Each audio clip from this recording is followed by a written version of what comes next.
Oh shit, I forgot to... Oh, damn it. Hold on.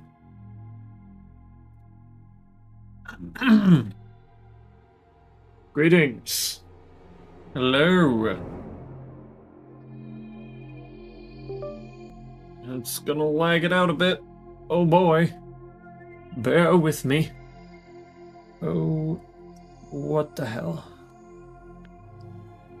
Oh no.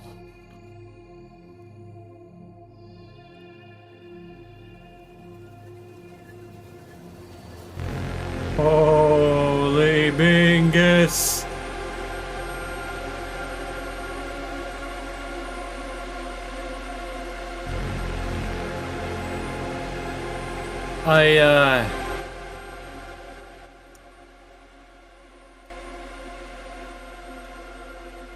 I think that was the worst I ever hurt my stream.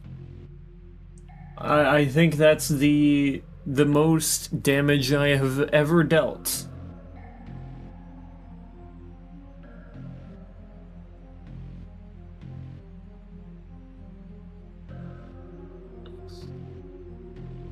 That was wow.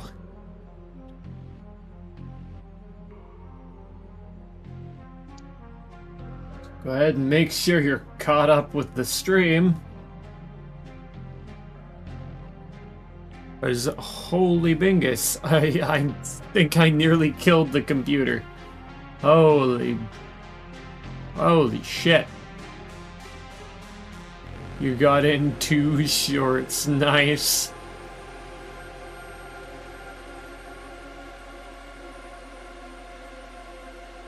Yeah,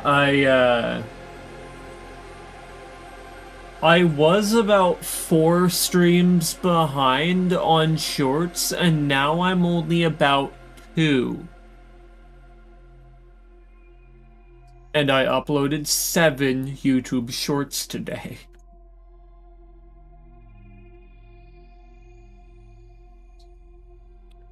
It's like a shotgun blast. I just blasted YouTube with a bunch of content. Let's see how it reacts. Notice you saw a bunch? Yes. Correct.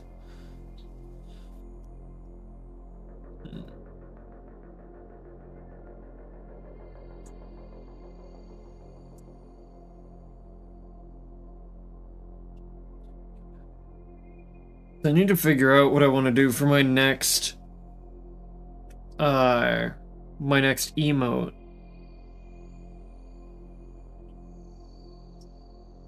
We're gonna call it emote 4 for now.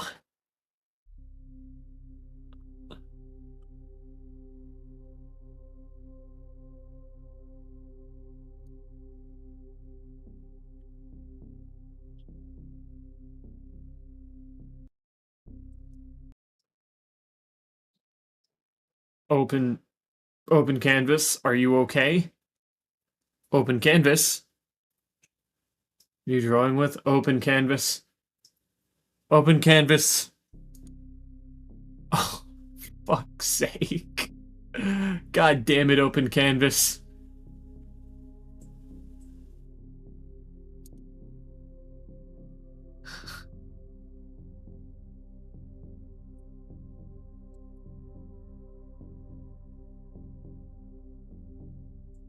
It would appear that trying to open a drawing has caused open canvas to crash.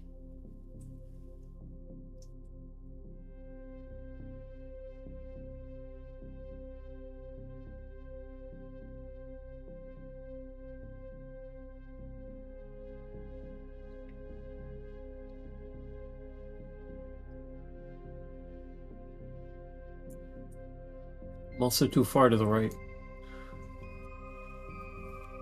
Yeah, I clopened canvas.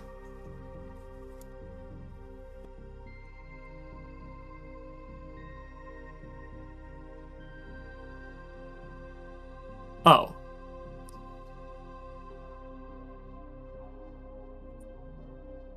In canvas.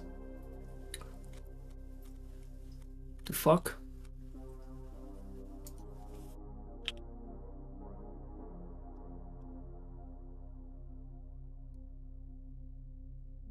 Weird.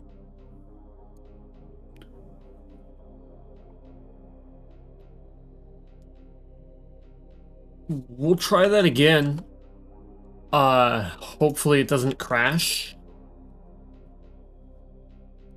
I even gave it extra RAM to work with. Come on now. Wrong. Create. Oh no. Oh no. That's not good.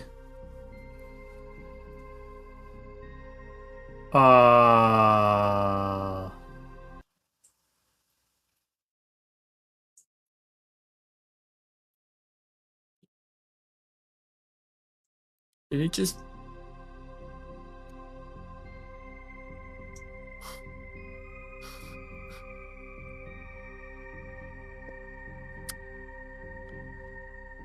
Oh.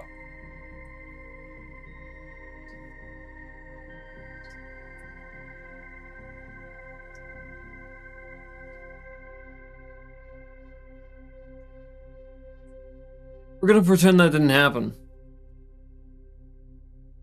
Oh. Oh gods.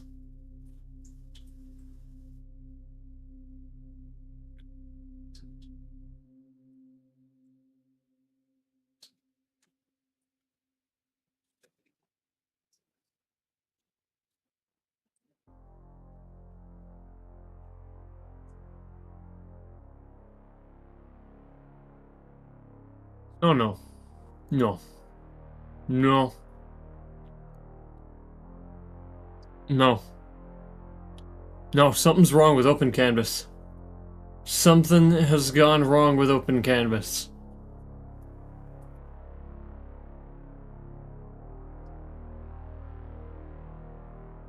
Open Canvas is trying to crash my computer.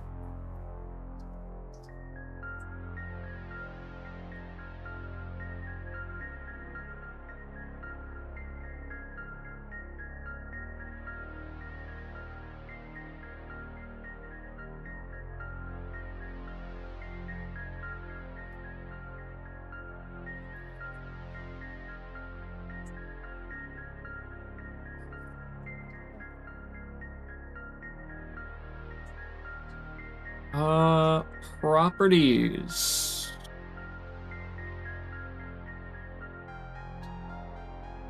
Verify integrity of software files.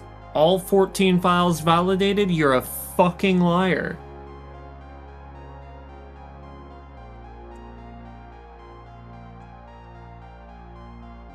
Yes, this is because Open Canvas is trying to actively kill my PC. Thankfully, I have like 3 backup programs. Ahem.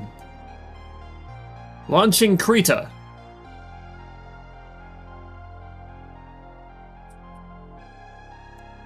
And wait to have to... Did you do to the canvas? Okay. Just need to window capture Krita. That looks like the wrong color space. Is that the wrong color space? I can't change it. Okay, so that's probably the correct color space, even though it doesn't look like it.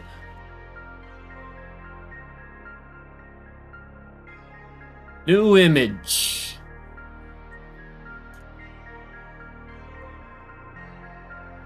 $500. Height. 500. We're gonna go ahead and set it back to a resolution of 350 dpi because I haven't seen anything other than that.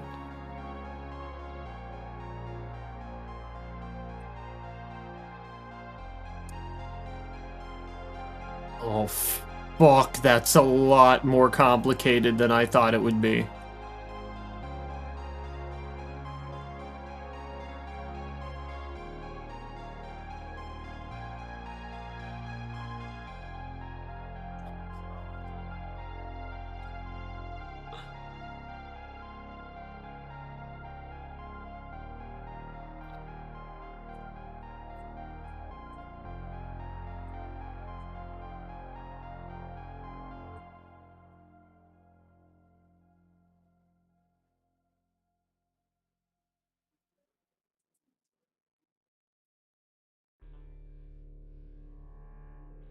Create.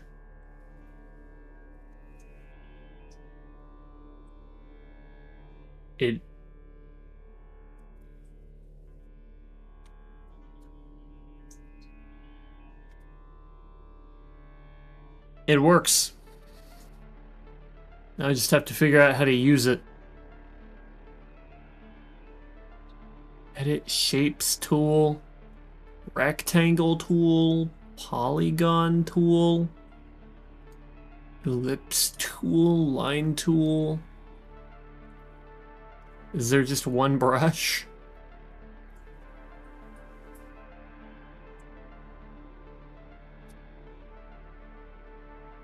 Huh.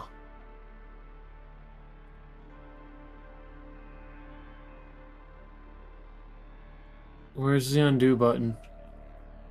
Hello, why is it not?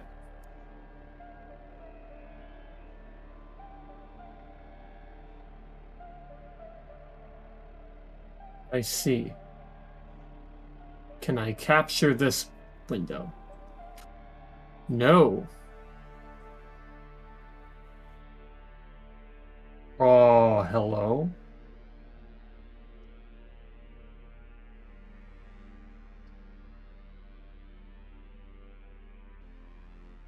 Why is this capturing in this way? Because it's not showing... It's not showing what I've done. In fact, it's not showing anything.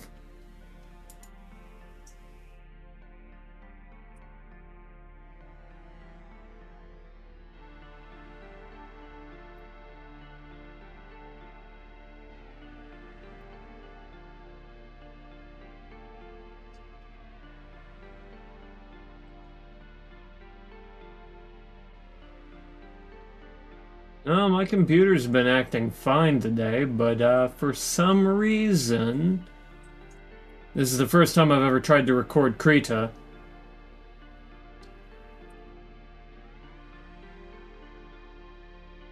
It's not...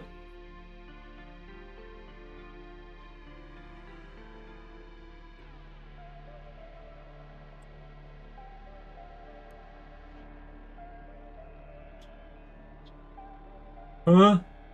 Okay.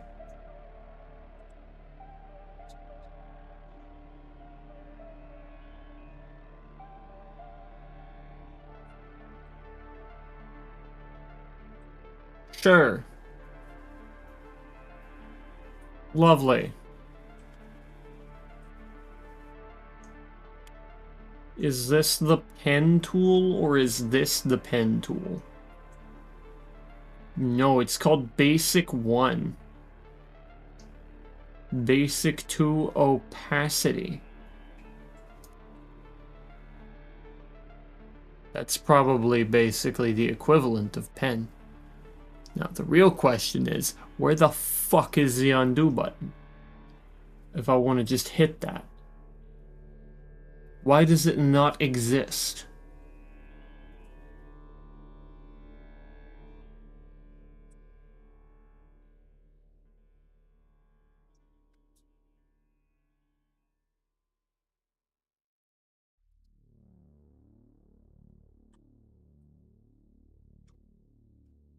Next to the redo button? Yeah, you want to fucking find the redo button? You want to do that?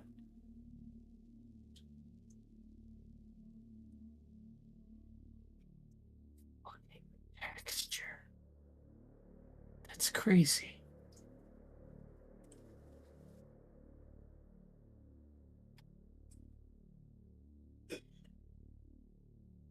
Huh.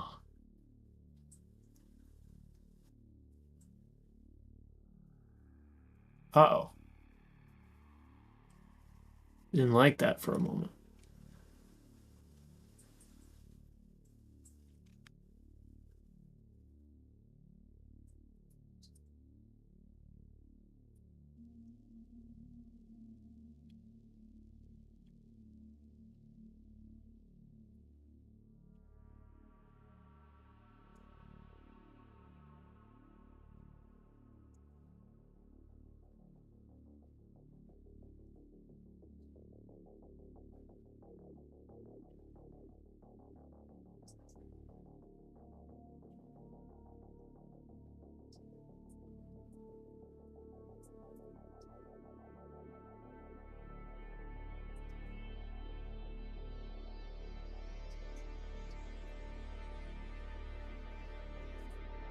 Assuming I can still hit Control Z, right?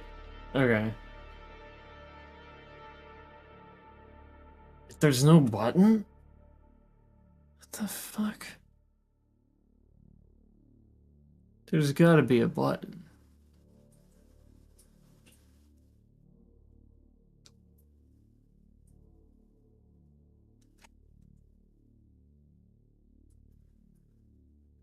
But, like, I don't see one.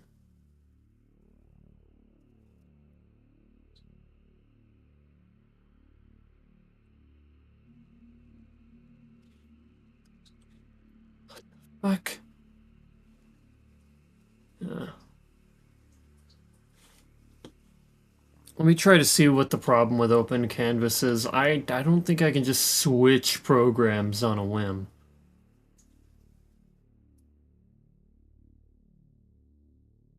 Just to see. Well, this is not exactly what I want from it either. I don't have a... I don't, that's not good.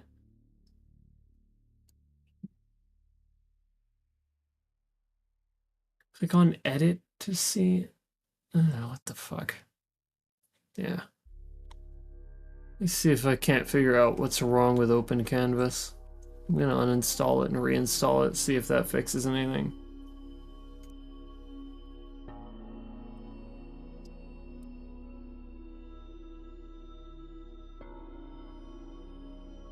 Shouldn't take but a moment.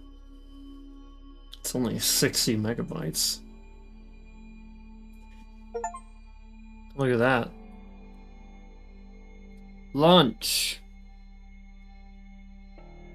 Please don't fucking crash my computer, you asshole.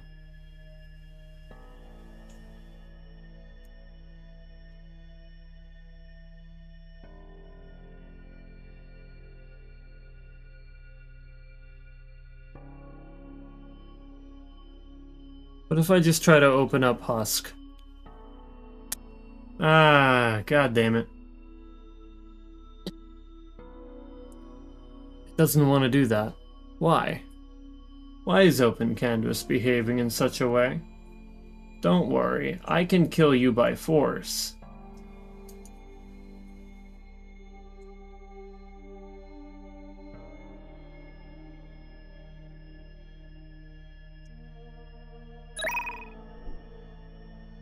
What a wonderful time we're having, huh? Open Canvas just stops working at random.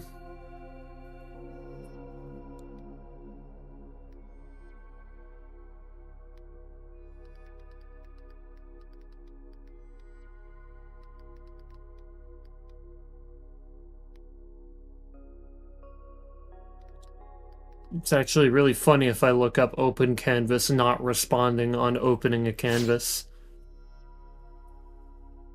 Can I draw if you get it working? I'm still not sure.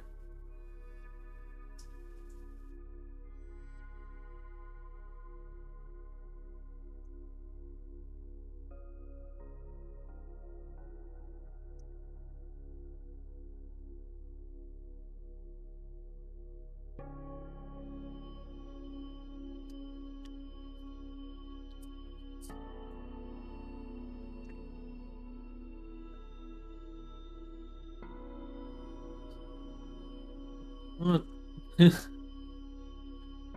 Wow, I sure as hell am not getting a lot of...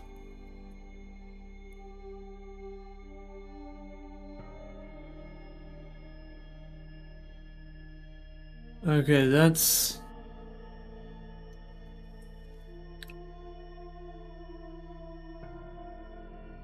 Wow, it is not giving me fucking anything.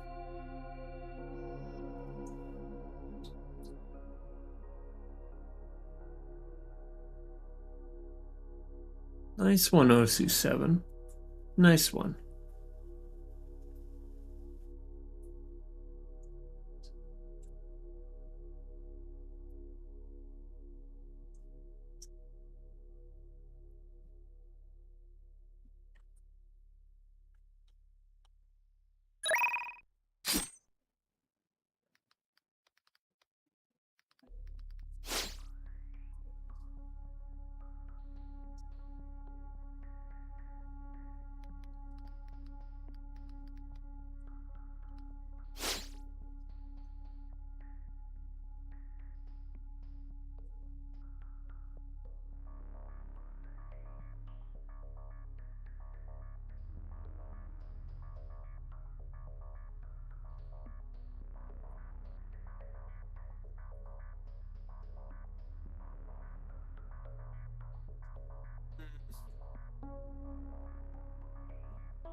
Interesting.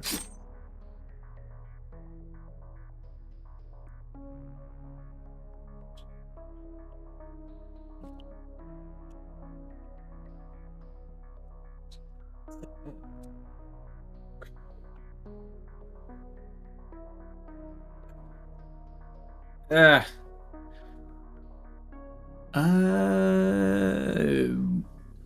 Well, you're gonna want to mind the gap here, because it's gonna be a little weird. Are you ready?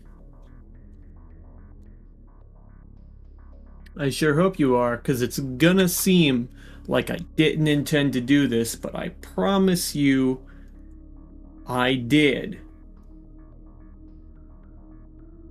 Be back in a sec.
All function restored.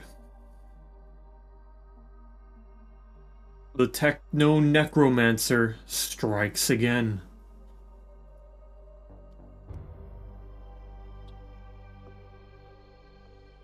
See that? My GPU isn't being put under pressure by just scrolling.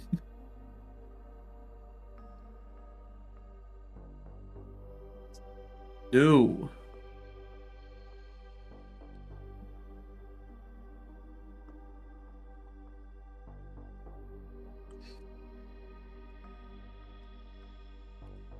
Emote 4.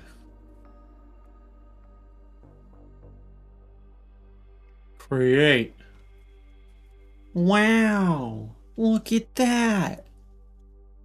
Isn't that crazy how it fucking works?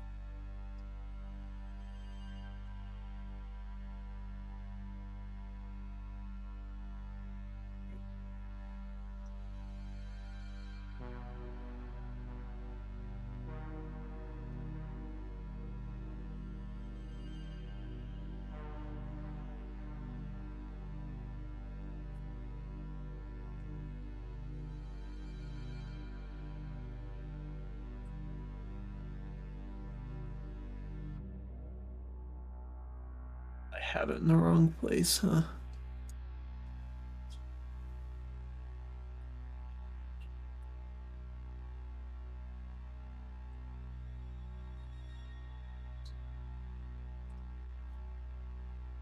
Alright, that's about good enough. Never mind, it's in the wrong place.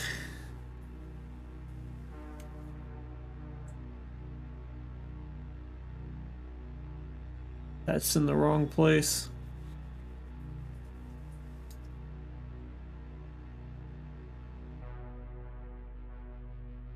That looks about right.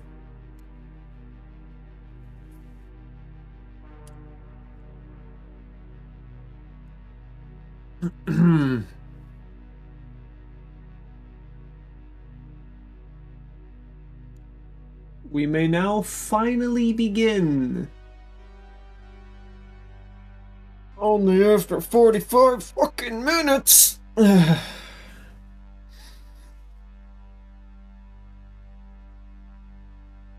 what the fuck am I gonna draw?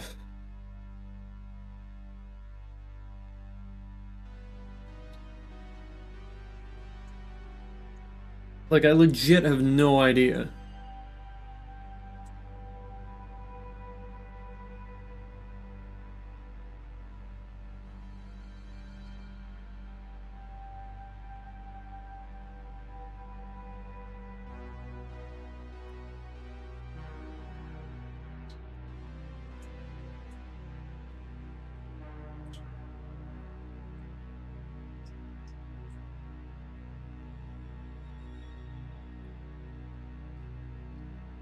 Can you see that on your end? No. Huh. Wait. What? You can.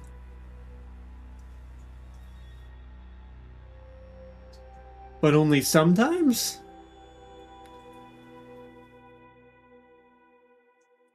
What the hell?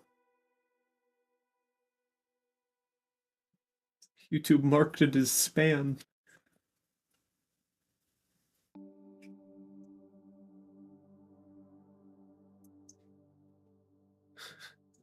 My monitors are like blinking at different times. It's weird.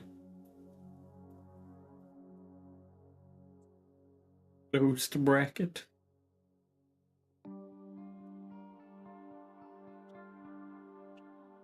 Oh wait, I'm over to the right again. Is this coming up at all? No.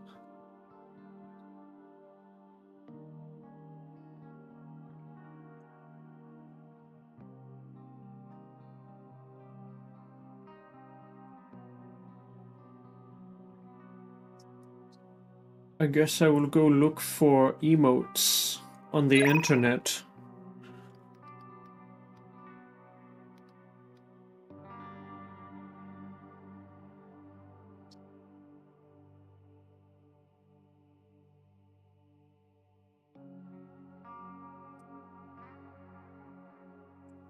Is it copying? Only technically. Not like tracing it or anything. I'm just...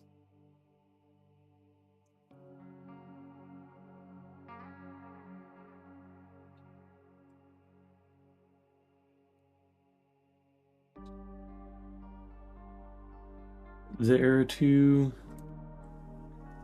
find things. I'm going to figure out. We're moving on to Minecraft, huh? That's not even this stream. It's not until Saturday. It's not until Saturday, boy. What are you on about, Sonny?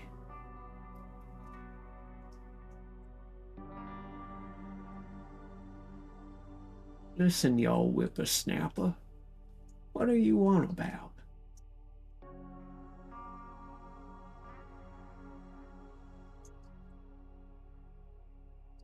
Oh man, the youngins these days.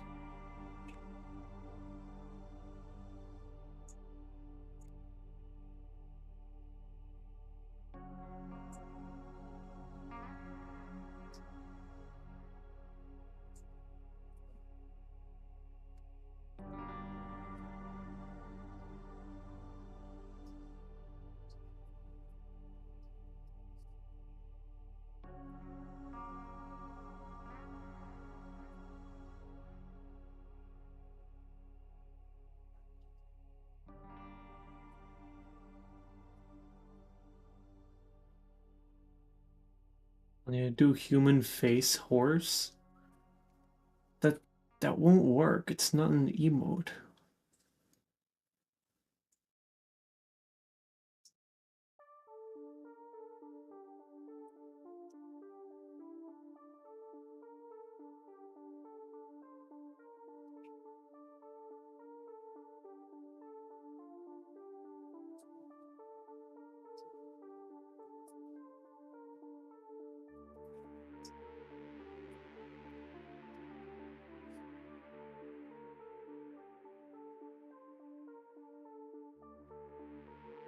I need something that really captures the essence.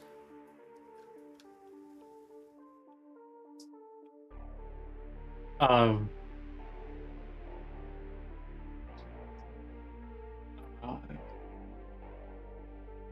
you know, funny thing, I don't get nightmares. I have dreams that would normally be distressing for anybody who is considered normal. However, I am not afraid during them.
God, that's AI.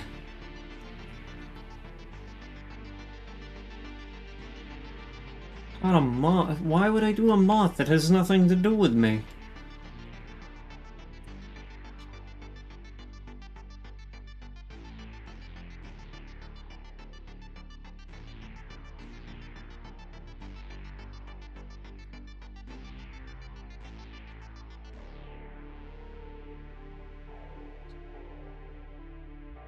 Have you found a moth? That's very... It's not like a recurring theme. It's got very little to do with me.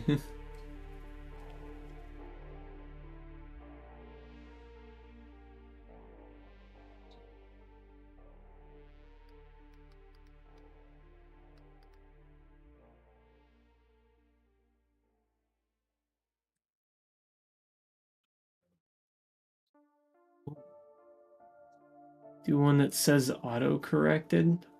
That's not, again, it's not, like, thematically what I'm going for. Ooh, but this is useful. Hang on. Hang on.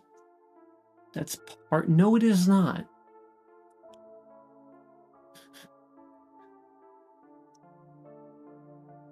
Made a short on it. I read typos. I don't do autocorrect. Call me a fucking liar. I'll kill you, dumbass.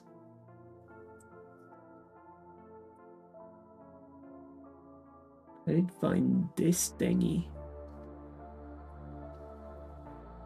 Same difference? No, it is not.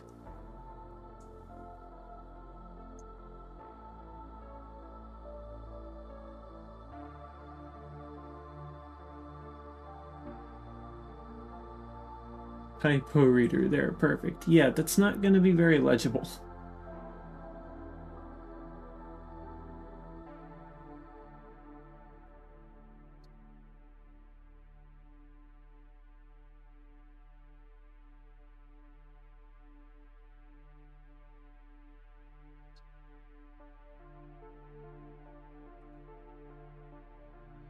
I think you should probably look up some emotes yourself, so you know what I'm actually looking for.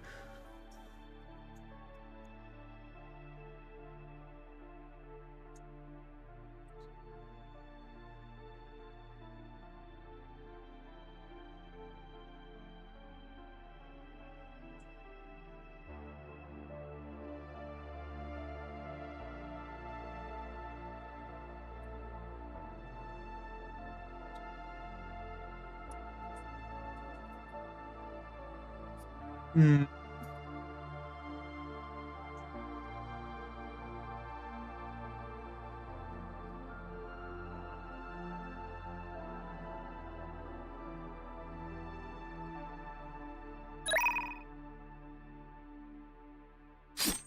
I shall utilize this.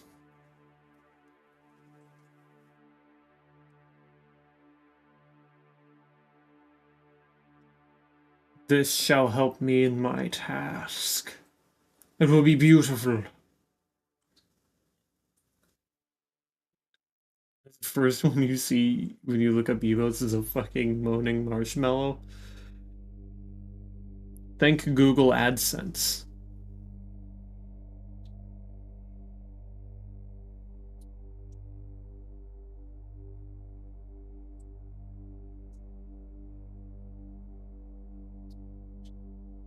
Their algorithms are more complex than many imagine.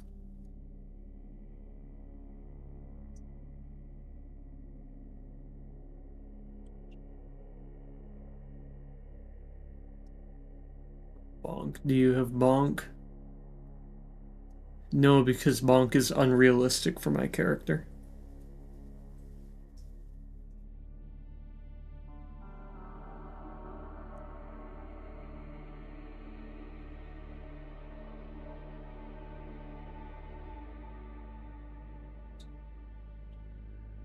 Smite thee. That's also not going to fit.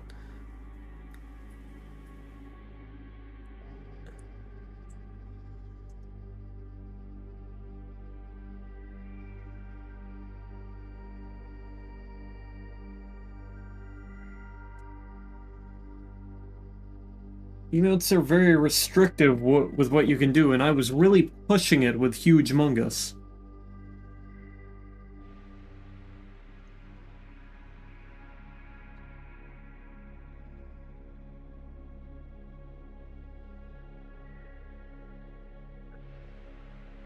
I have a cut on my ring finger. It's gonna make things very annoying.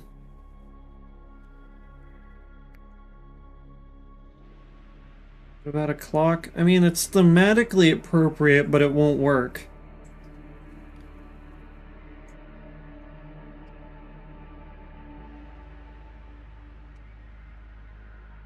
It was an emote. Well, that's not right.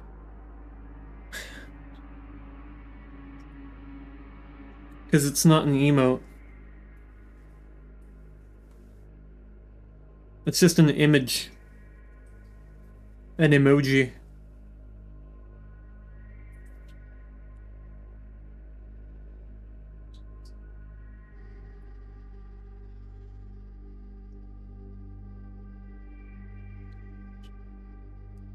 It just looks like I'm trying to fucking draw a Voltorb.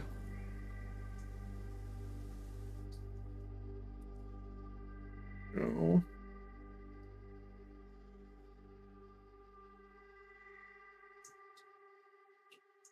I'm not drawing Epstein Bear. Again, that's got nothing to do with me. That's Persona.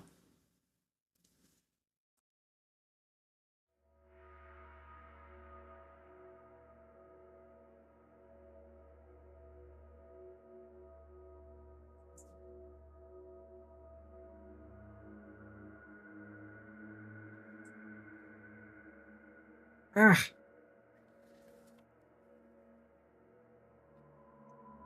This fucking cut on my ring finger is annoying.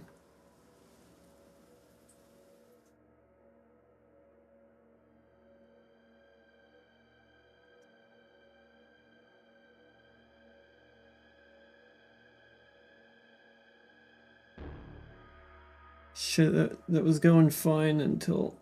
Yeah. Orb.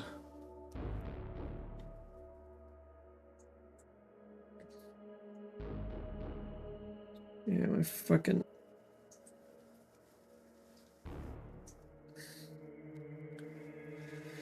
Alright. Okay. What do we do here? We can kind of go down and then out.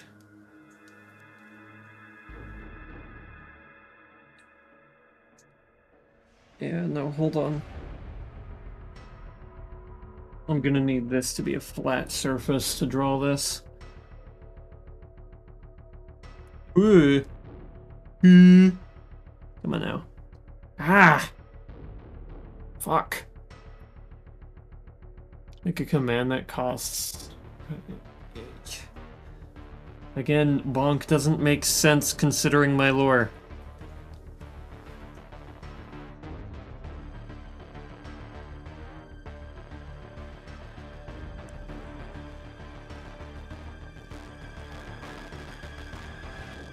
At this stage, it doesn't make any sense.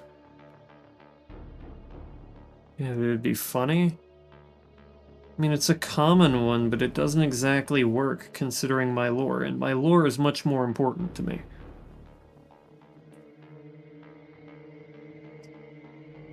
No. God, I hate this shape so fucking much.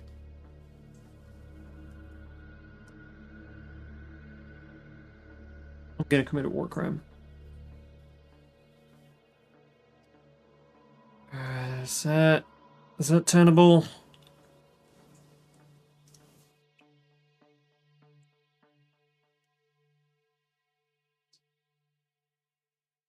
God, really?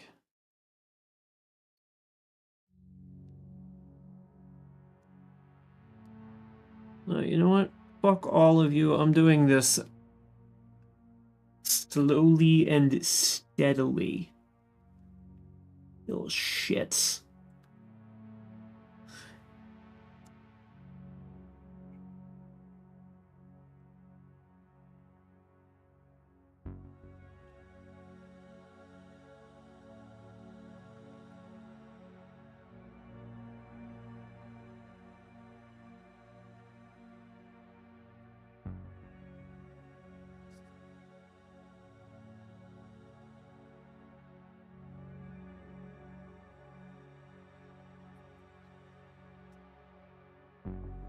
Yeah, but fish have nothing to do with my lore.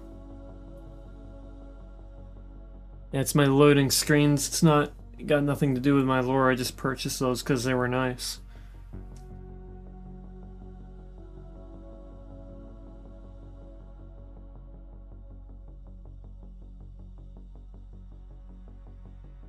And also, that's not an emote. But Ligma does. Ligma has a lot to do with my personality. As a person. And it's an emote.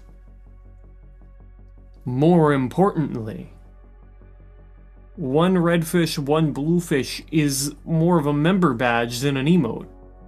And I'm not drawing member badges.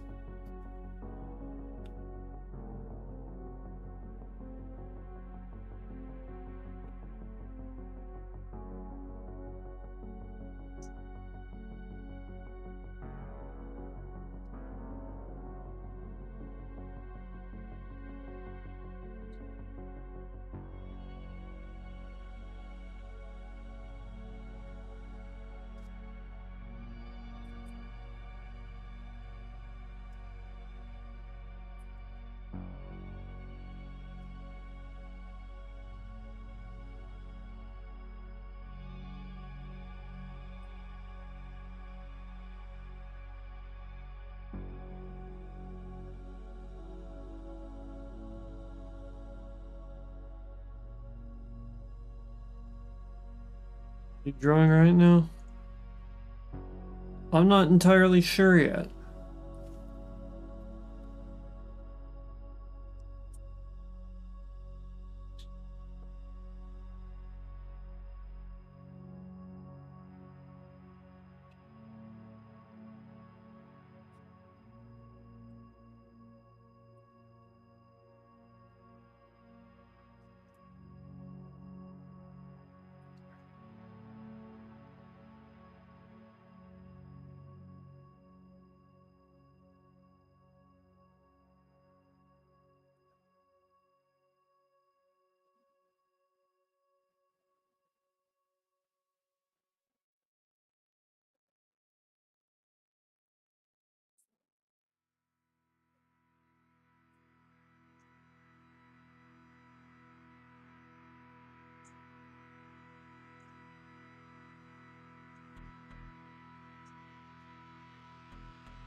So far, the shape you're making looks like a polywog.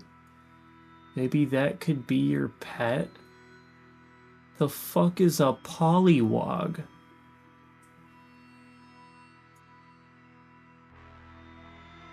And the only semi-canon, the only semi-canon pet that I have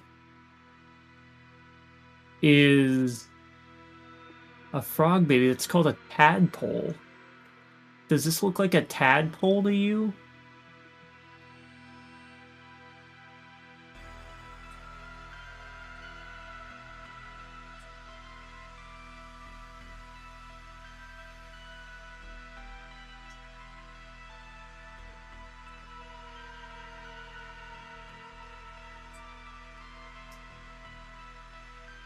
A chibi tadpole? What? Tadpole or pollywog? I've never heard of that in my life.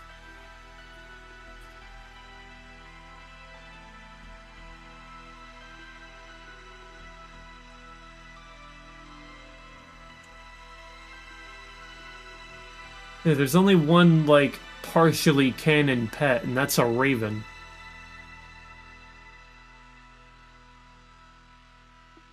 Issue is, it's not depicted anywhere. May not even occur until Act 3, and we're a little early for Act 3. Chibi tadpole? I don't have to. I have an image of a chibi over here.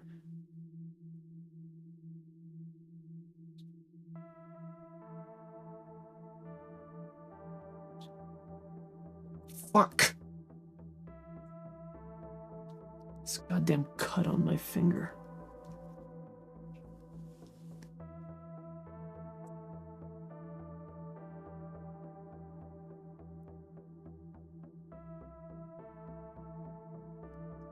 Question mark?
Fucking line there is confusing, man. I need to get rid of it.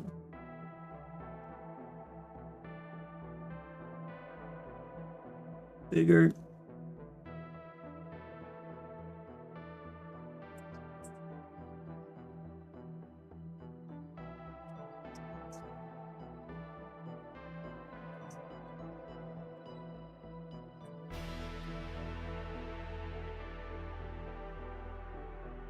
You know what chibi means, right? Oh my fucking god.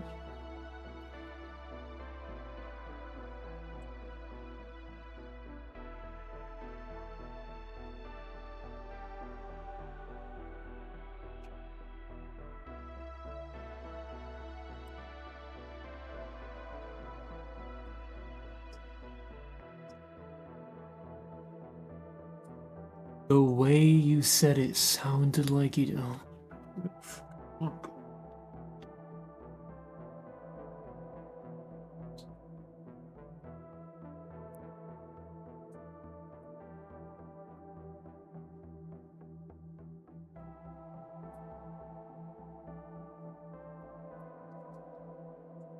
I'm tired of you. I'm real fucking tired.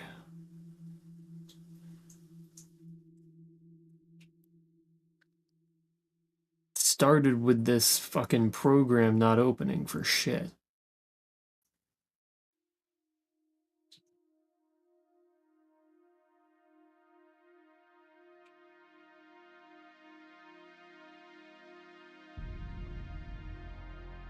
Now I see a face, not a tadpole.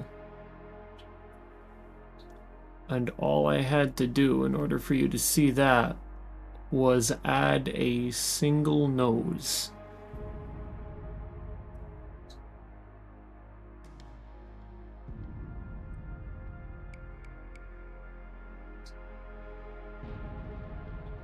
It sounds to me like you don't know what a chibi is. And you made the chin connect to the circle. What did the chin have to do?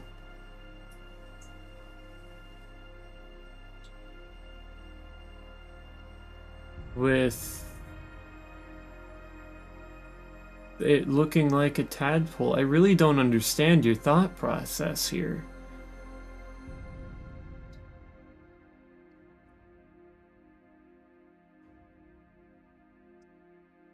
It looked like the tail?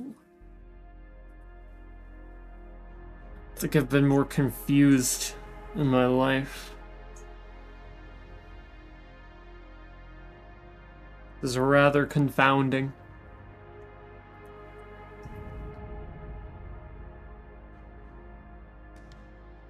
As I have no idea how to draw a face on this. Like I just, yeah. Oh, well, yeah, that's fair. I need to add a new layer for the mouth. God. Fuck. Come on.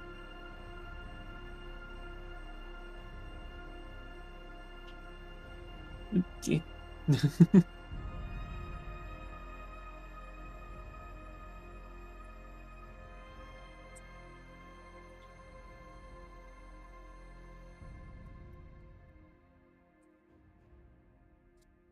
Nope.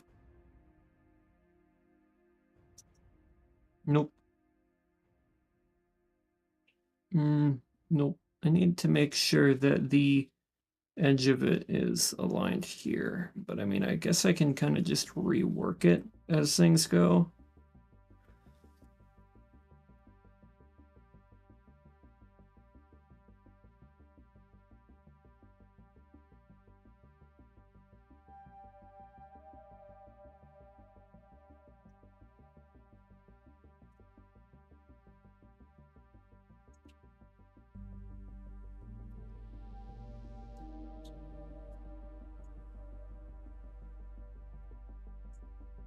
Too high.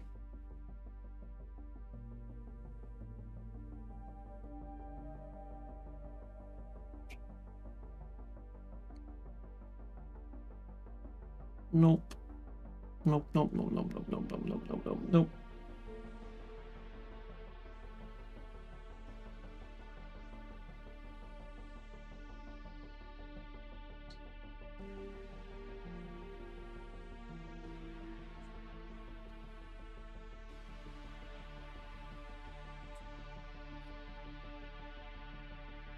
Yeah, screw the open mouth design. I don't want to fucking deal with that.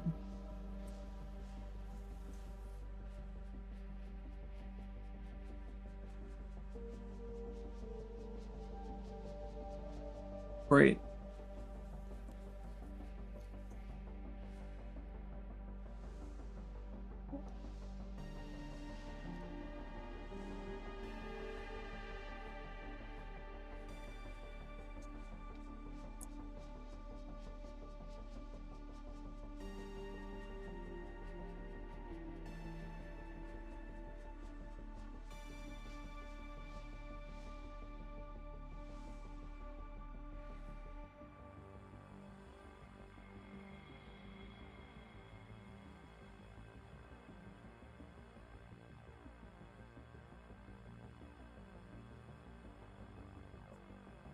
Look like this if you leave the open mouth. No, I'd have to tweak it a lot in order to make it look right.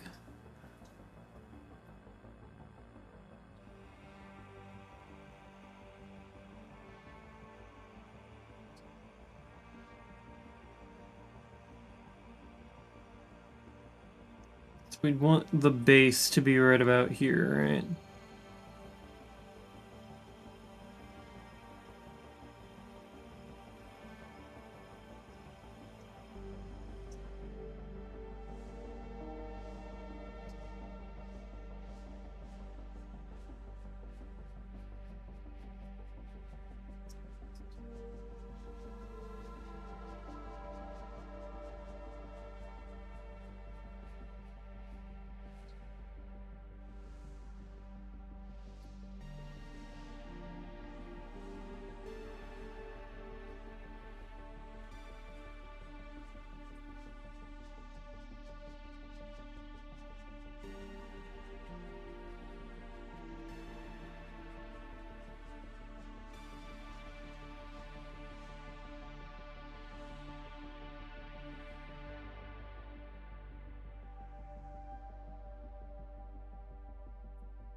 How do I do this?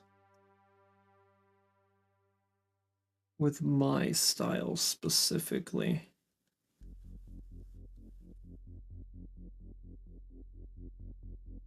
It's like if I had to do like a quick sketch of how I draw my eyes, it's more or less, not quite like that, but more or less like this in shape.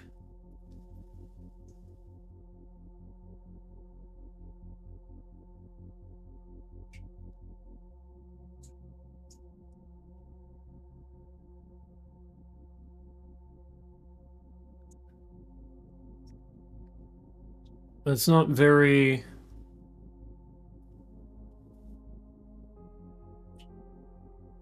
Oh, hello, Zeronicity. Shit. I was locked in. Do you made that husk emote? Hell broke loose at work. Oh, lovely. I have unleashed hell. You still want food? You're H-hungry? Go eat some H's. Wonder if I could just use this. I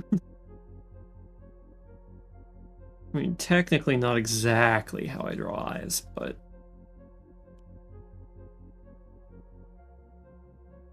surely my style will be more appropriate. My actual style. So like if I took... Whoa! Huge mungus, my bad. Also huge mungus.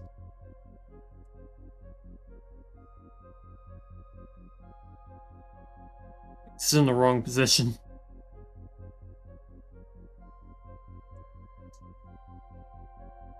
The angle's also wrong on that.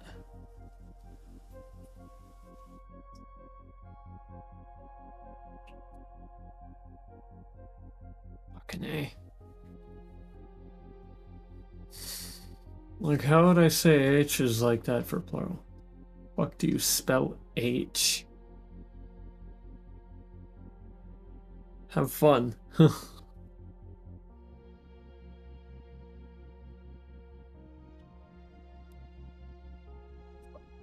The hell?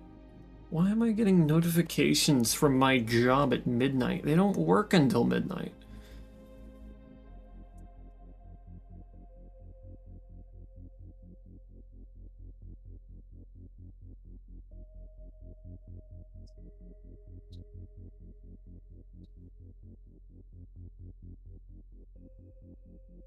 GH help.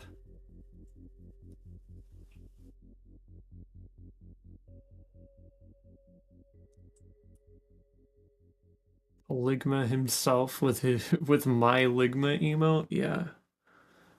Yeah, good luck with that.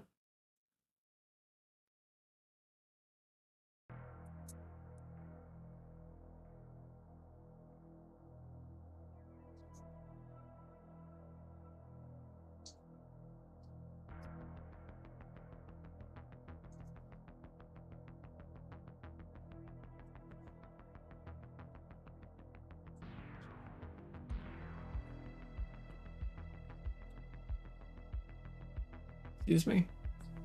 There we go.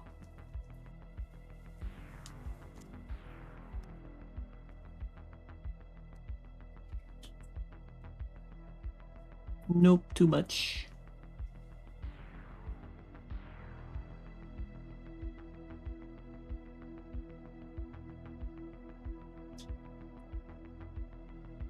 Problem is, how the fuck do I cheapify my style?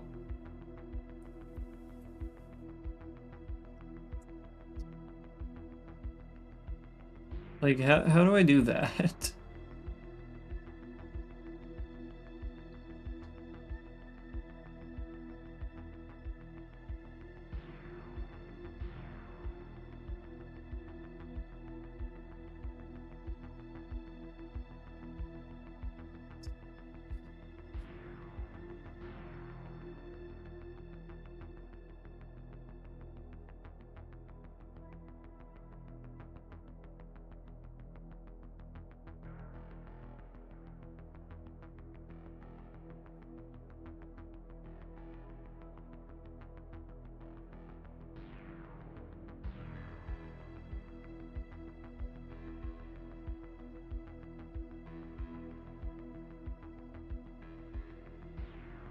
You're making yourself chibi?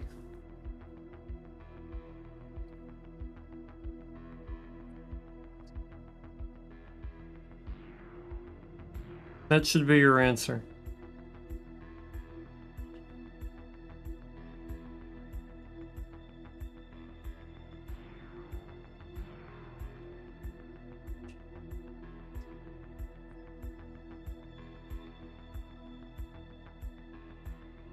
I see that did not do what I clicked. Very cool.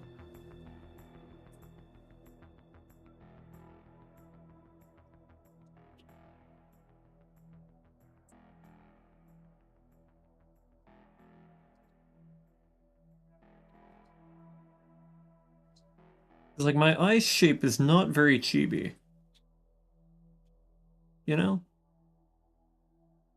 The eye shape that I draw is just not chibi.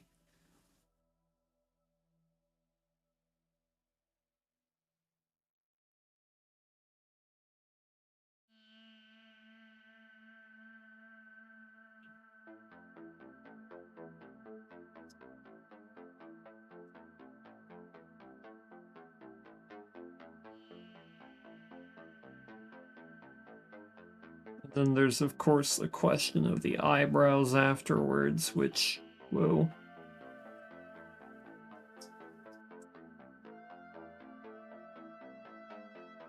Are just as fun as they seem. Like, how the fuck do I chibi that? Like, I want to use my own style, but it is incredibly hard.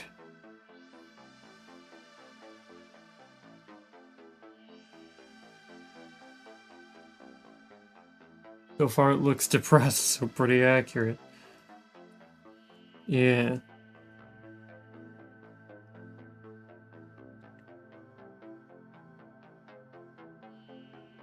Considering my lore. Try to, try to chibify what I've got. First style, oh, Genghis Chrysler.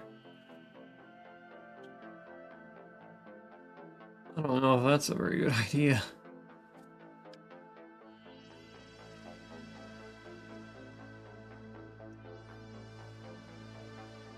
Nope, not like that.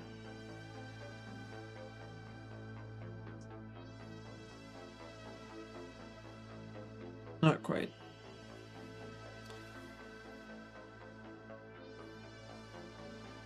Yeah, my style just isn't very chibi, you know? I have a very unchibiable art style. Makes it difficult. So what if I draw a large eye well, right? Okay, it's backwards like that. And then I kind of make that go up a little bit.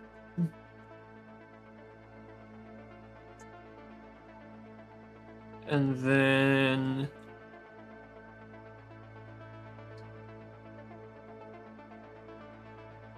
so don't do your art style, like lean all the way into chibi, make the eyes huge and not in your style at all. But I want to do it in my own style, you see. The issue is, my style is what I am most proficient at. Whenever I stray away from that, I get weird, like, artifacts in what I'm drawing.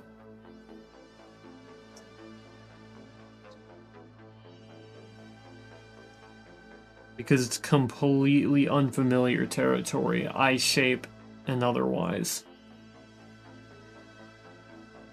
I want to make it mine.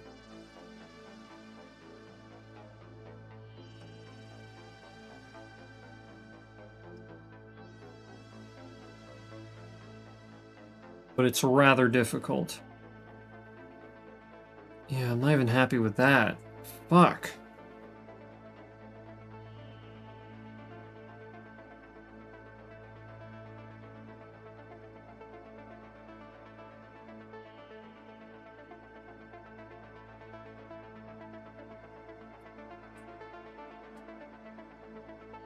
Make it a bigger brush. Should one eye have the universe in where the eye should be? That would be so cool. Well,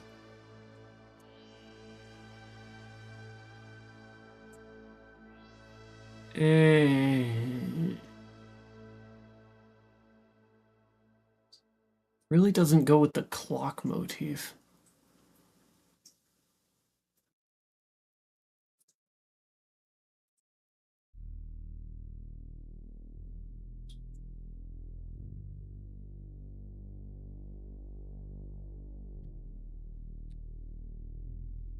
Hello?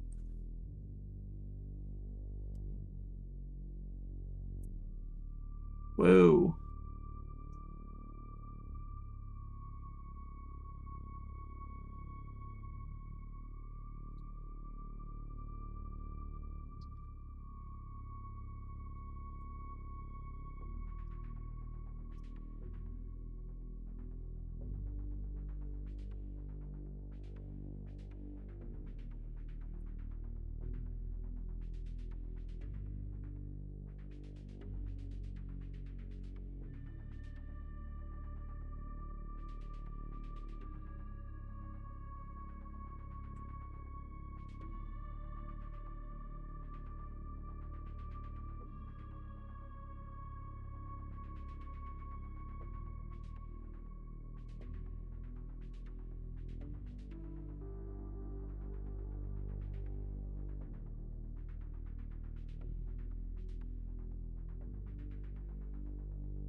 The test.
Too big.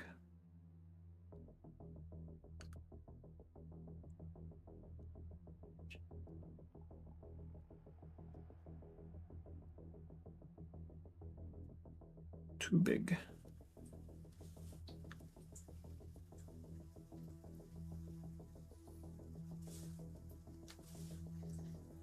A little bit higher.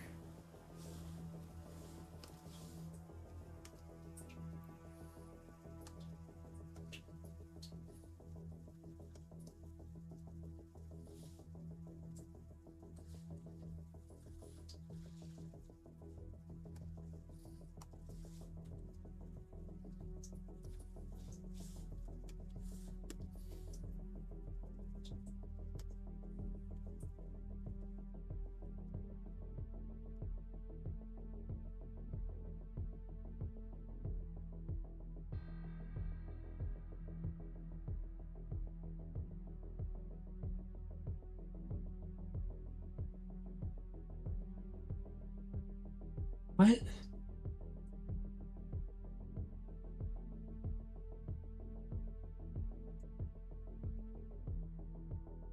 I didn't even say anything.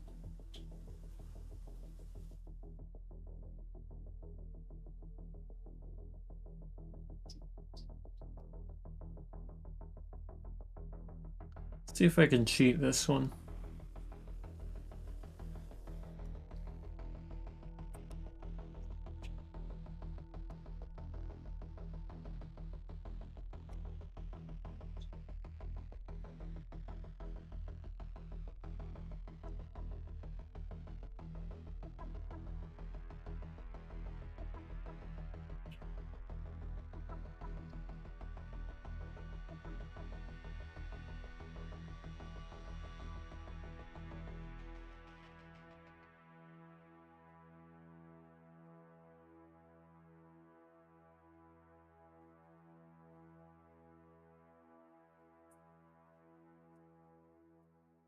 I mean, the funny thing is, I kinda can almost.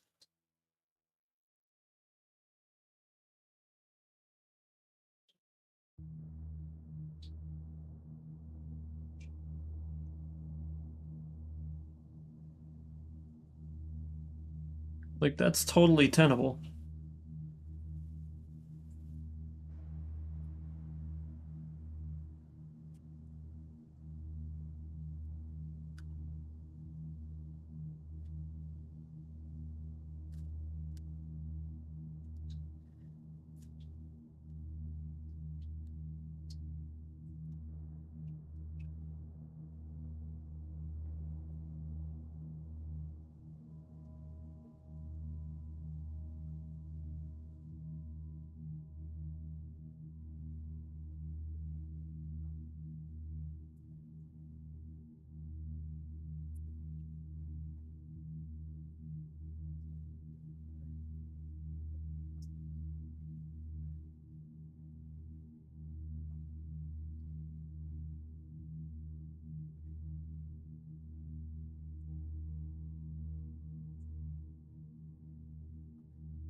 I bet you're...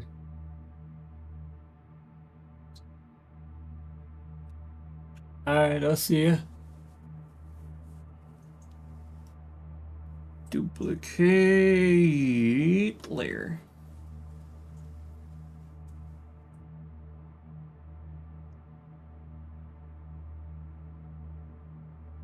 Thanks for that.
feel like I made the head too big here.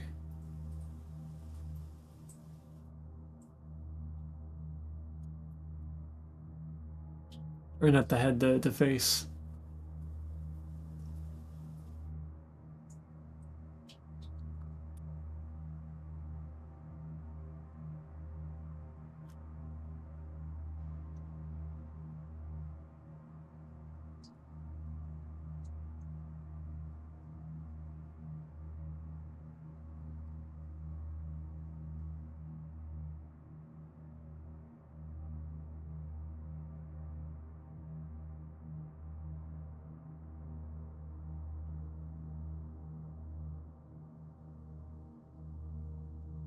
Didn't mean to do that.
Good.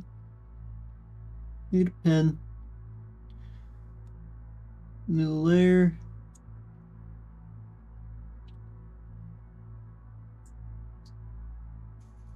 So I think this will end up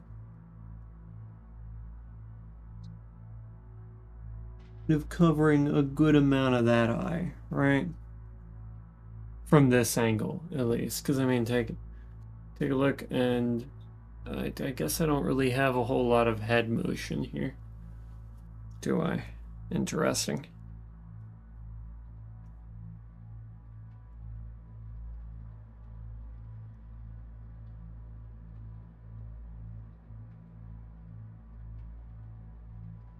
Suppose that will mean that I need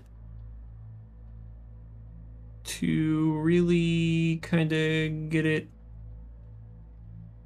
situated for myself then, huh? I just kind of have to think about it. That's cool.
So just take a little chunk of that out and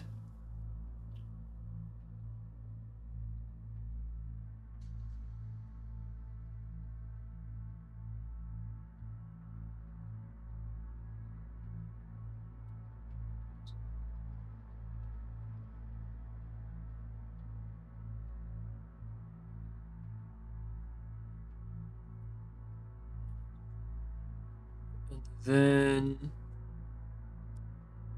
down the same line we have another tuft of hair that kind of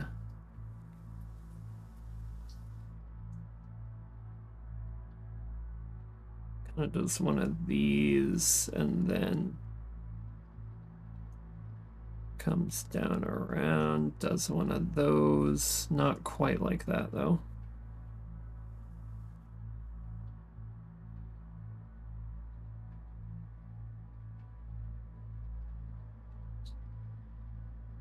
And then goes down.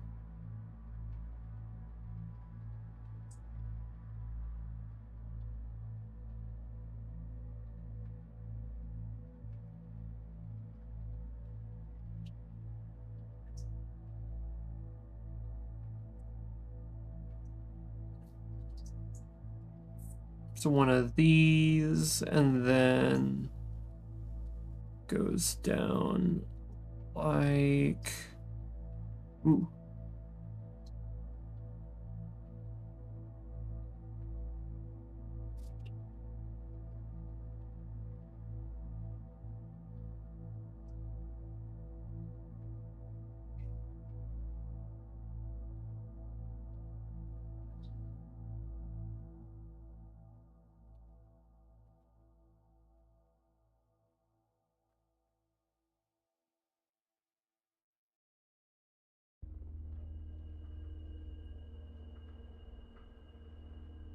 Not like that. But like this, perhaps.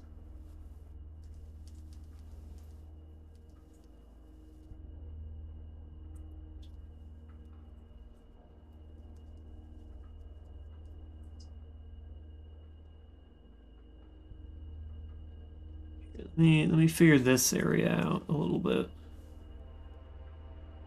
Doesn't have to be shaped the same way. Just generally.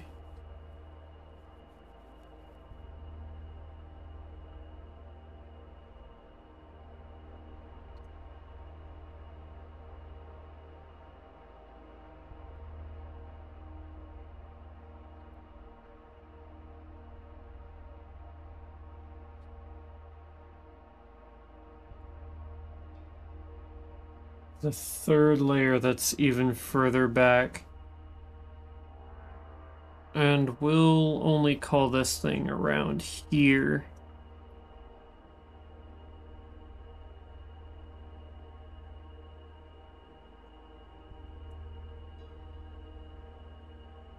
Then around here we have our little ahoge, which will have, well, I guess it won't really come out that far from this angle, huh?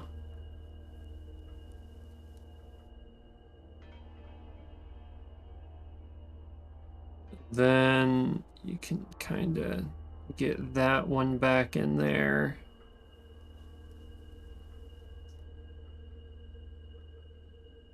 Then you can have this one arch around.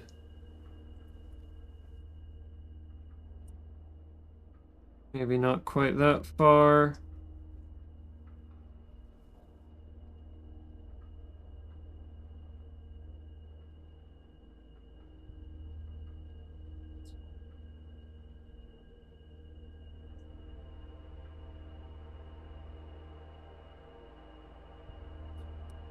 Whoa.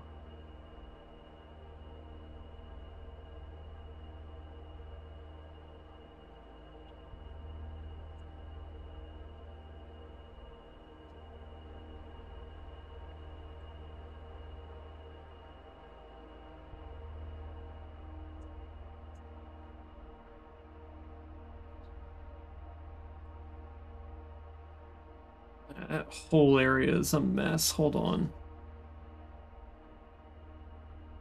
Too zoomed in. Ah! Reminded you of a short horror film about a cat with hands? I see, I see.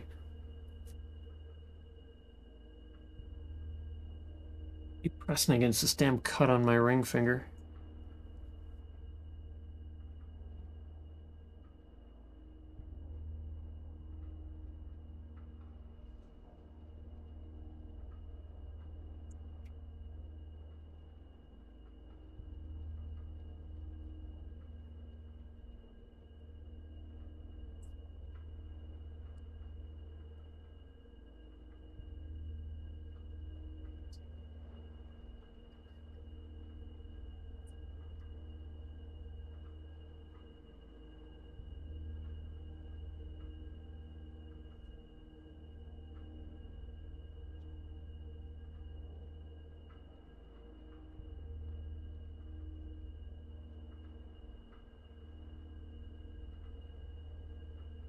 what compelled me to put that way. Doesn't really go that way.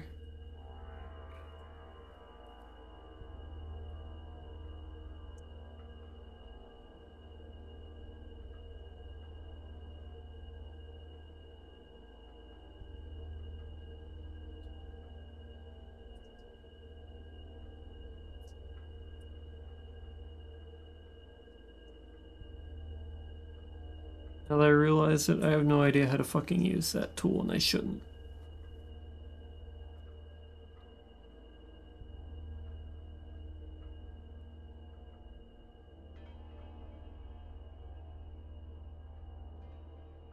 But I keep making this too small.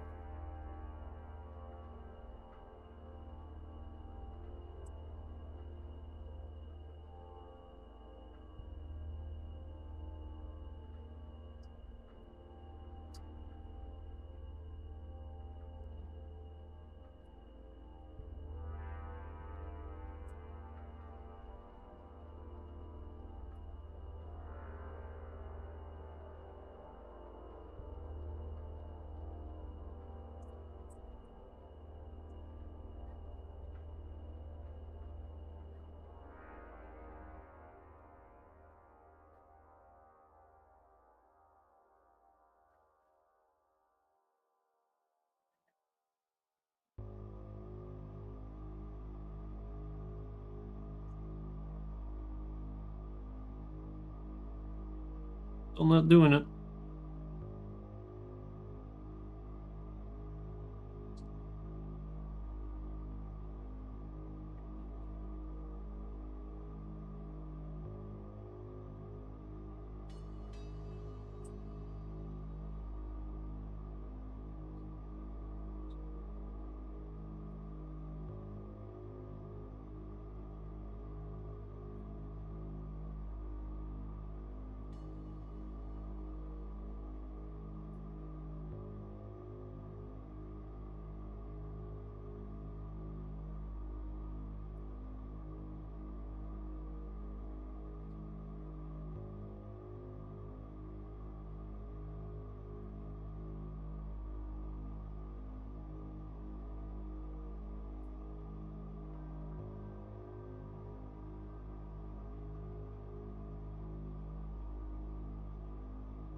Come on.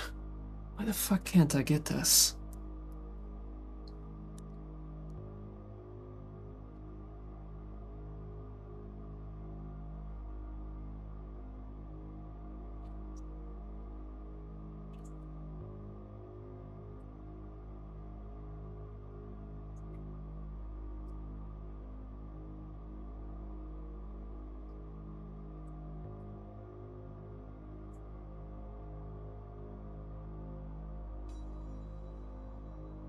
Well, for fuck's sake, when the hell did that happen?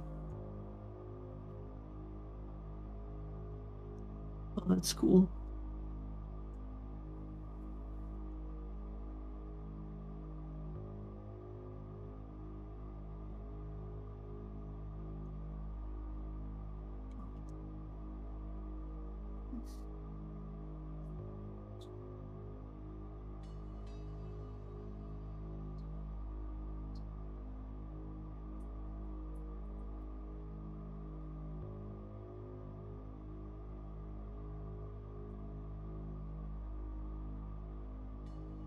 There we go.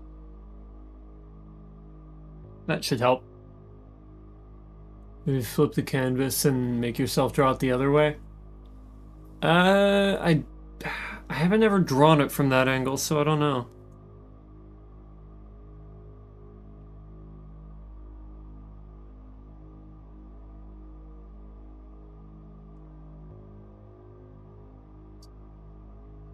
More importantly, that does make me have to redraw this stuff back here, because now we're working with a little bit of a different perspective.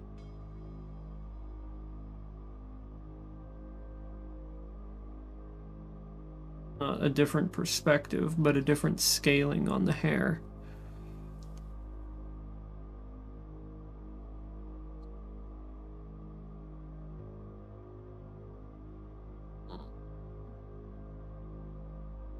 Maybe I can have it peek out a few places in the very back.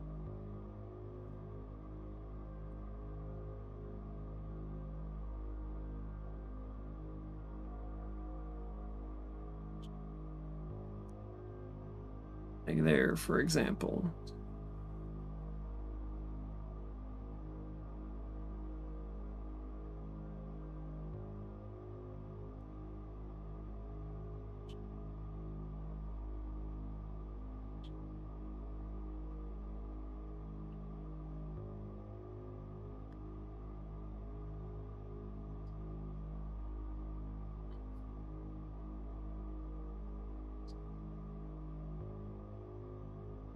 Happy with it.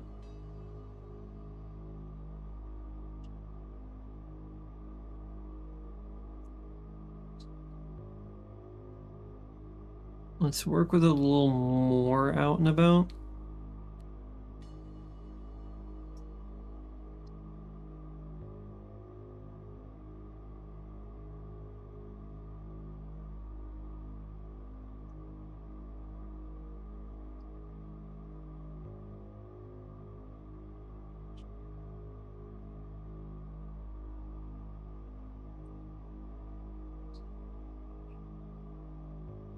I don't like it.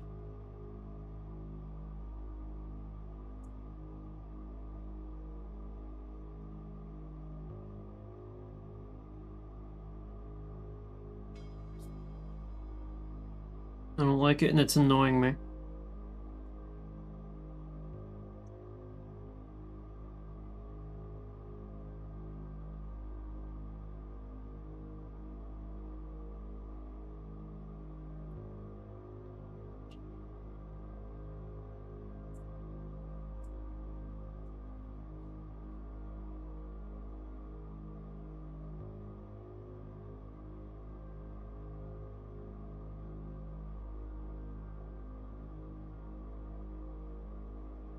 There, that'll do it.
Not quite the way I want that angle.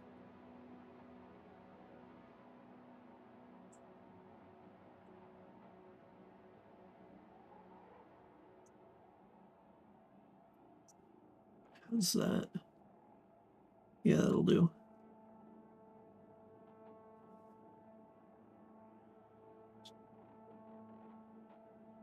No, not like that.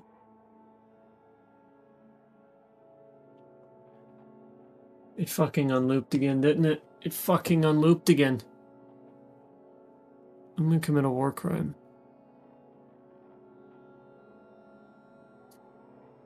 It sure fucking did. Stop fucking unlooping.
Yeah, that'll do it. That'll do it.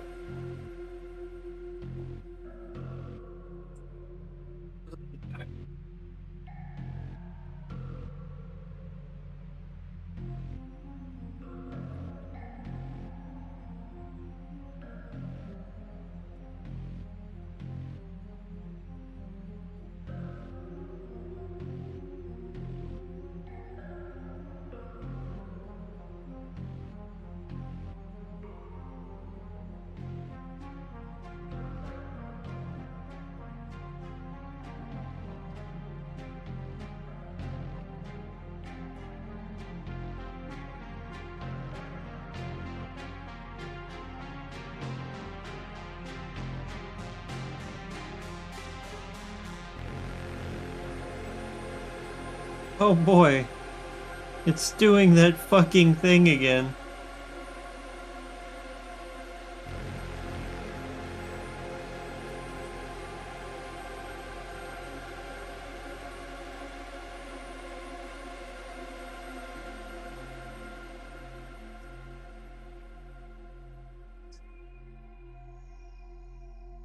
That's just like an example. I don't really need to follow that.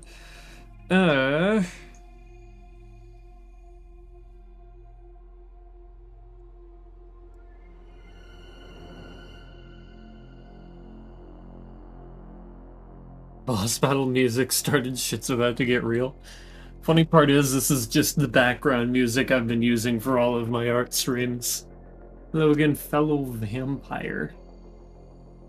I'm not really a vampire. And I consume blood? Yes. Does it help me? Kind of. But I do not need it for sustenance.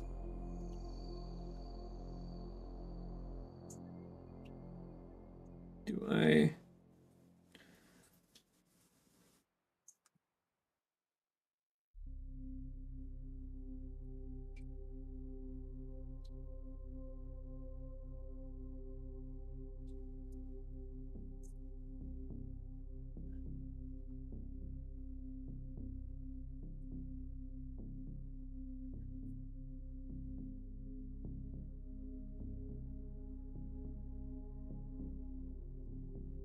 that kind of thing. Most art usually is a boss battle.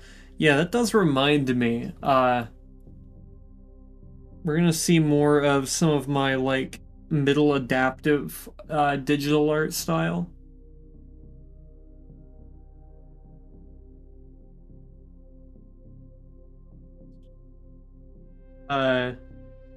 What I mean by that is if I go over here and I hit open,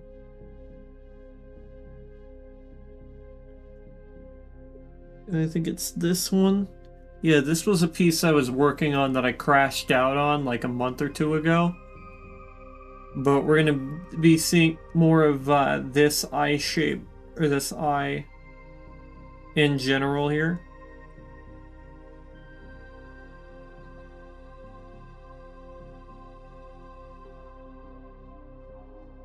But yeah, like this entire thing like stopped working several times while I was trying to work through the shading. I think I can take care of the shading now. It's just been a real hassle whenever I was doing it.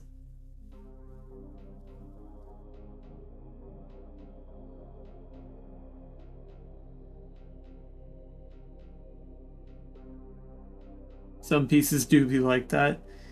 Yeah, so the thing with Open Canvas is that it's got an issue, a bug, if you will, where if you click, or if you click the blur tool and you start using the blur tool, it will crash the entire program.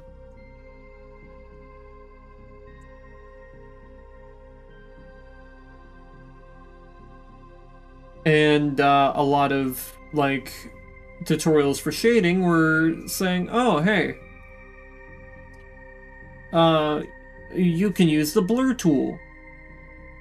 Made one GIF for commission. 6 people had a stroke, and he ran into a door in the process of making it. You work at a hospital. Right on. I'm in sales. I'm a salesman.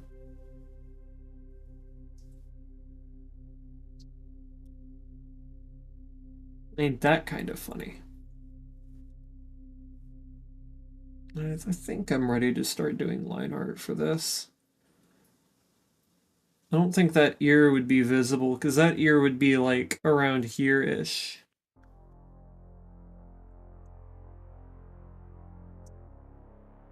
Means I don't have to do any ear shading. Yippee! So there is one thing I could do.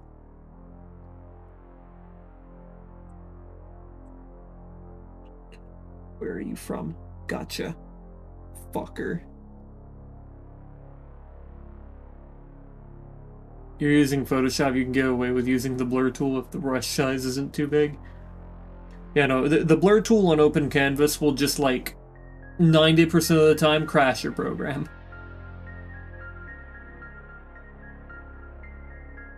And it's like, oh, just use the blur tool. Fuck you. And then a lot of them were in Clip Studio Paint. And I don't have half the tools Clip Studio Paint has. CSP's fucking fancy as shit.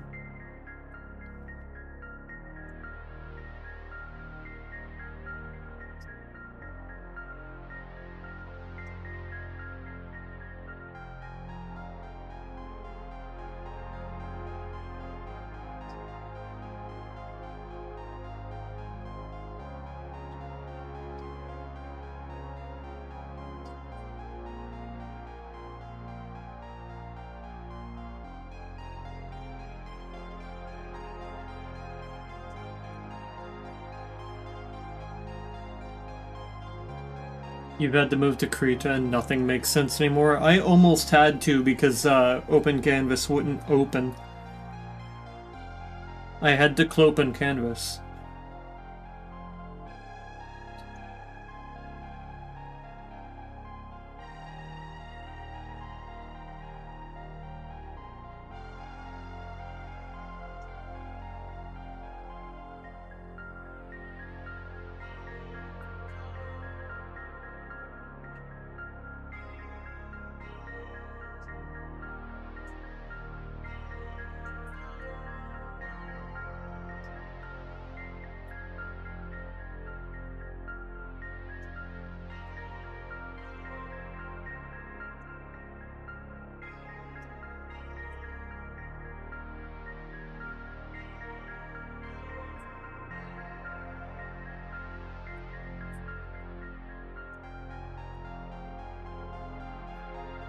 Some rough suggestions lines there.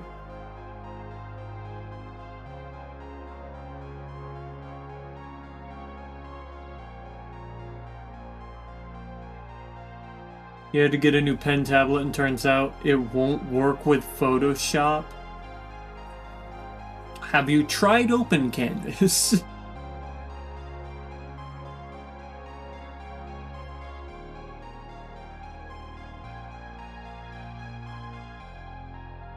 Peel off your own face with a rusty butter knife before I give Adobe money. Yeah, that's real. I like how YouTube censored that, by the way. It's very funny that, like, I have the chat widget, and the chat widget will show me the message, but YouTube won't. That way I know when I... What the fuck, man? That way I know... You know what I completely forgot to do? Hold on. What the fuck?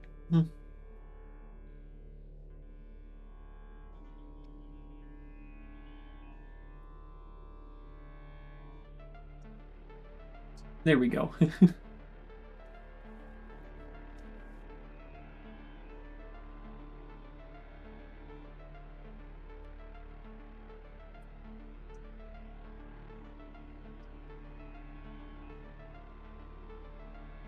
Other way.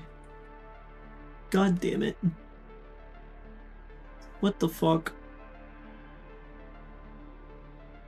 I'm gonna commit a war crime.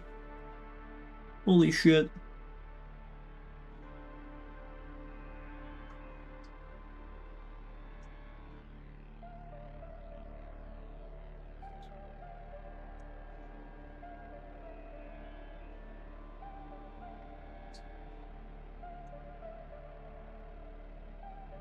You can see the message, it shows up on all messages. Yeah, instead of top chat. Which is why I say it's censoring it.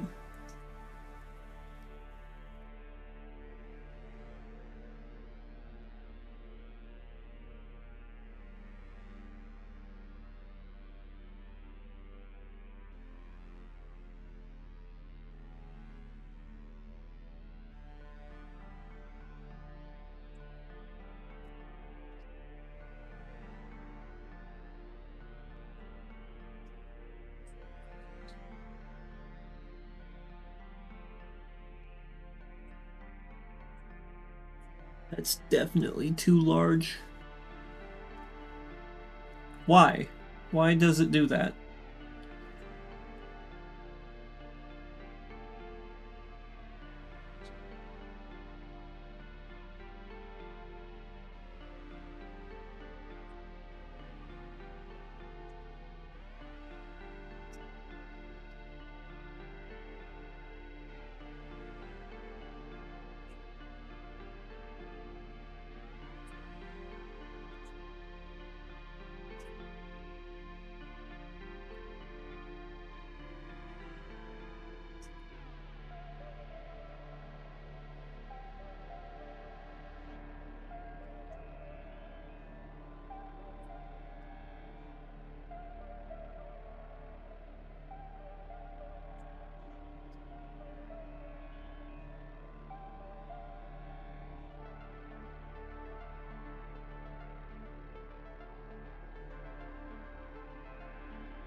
You can't tell.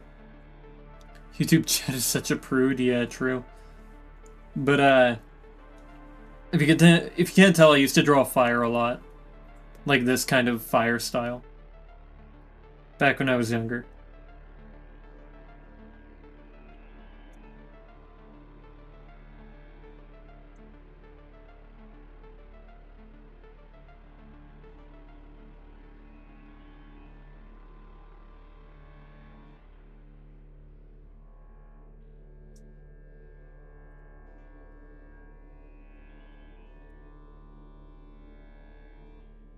It's like the one thing that's gone right for me this entire stream is drawing that fire.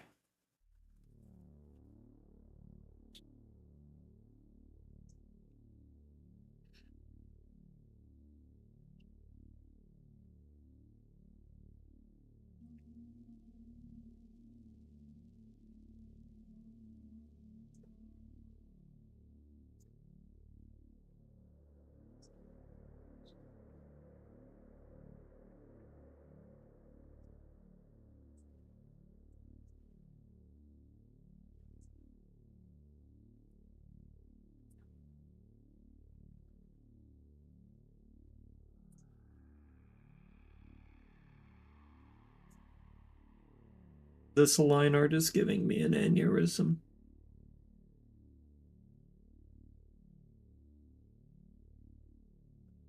Why did you draw fire all the time? Because I liked cars a lot, and like one of the things that was really common for cars to have is that kind of like hot rod aesthetic. And since that was such a common aesthetic, I would often draw cars with fire on them.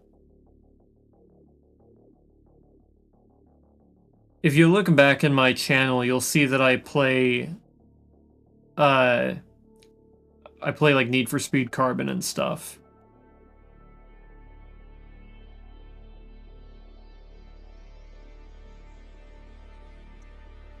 And if you look at the art style of the fire in Need for Speed Carbon, you can see a great deal of similarity between Need for Speed Carbon and the way that I draw fire.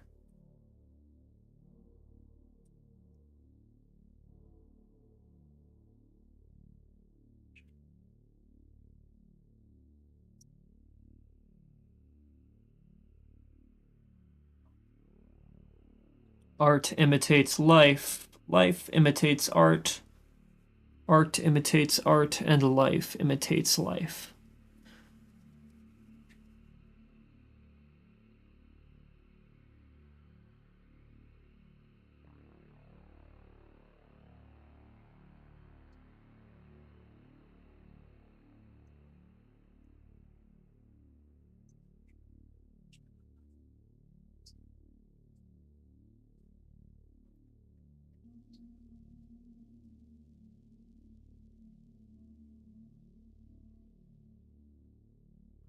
Decided I also want to try a different thing here. I'm going to stop at the hair on this piece of the line art.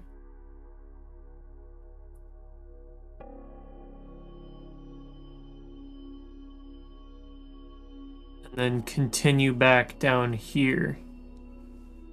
What am I looking at? Okay, cool.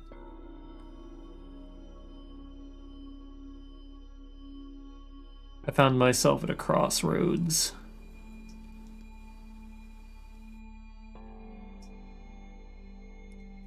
Okay, it doesn't look like I would have any other... Oh, hold on.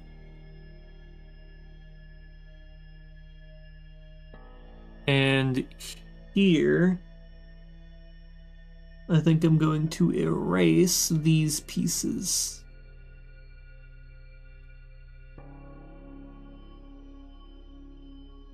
Make a new layer.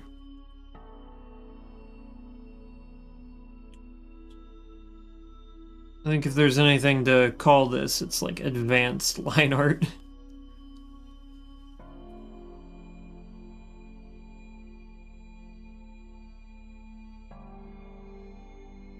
Hit it here.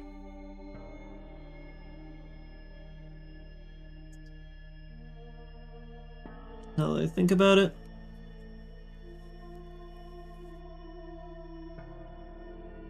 let's alpha lock these layers.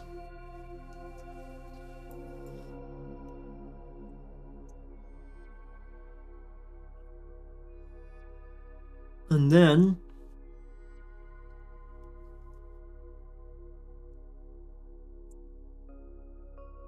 very simply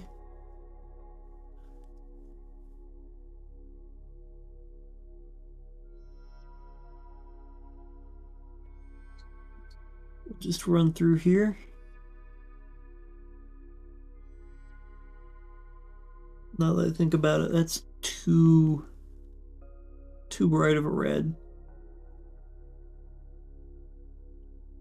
Or maybe it isn't. Fire's weird.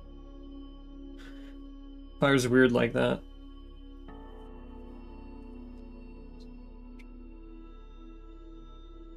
I think I'll give it a really light line art instead. No, more like this light.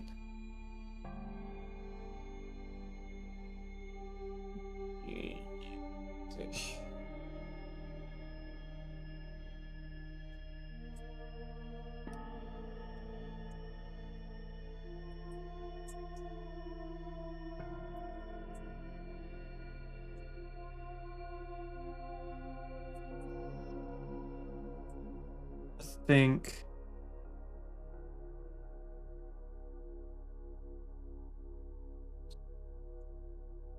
This is probably a fairly sane option. Looks kind of fleshy though.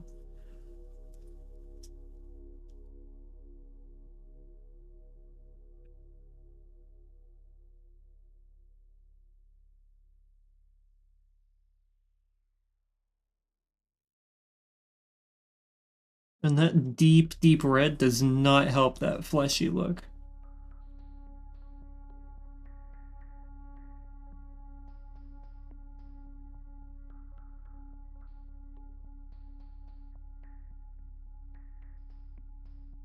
Oh gods, what have I done?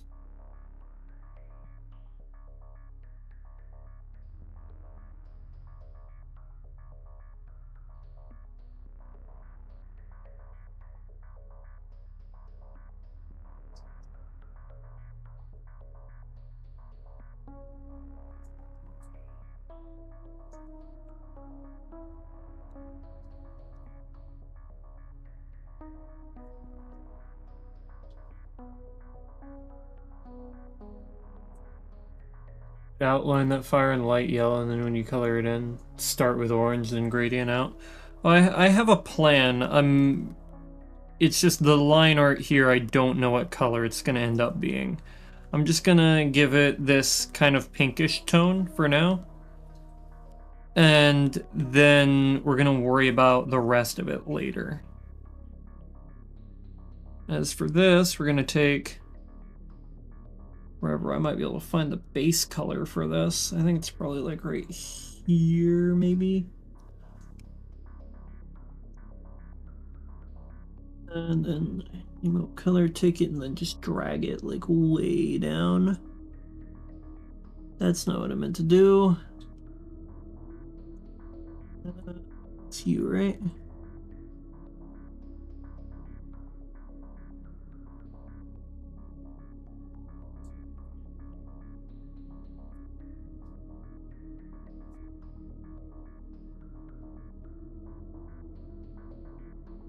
It needs to be darker.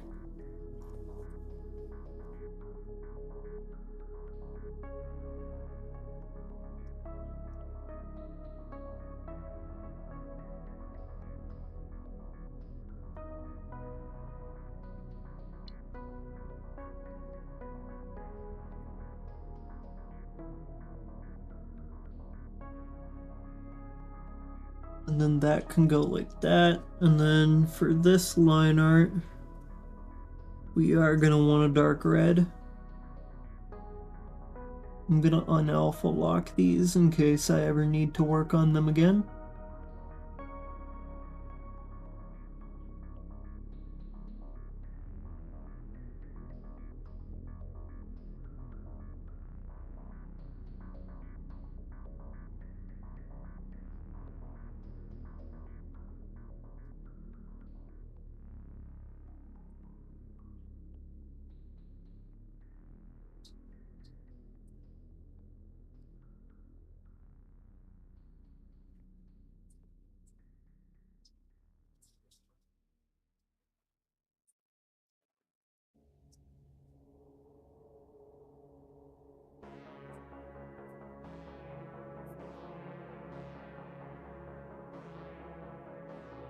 Yeah, you're learning that one of your clients always wants fire on his character.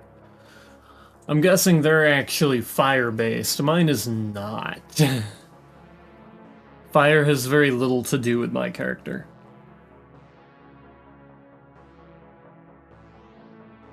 Very clock-based. If you check my channel art for the banner, you'll be able to see that I have, like, time, like little clock signs in my eyes. And I'm gonna make that pretty clear here as well, or at least try to.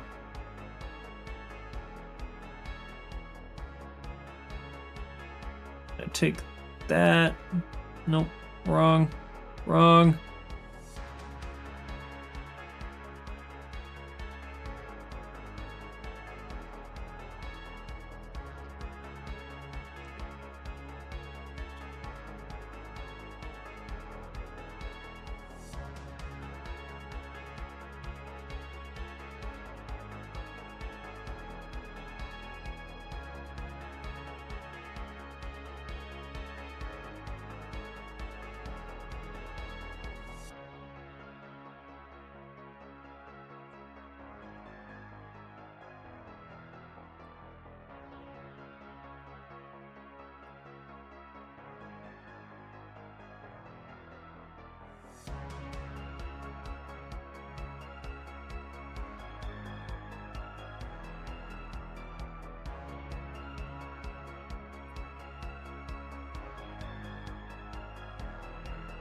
Hate that one.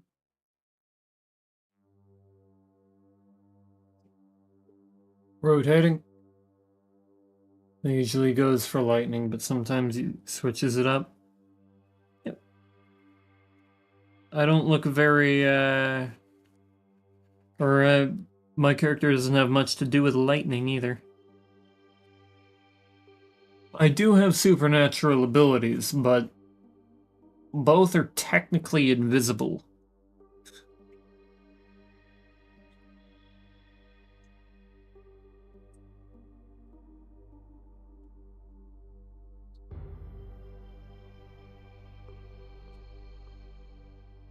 One of them is, force. I'm a force manipulator. That's not something you really see. Theoretically, that would be called kinetokinesis.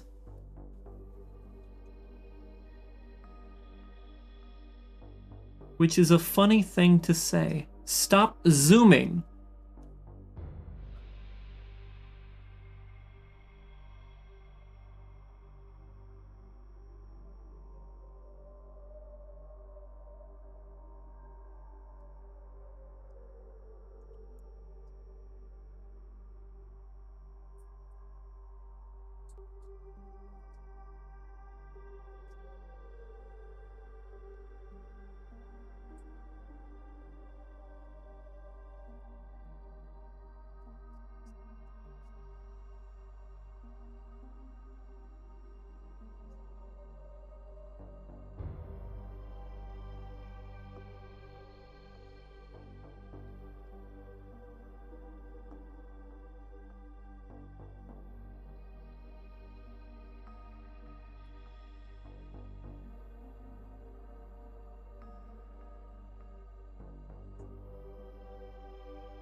Kinetokinesis, you like that? You wish your clients had invisible powers. I also wish their beards were invisible. Yeah. The awful part about my character concept is that it is a pain in the dick to rig.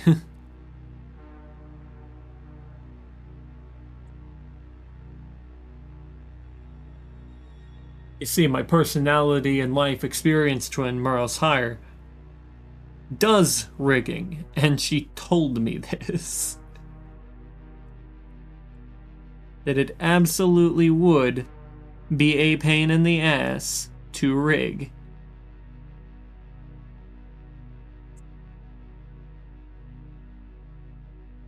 And can you guess what the problem is? And do you think you can figure out what the real issue behind my models, or not the issue, but the real real hurdle behind my model's rigging? You think you can figure out that what that is?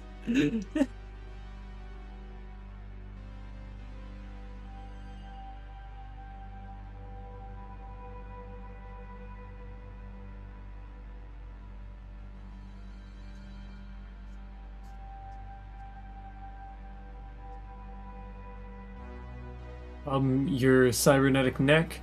Very close. Incredibly close, even. That is a very good guess, actually.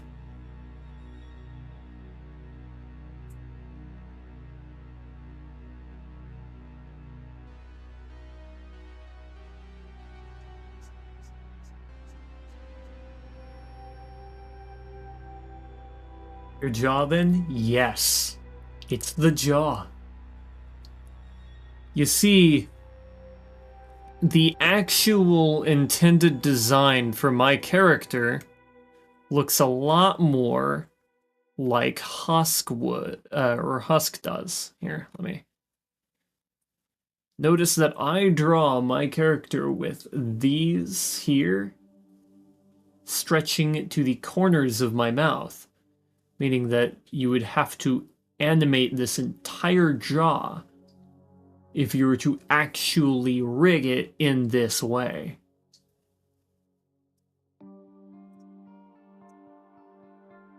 And that would be a fucking nightmare. Now, granted, that's all flexible material.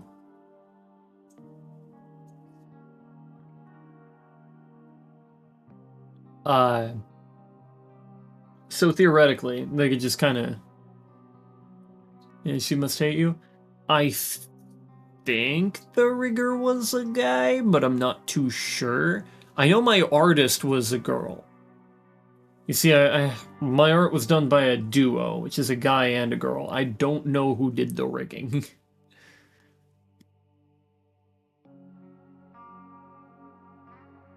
But the girl tends to draw the guys.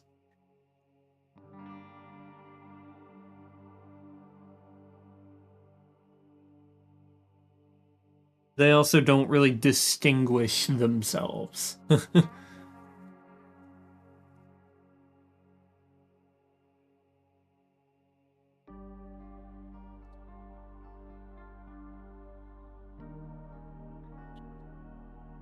is one of my favorite songs in the BGM that I've been using. It's actually just kind of clean.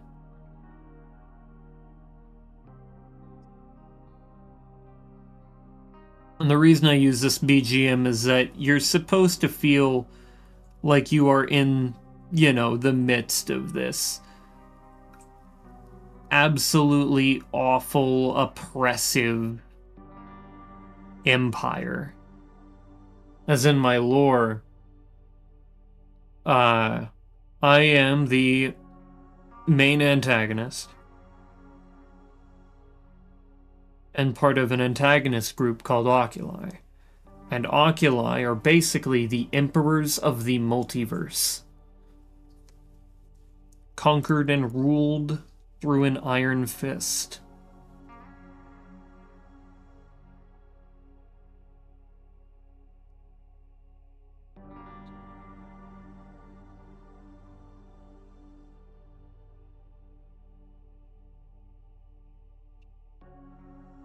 There was something I once said about Oculi that really sums up exactly how they behave.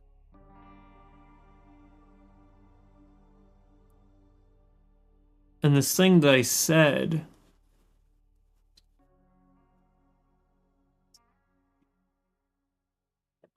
let me... It's got a nice ambiance. Yeah, it does just... It has a much more chill vibe than what my story actually goes for. My story is a veiled grimdark. And I write tragedies.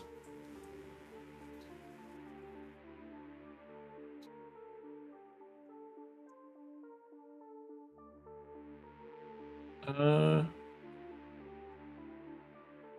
But I do know where I said it.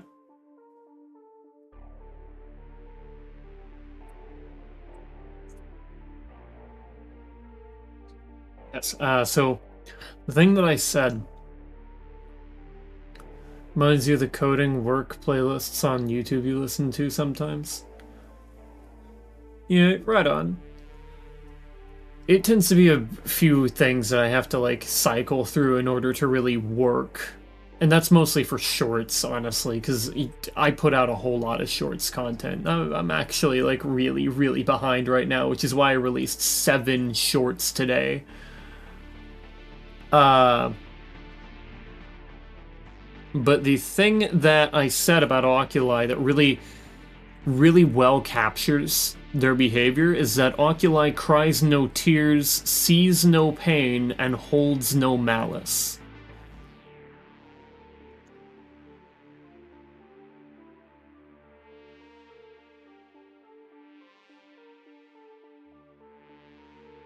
Basically an apathy cult.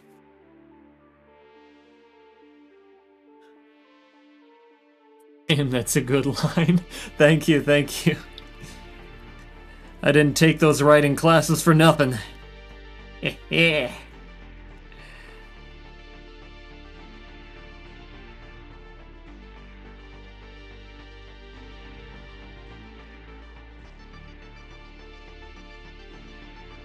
And the holds no malice line comes from a part of the philosophy of Caliburn, the main antagonist, and how he's constantly trying to discern different types of evil, and he kind of categorizes them in different ways. And he categorized oculi as evil without malice. Because through the actions of oculi, he recognizes that they do not have any hatred in their hearts. Nothing they do is for some sort of revenge or some sort of slight against the people they have done that to. It's just simply business. Again, they're a cult of apathy.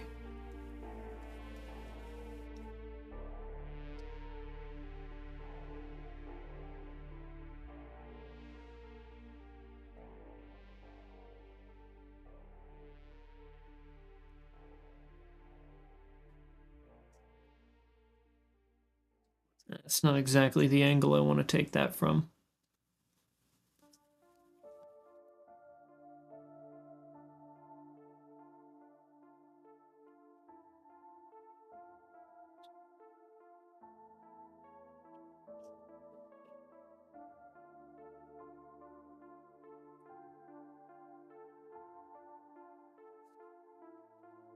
Alright, we've got the hair done. Now we can make another layer.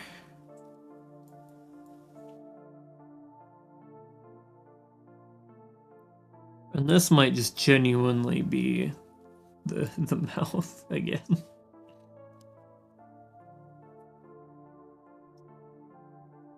Okay, hold on.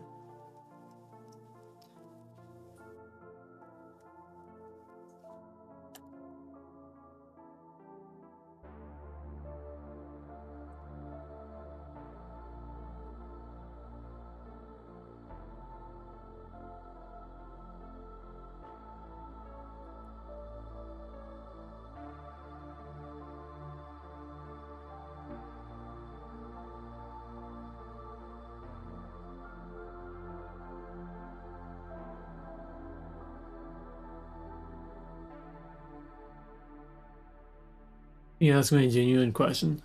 Go ahead. Sounds like your type of cult. Hell yeah.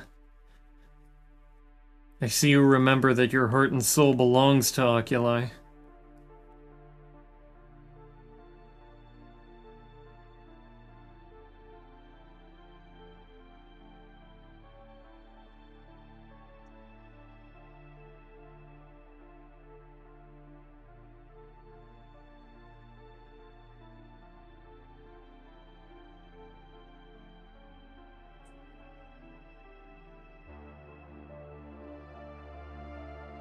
He's recently started watching streams and streamers with lore and such. Why is it a thing? Like, why? What do people do with that info?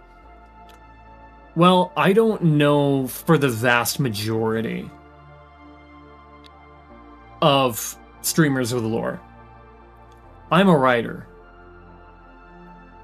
My VTuber model did not come first. I was always writing this story, regardless of whether or not I became a VTuber later in life. This is the main antagonist from books that I have been writing since before I became a VTuber. For a story I've been working on for like a decade.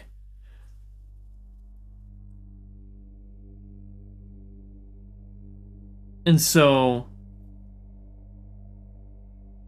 like, a lot of people, when it comes to these, I assume are just genuinely interested in things like lore because they have some sort of intrigue to them. They tell stories and whatnot. And I can really appreciate that part of the VTubing community. That is just very, very. They have quite an appetite for storytelling, is what I mean to say. And I really like to see that as a writer.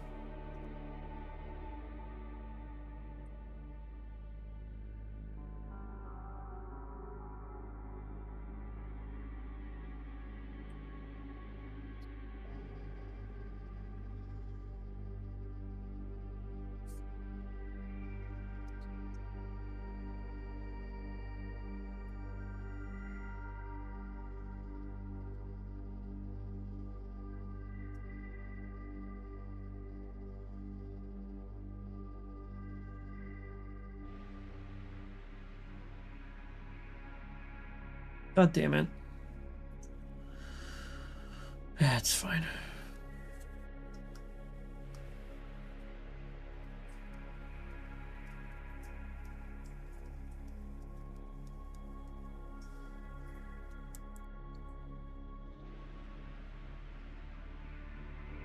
Okay, yours I get, and from the bits I've seen, it sounds really interesting. Well, I'm glad you think so. I've released one book so far. It's not like in a published format, but it is. But with the others, is it like a D&D character? I guess you could kind of compare it to that. That wouldn't be a totally unfair comparison to make.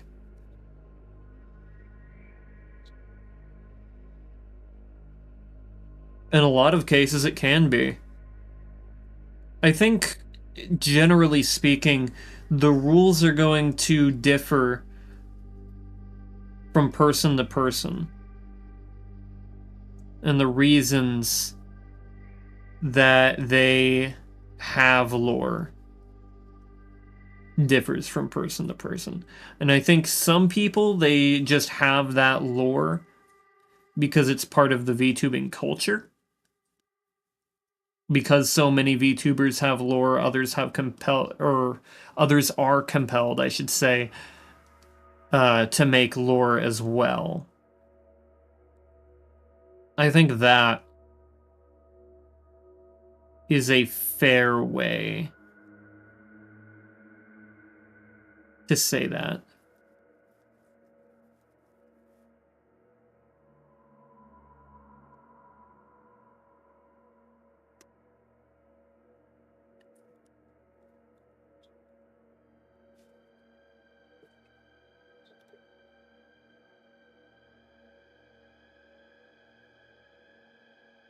That makes more sense.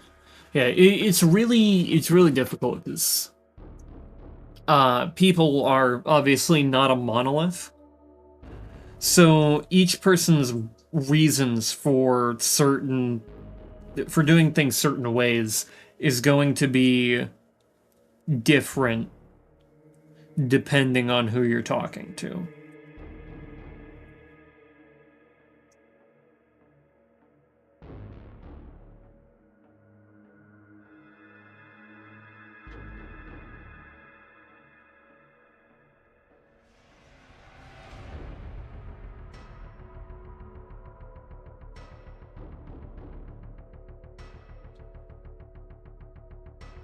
Fuck.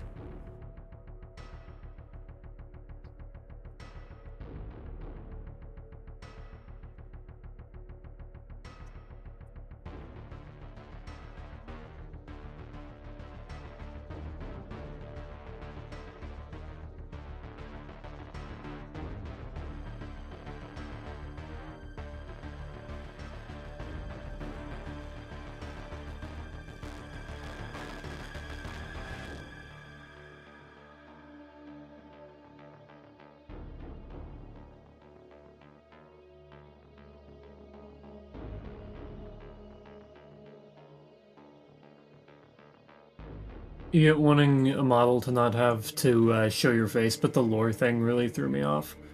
Yeah, I get that, but I think it also stems from the fact that a lot of characters in anime and such tend to have lore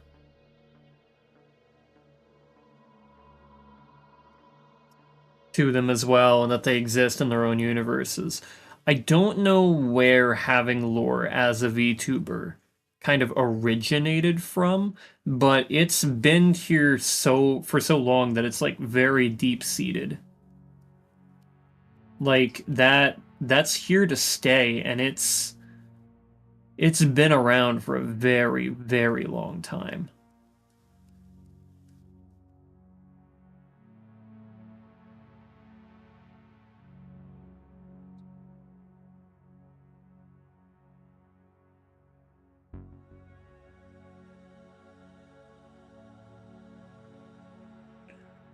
I mean, it was obviously here before I became a VTuber, and I mean, I'm not a very old VTuber by any means. A lot of people started becoming VTubers in about 2020 or so. I didn't debut until 2024. But yeah, generally,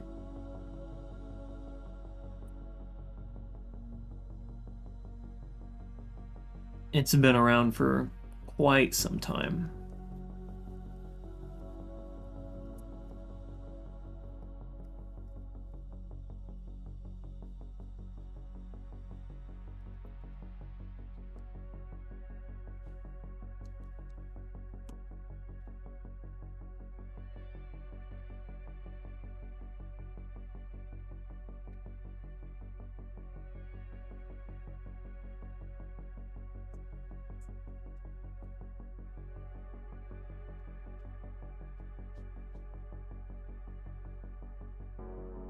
I think the best way for someone to really answer, or to get your question answered, I should say, for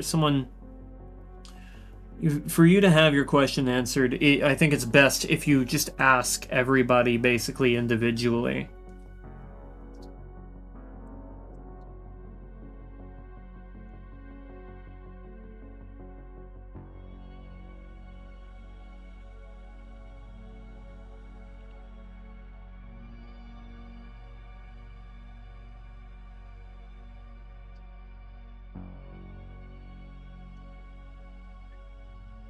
As I think it will be hard to really get a good answer just from anywhere.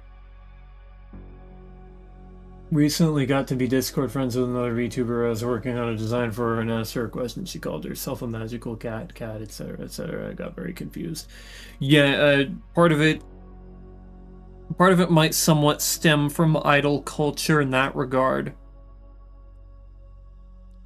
As in Japan, you're kind of supposed to play into the role. And since I'm talking about Japanese idol culture. And since that's where VTubers originated from, it starts kind of wonky.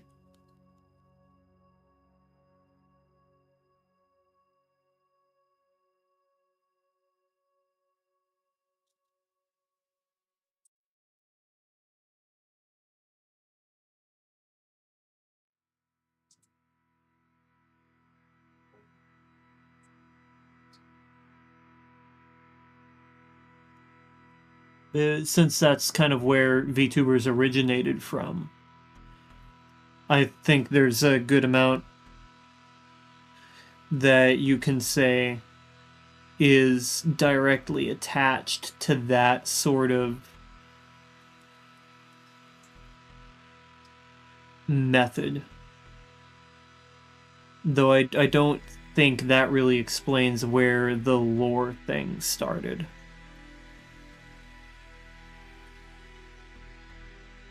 Maybe there's a deep dive that you can go into there.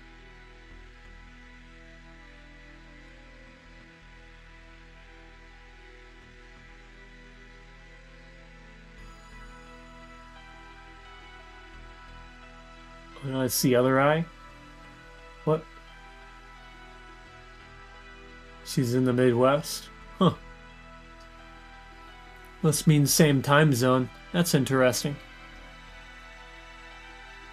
But what's going on with the ice?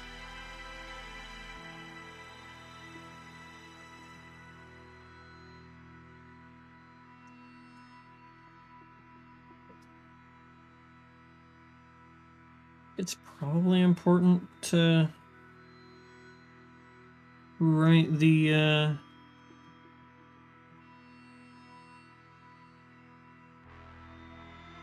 Holy shit.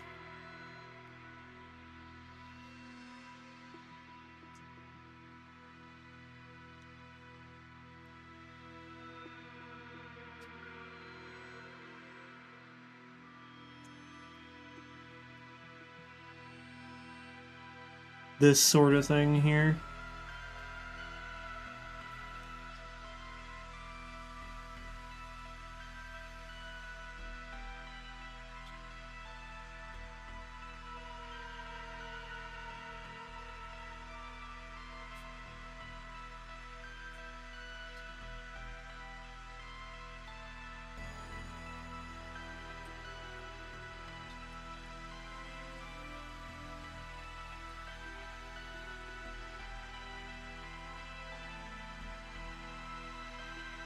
And then over here we would have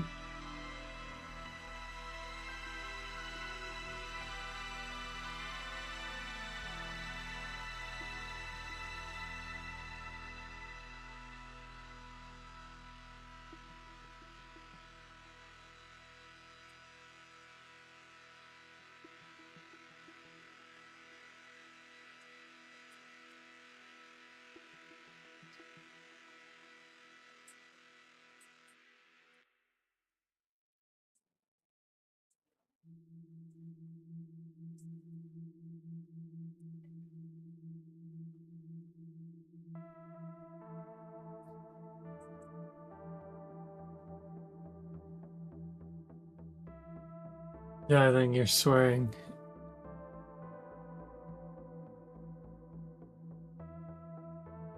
Just wondering how much she believes what she was telling me. Oh no, it's an act.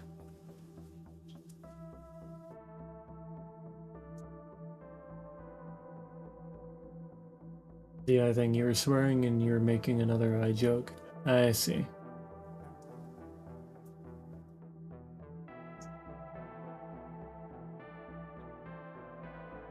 But yeah, it's important that I have those in there.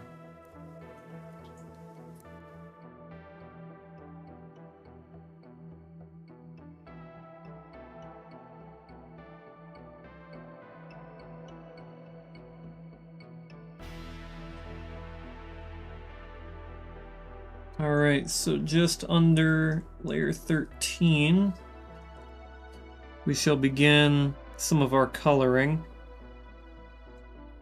Have it be a fairly dark red, or it should be orange.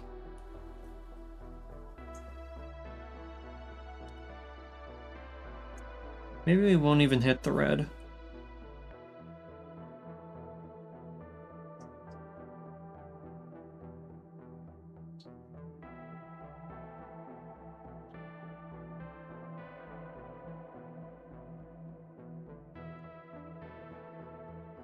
Hey, no. So listen.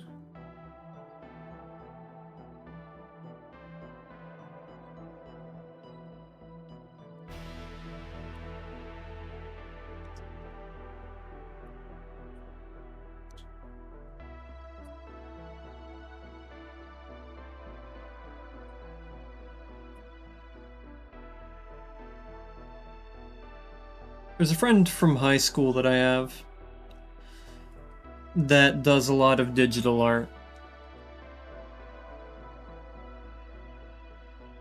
This is like, this is meaning back whenever I was in high school. It's been a while since I've been in high school. Yeah, a friend from high school did a lot of digital art whenever we were in school, and I think she still does quite a lot. And I tell you, she is like the fastest I've ever seen. What I'm doing, she probably could have had done 2 hours ago. I kid you not.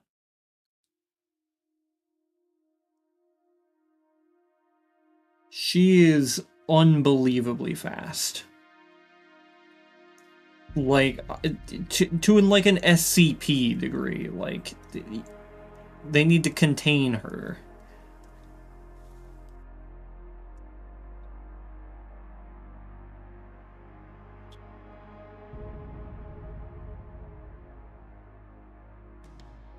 The crazy thing is that she's good. Like, she's that fast and she's good.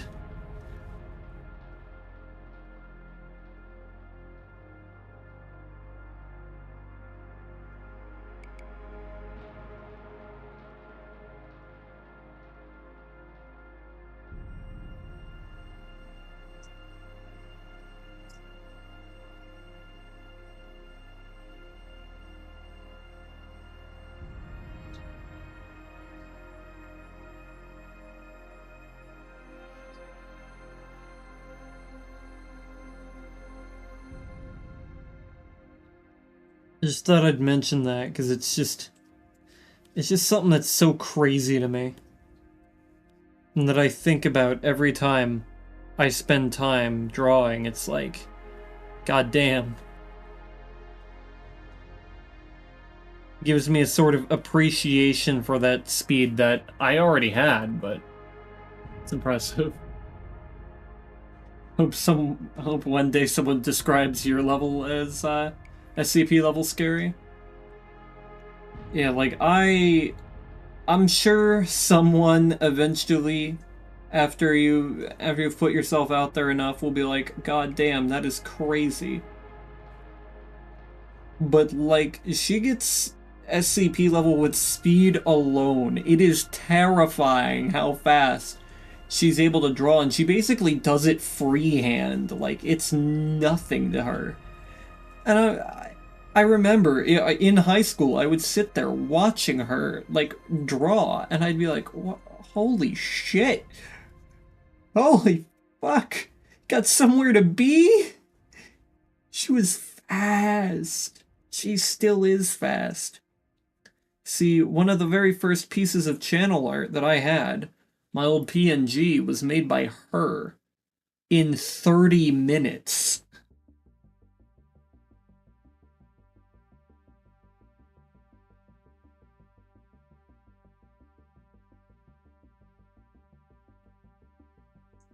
And I can confirm it was in 30 minutes because I was there. I was there watching it be made.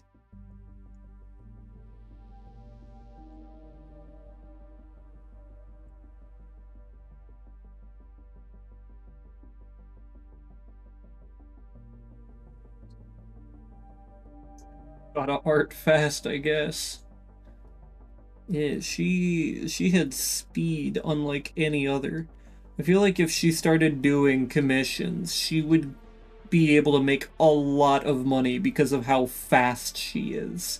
She would be able to take on a bunch of jobs and get them done all within the span of like a few hours and then make loads of money. I'm surprised she doesn't.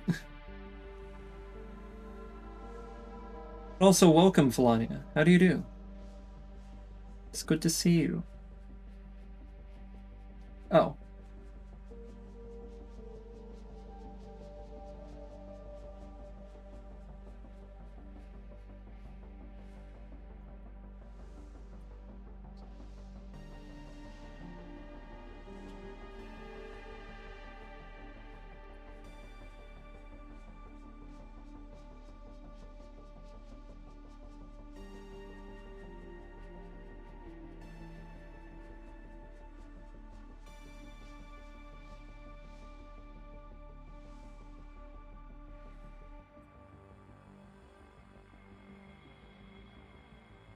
Oh, that actually works so fucking well. Oh, how I love the luminance brush.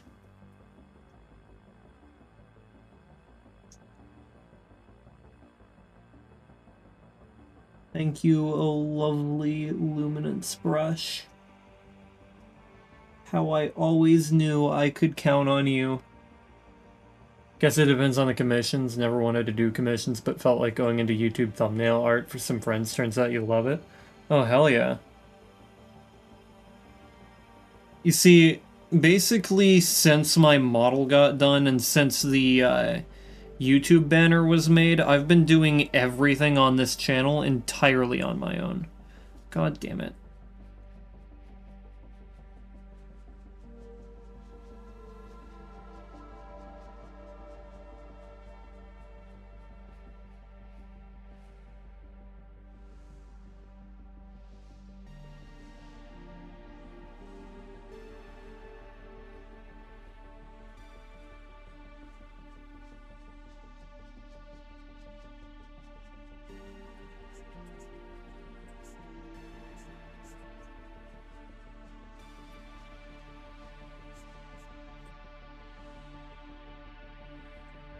I have to find an approximate match.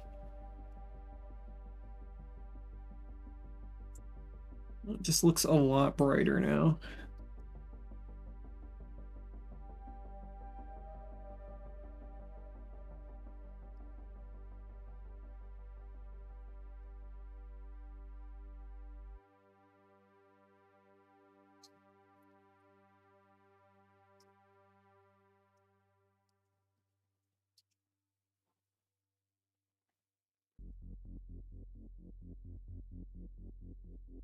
I imagine it doesn't look like it, but this operation here has been a one-man job for probably a year and a half. I haven't had like much art come through that wasn't either my own or something that I put together myself. And this is like the first time that I'm really actually doing any art for myself. Oh, fuck yeah, that actually goes so hard. What the hell? Luminance brush is godly in so many ways.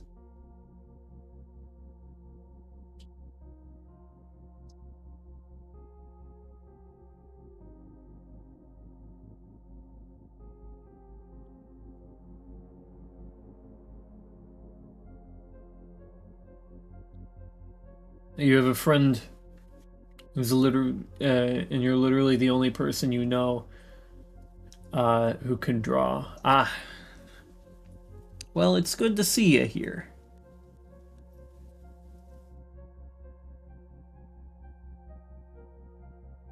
Now, the funny thing is, like, most of my content has nothing to do with art. The fact that I can do art came to a surprise to many people. Came as a surprise, I should say.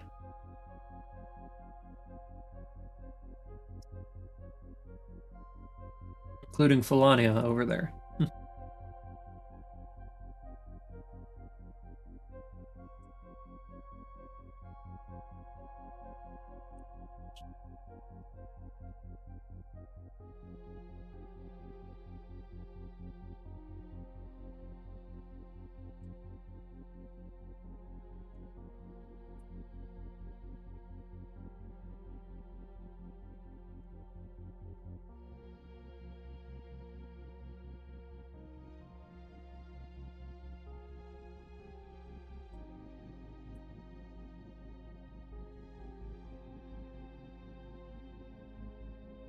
I'm basically doing all of this art because I kind of have to.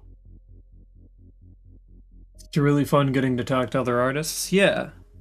I've met a lot of really, really neat people over the course of these past few days where I've been drawing my own member emotes. It's been really neat.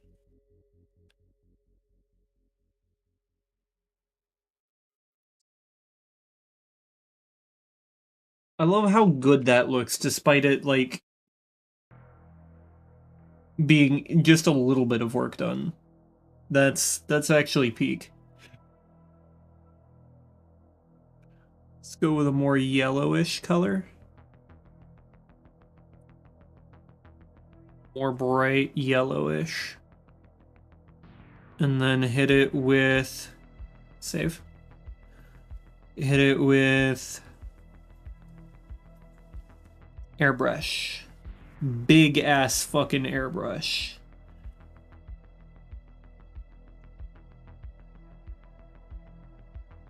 I alpha locked that layer instead of that one.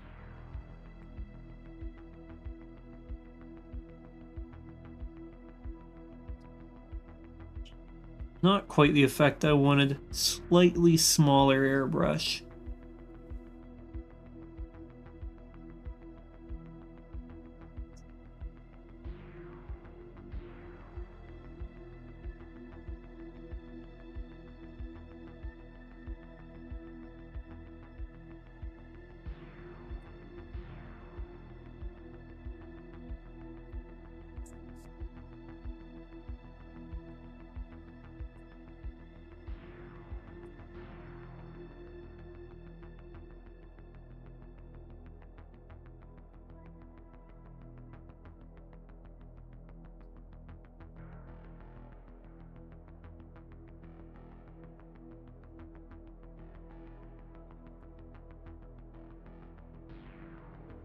Gives more of a yes, loving the chaos vibe.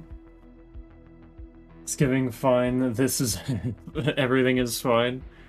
This is supposed to be kind of a image that radiates the chaotic energy that I can output. The gremlin feel, you know.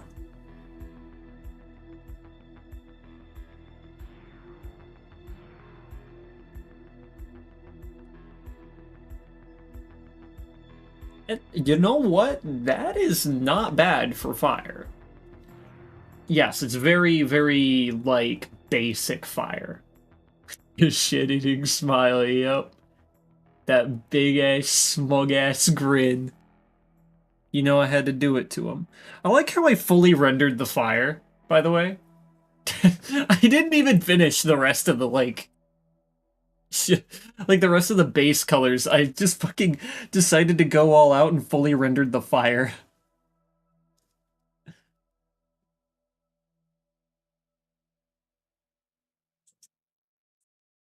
On a fucking whim.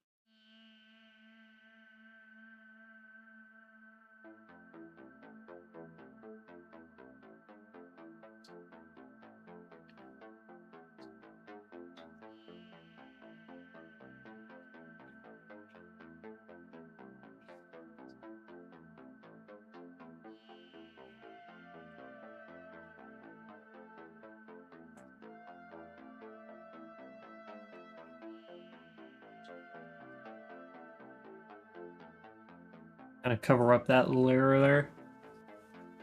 And see, I did this look, love it. Perfect. That means it's working.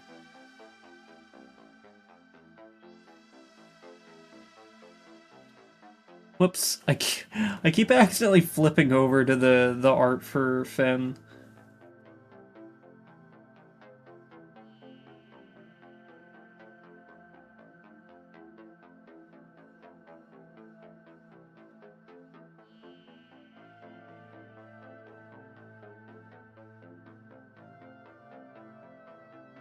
I don't want to do this in luminescence, that would be odd.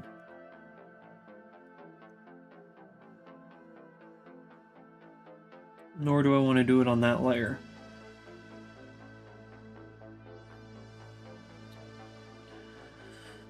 Add a layer.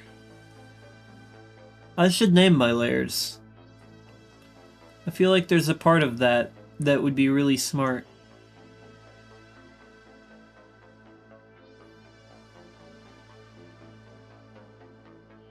Oh, wait a damn minute. You know what I just realized? This part isn't even fucking skin colored. Fucking A.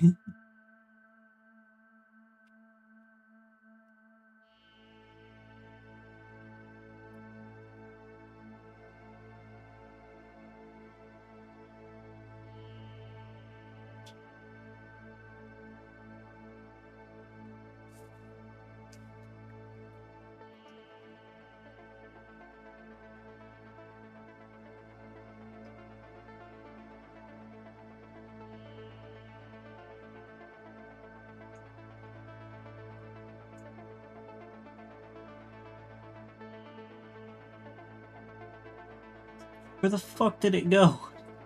There it is.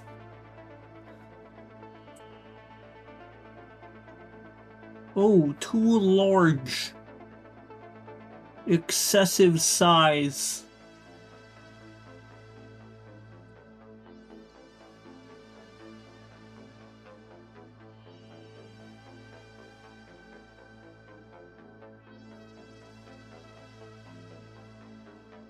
Name the layers. We don't organize things. We die like men. Yeah, that's basically how it's gone with like everything related to VTubing.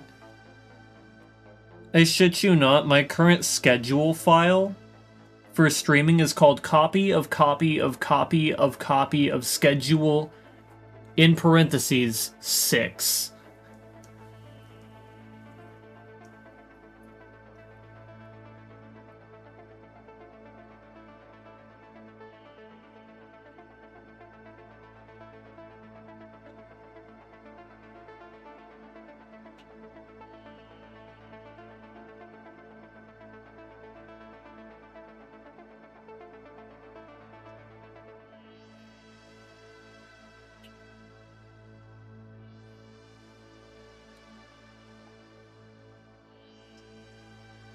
Now, before I switched programs, or software, I should say, the names for the names for the thumbnails were untitled presentation, and then followed by a number in a parenthesis.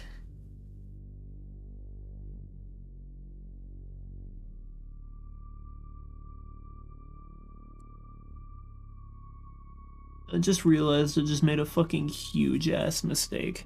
I'm just gonna... just like that.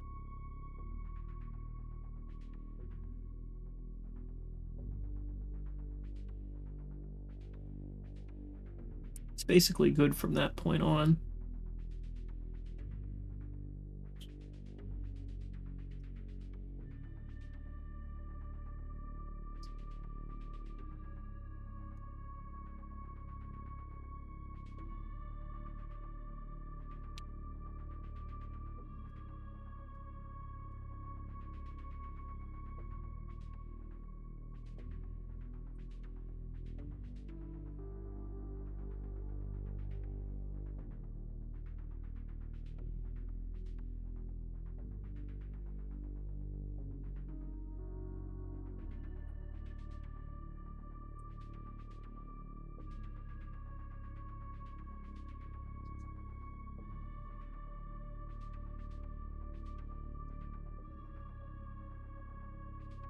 Trying to remember to drink the beverage that is sitting on my desk.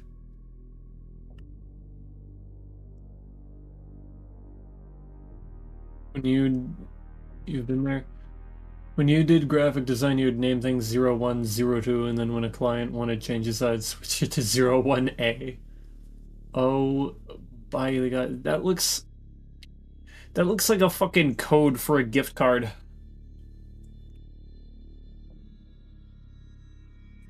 Like, that looks like something you'd reveal scratched off the back of a gift card.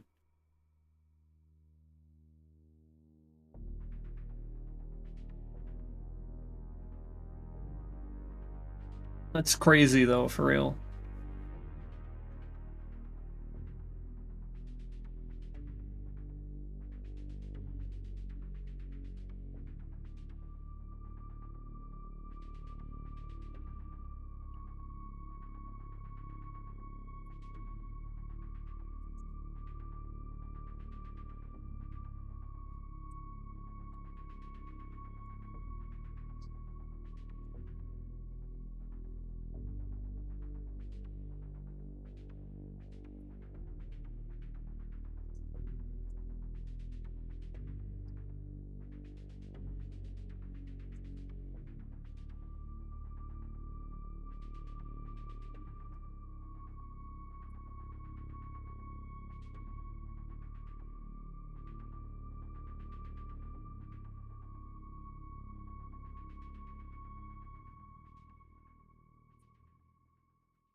Did him just pick something? Jeez.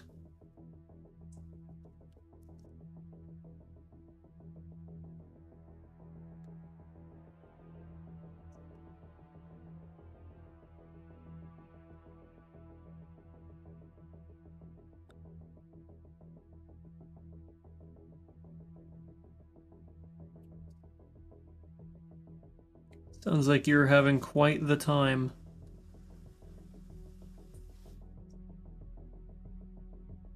God, I can see it. I can see the fucking weirdness.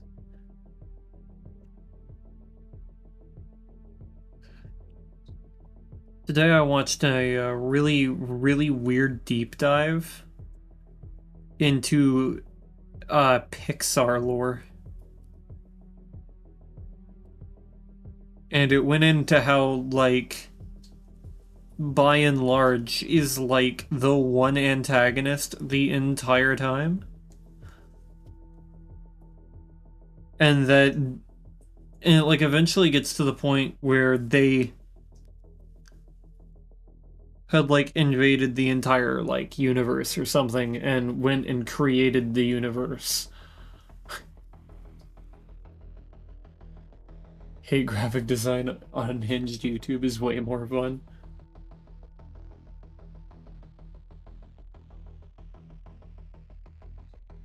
That's true. That is very true.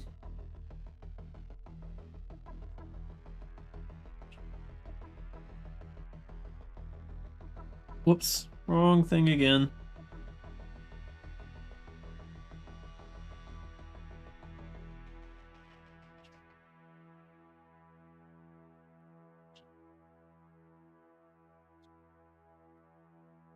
Ah, fuck. I need to close that so I stop clicking it.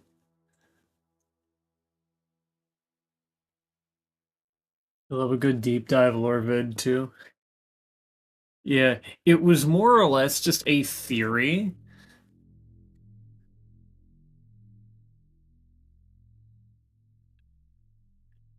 And like I think the funniest part about the theory is that at some point the super weapon that like by and large creates to wipe out the monsters in Monsters Inc.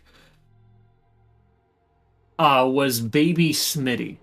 I think that's fucking cinema. That is absolute cinema.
Fascinating, yes. Indeed, fascinating.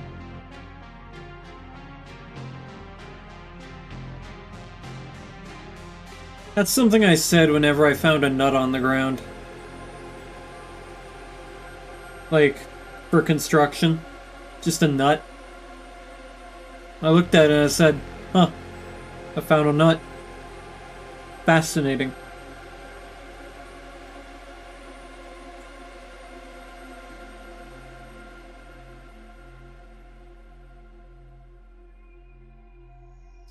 People found that hilarious. You had an SCP phase and you've listened to hours of that. Hell yeah. I really hate the fact that I have a cut on my ring finger right now. It's incredibly annoying. The things I do for YouTube.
For some reason, the fact that I'm doing this with a cut on my ring finger reminds me of the Easter egg I found in Me's side. Bro, it's just looking around for things in photo mode. Or was it photo mode? I don't remember. But I was looking around for things. And I found a book that was lying on the coffee table in the living room. And I thought, oh, let's take a look at what that says. And it started off like normal, and then it descended into the guy. The actual, like one of the developers, whoever was making that at the time, just going on about how, like, nobody's gonna read this. I don't know why I'm doing this. Like, I injured my hand. And it's like, bro's just like, yeah, you know, I totally get it, but I read it, at least. Developers of that game commented on one of my posts on Blue Sky. I might have traumatized them, but maybe I can say that I did in fact read that book that guy put on that table. Your efforts were not lost. They at least were seen by someone.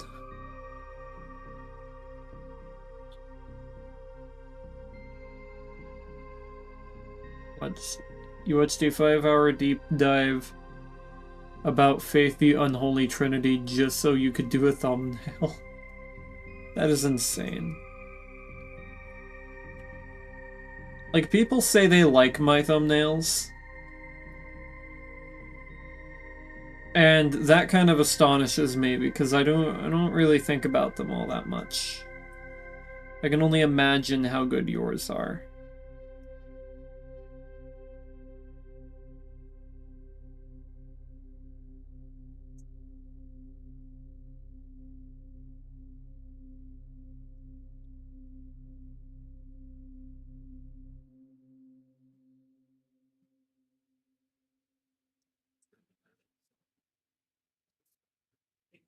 It's surprising what people gravitate towards. Yeah, I mean, people have subscribed to my YouTube channel. That's crazy. Just a guy. I like do writing and stuff, and I ramble passionately about random shit. But like, I'm just a dude. I'm an anime boy on the internet, as I like to say.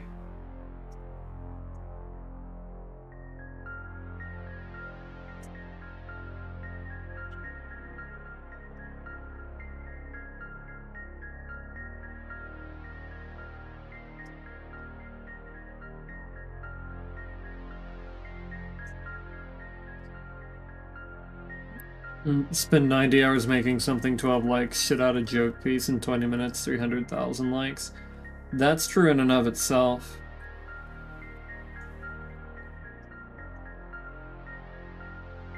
Though I think there is something, at least with my Minecraft builds, that has been kind of changing the tides a little bit. Because people are seeing them, at least. And that's more than I could say in the past.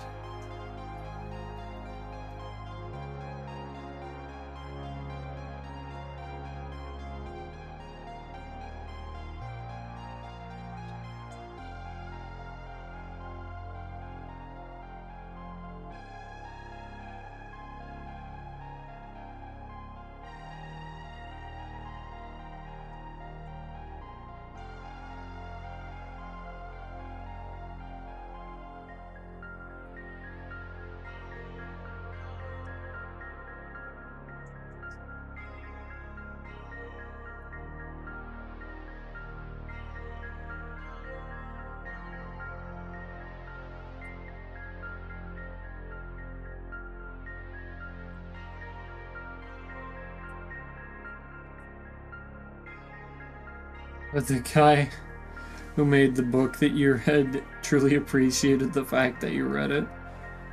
I'd have to ask. Who knows if I'd get a response? Me-Side is a very popular game.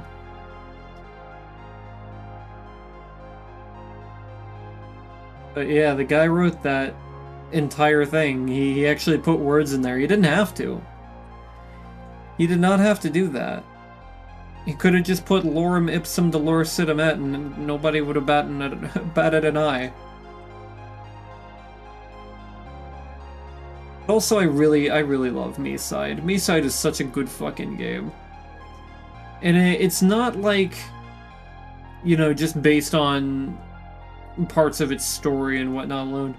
It's just, there's a lot of love and a lot of detail that's really funny in places you wouldn't expect it. There's a lot to see for what the game is.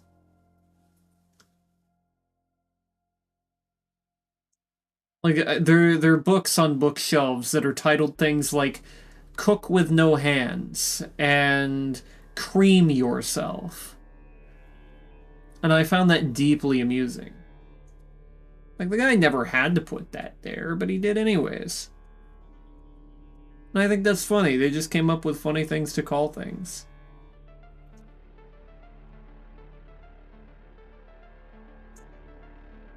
With, like, there's even, like, foreshadowing in the book titles, like Run and It's a Trap.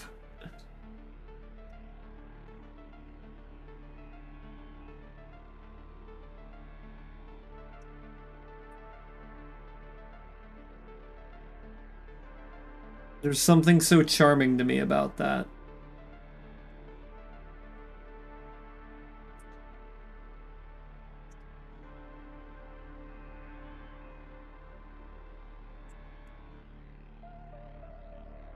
I think in a way you can kind of feel the passion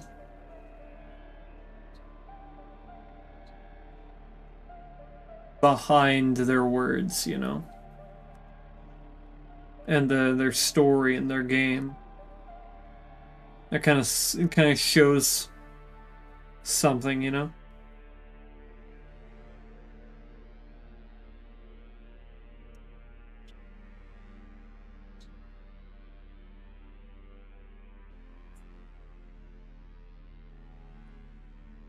Actually, I think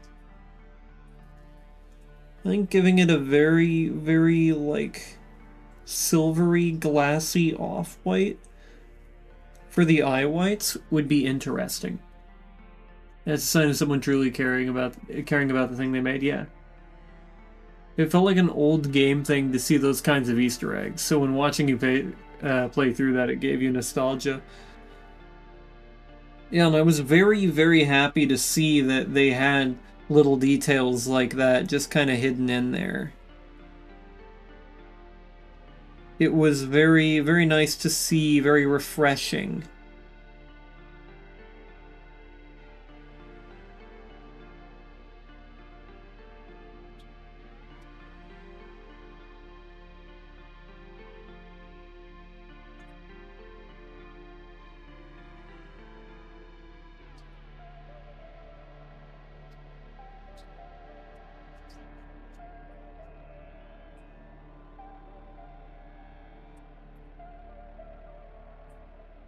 And also one of my favorite genres of horror is Slavic horror.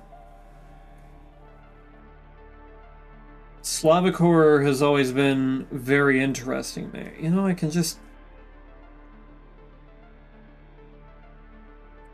I can put white here. Nobody's gonna see it.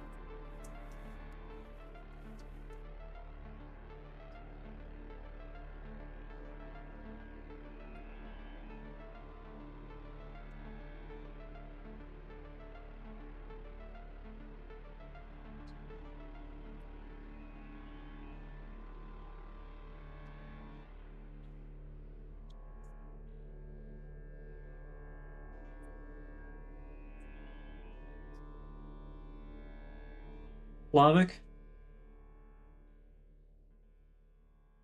Yeah, so like Eastern European horror.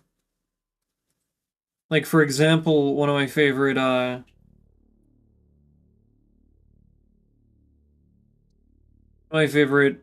like horror games of all time is Darkwood. Huge inspiration for me.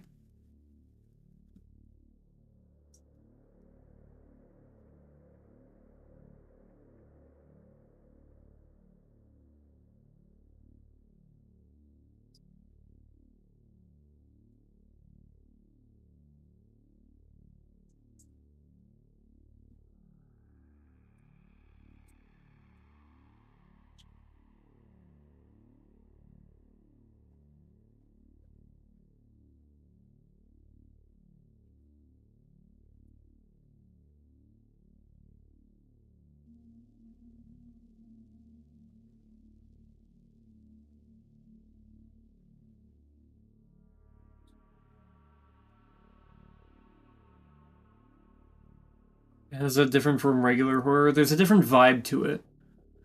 Uh, so basically, Slavic horror is, it has a lot more to do with parts of, I guess, some sort of culture that they have that differentiates it from the regular genre of horror.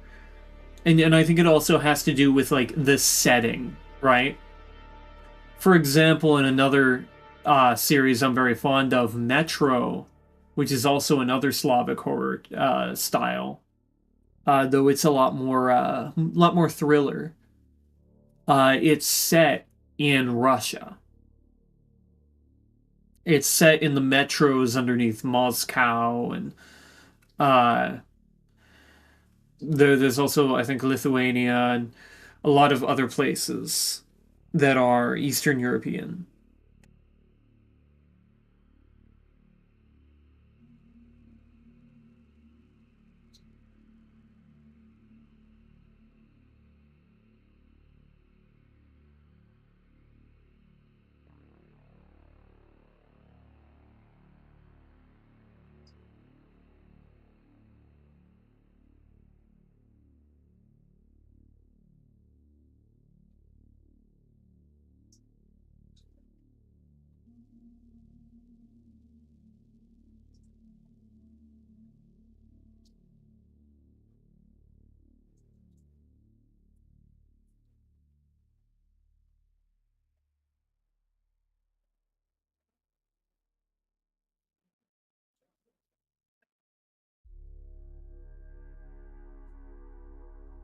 But Mesite is technically considered around the same sort of concept as it is originally a Russian game.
Guessing you might have to look into it. Yeah, definitely start with Darkwood.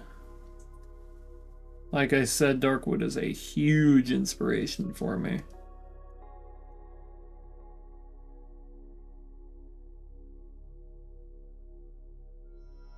That actually kind of looks like shading.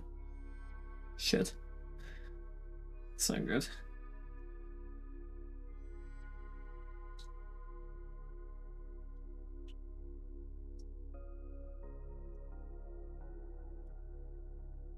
So that's why your book reminds me of a game. Yeah, because it was inspired by one.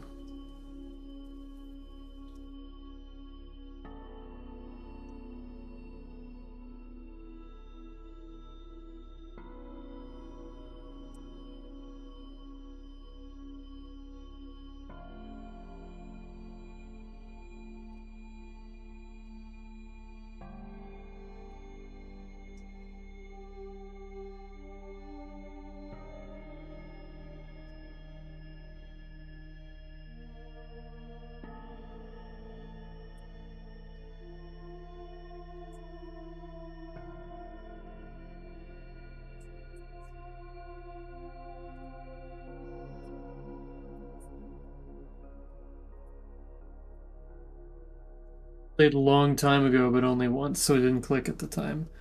Yeah, they are very, very, the, no, not similar, but they, have the same vibe to them because that's what inspired me to write, the Black Forest originally.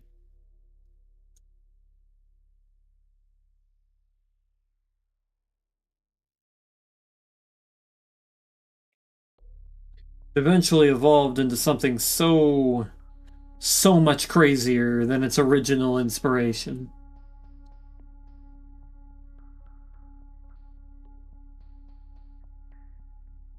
Taking into consideration my story and all.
A place to read the story? Yeah, so my book is linked in my Discord server on Blue Sky. Uh, it was originally posted to it was originally posted to shit. Why am I struggling with this? Twitter. But Twitter made a lot of dog shit changes, and I decided I didn't want to be there anymore. So I left. This isn't Twitch. Yeah, the Discord is linked on the pinned uh the pinned chat. That big white message. It'll be in the link tree.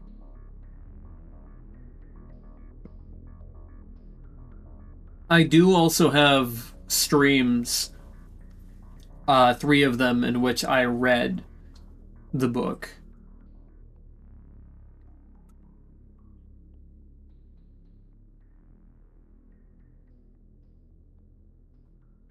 So you can basically get it in audio form as well.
Is a member saying you're only seeing rules, and announcements?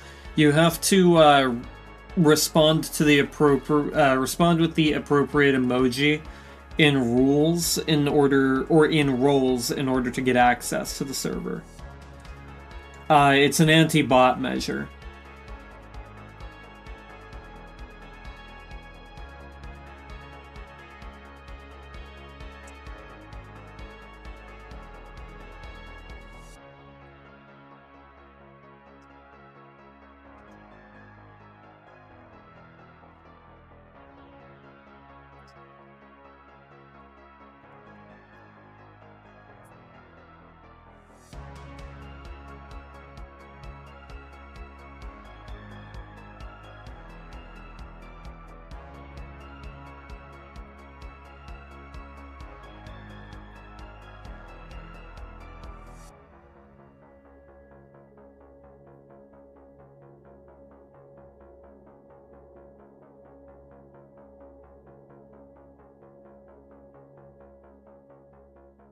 It was a way to see if people actually read, but that works.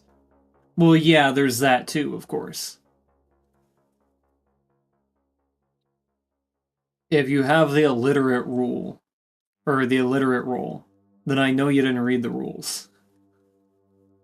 At least, not properly.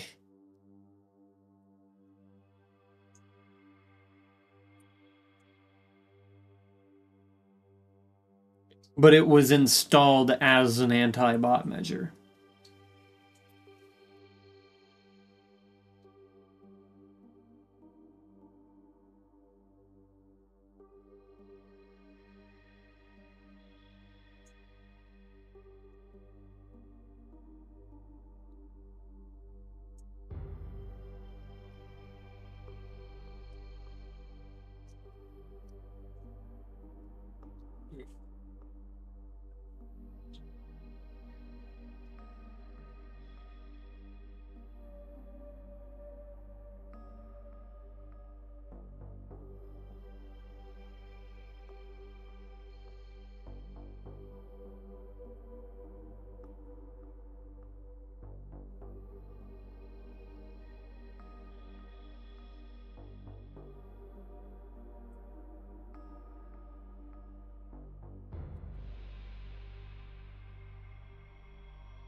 Let me know if you need any help.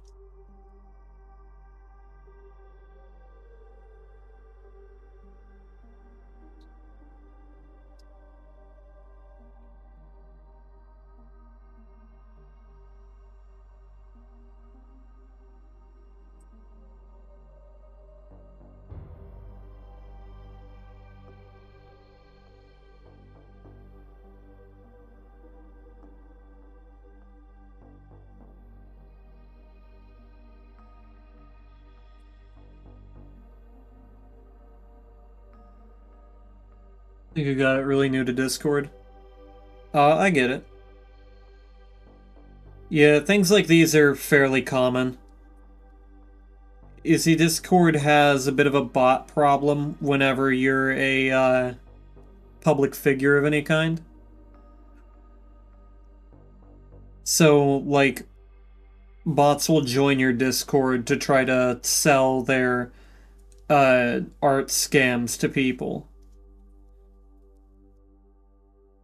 And you just gotta kind of do what you can in order to prevent that.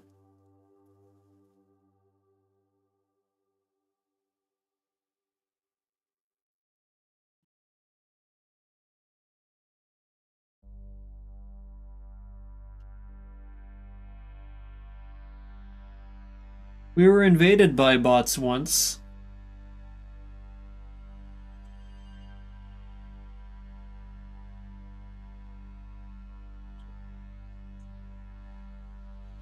Now that I think about it, but I bet considering that comment you made there, Zeronicity, it's an appropriate name. Calling it Port Labyrinthia.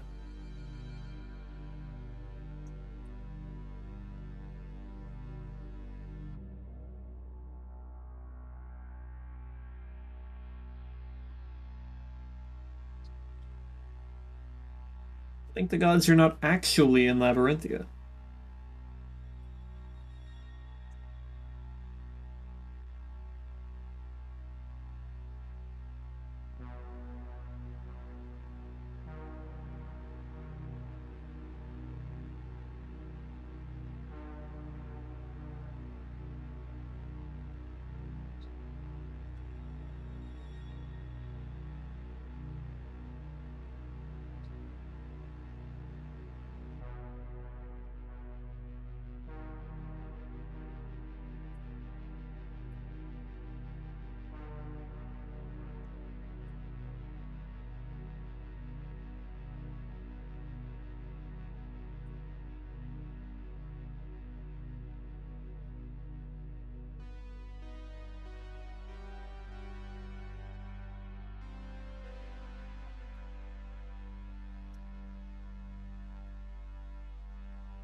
You did the duck thing. Did you do something wrong? I'll check.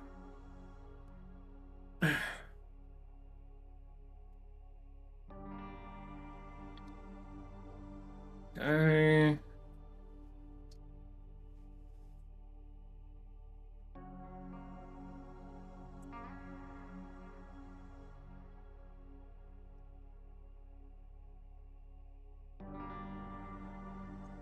Doesn't help me that all of the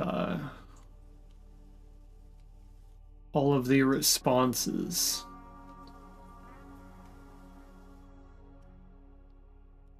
are truncated.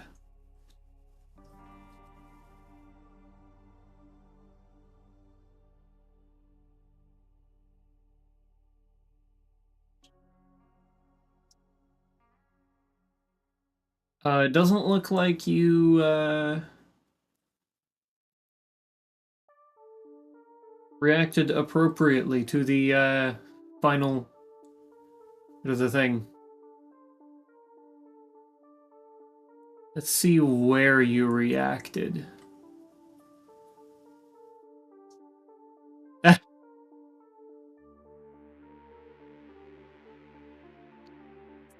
Yeah, you did it in the wrong one. You're supposed to react appropriately in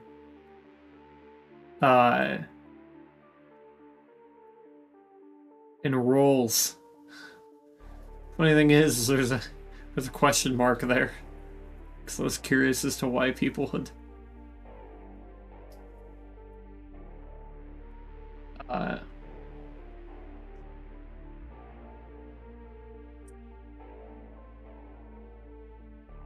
put the duck there.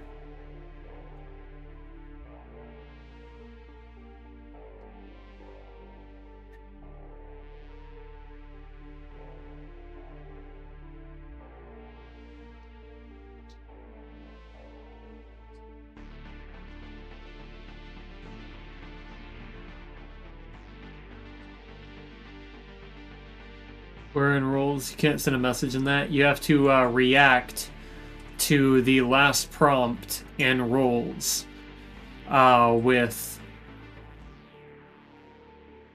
Well, that's not the right place either.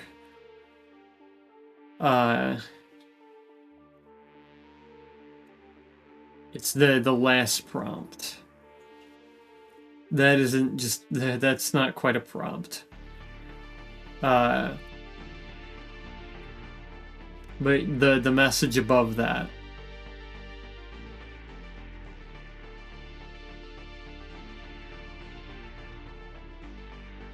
It's okay, it's okay. Let's see, did you get it? Yep, we went up to 60. That should have done it.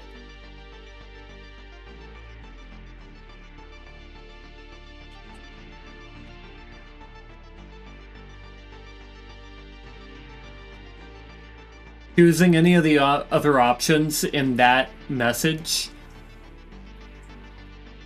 would have given you the illiterate role.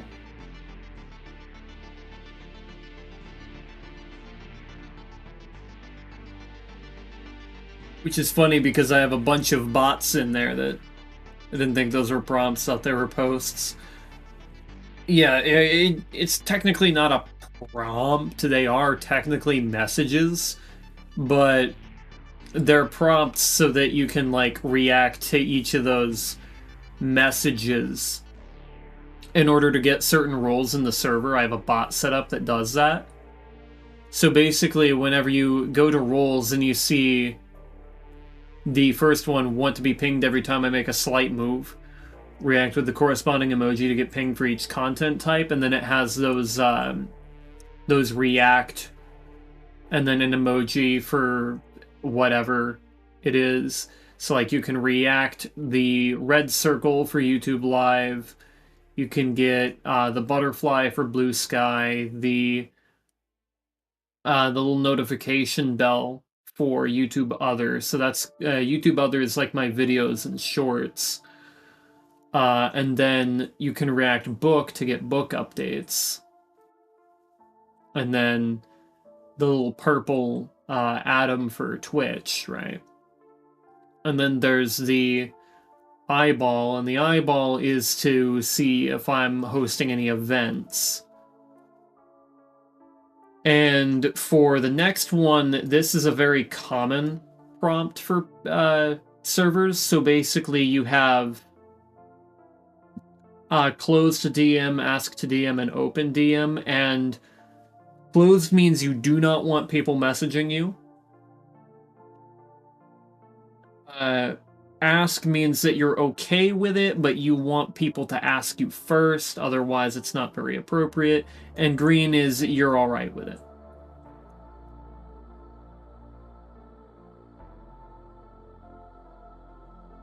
And then the last, like, the last message in there, you can click that little hashtag there and it will bring you to another one. If you do gaming, you can select like different games that you're interested in that are featured on this server, which I do need to get to updating at some point. I just haven't for a while.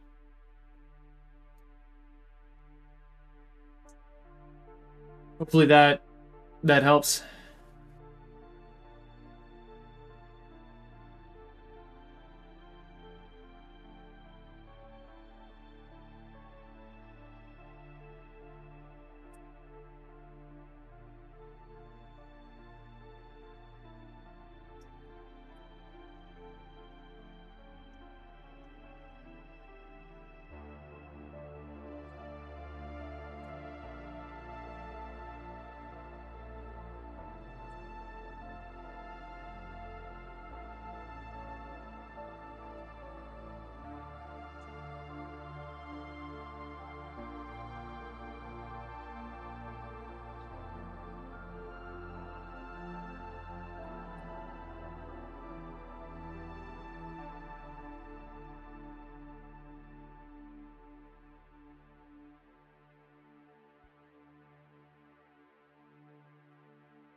Yeah, so far you're only in two servers, and one of them is your client, and the other is a friend of the client. I see, I see. Yeah, it can be a bit disorienting for a first time. Uh,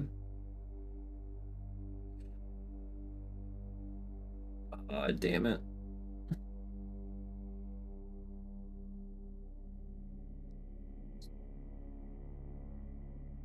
It can be a bit of disorienting for a first time user.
Nah, that's too much.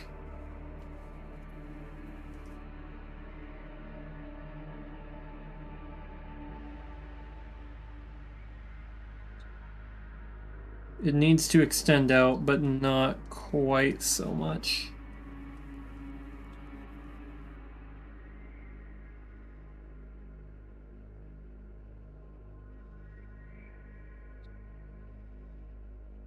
In fact, think the issue has more or less to do with the... Feel old, you're gonna take your social security checks and go home. It's okay to feel old. Caliburn's only 50,000. Yeah, nearly 53,000 years old.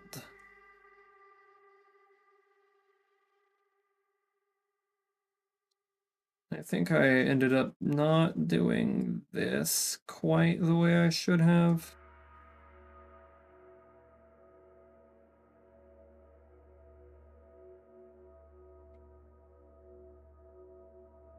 Guess it's fine. This here is a mess. I just need to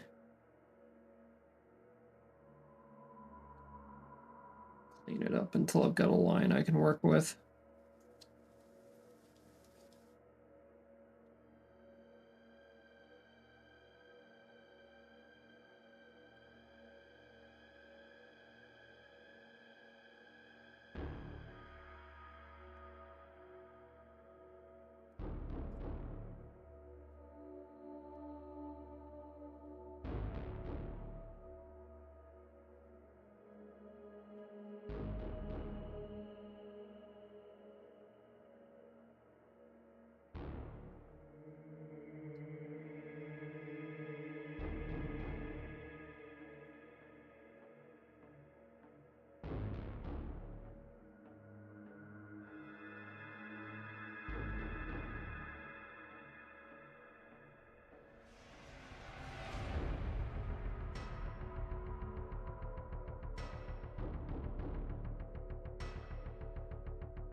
Alright. God damn it.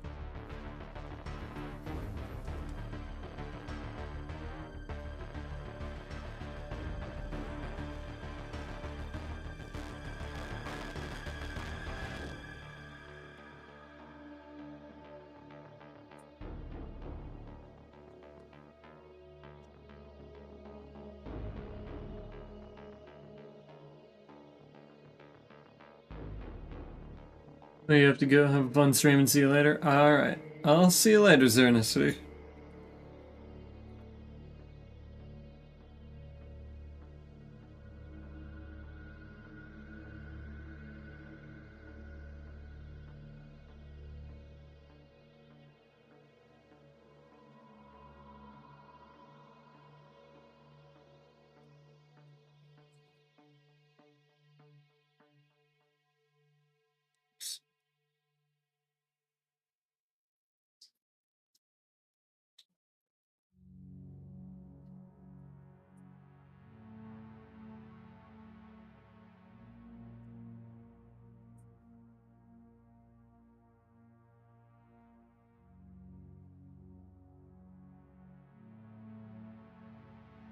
You know, almost the entire reason that I am as old as I am is because time travel is a fucking pain in the ass for aging. So I don't see a lot of time travel media really go into the nitty-gritty details about how people would age under the effects of time travel.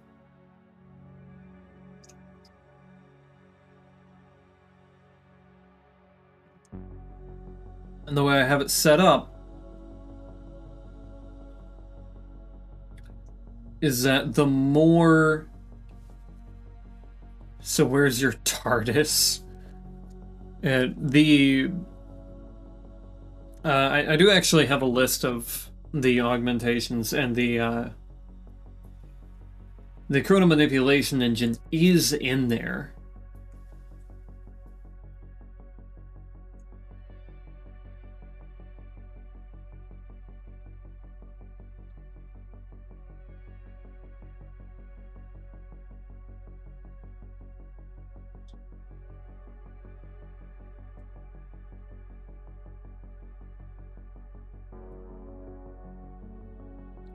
Yeah, so it's chronomanipulation. You like that term? I like making new words, but do want to hear about your time travel age info though. Yeah, so they just really quick to get through it. In both the Jormungandr model and the Zephyros model, which is what you're seeing, the Zephyros,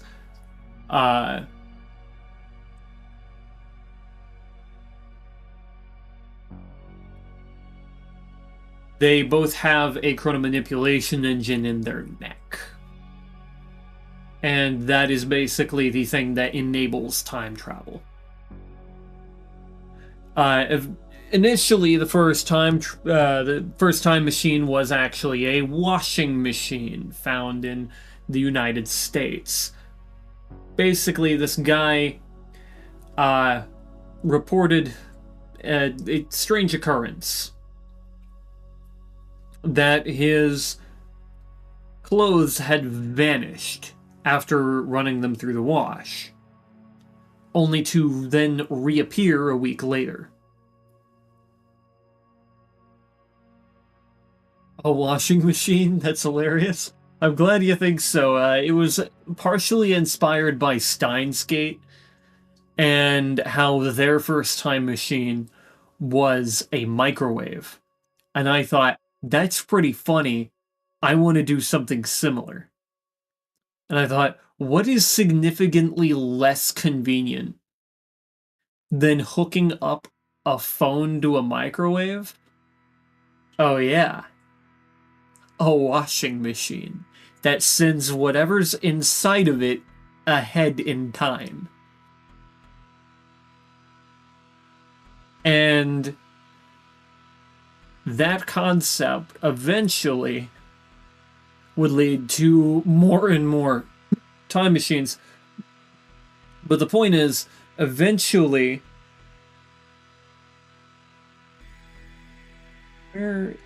where's the line art for those eyes? Oh, it's already there. Okay. I don't know why I thought it was gone. They just kind of had a weird shape going on. You're 53,000 years old because you climbed into a washing machine. Actually, that was long before I was born. Roughly about 800 ancillary years before I was born. That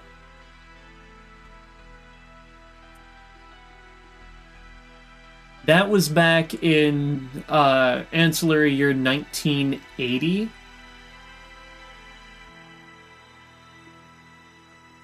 And I wasn't born until ancillary year 2807-ish. So it was a long time before I was born. And if I recall, it's roughly ancillary year 3400. There's 2 year systems. You have the cardinal and the ancillary. The ancillary is the time spent outside of time.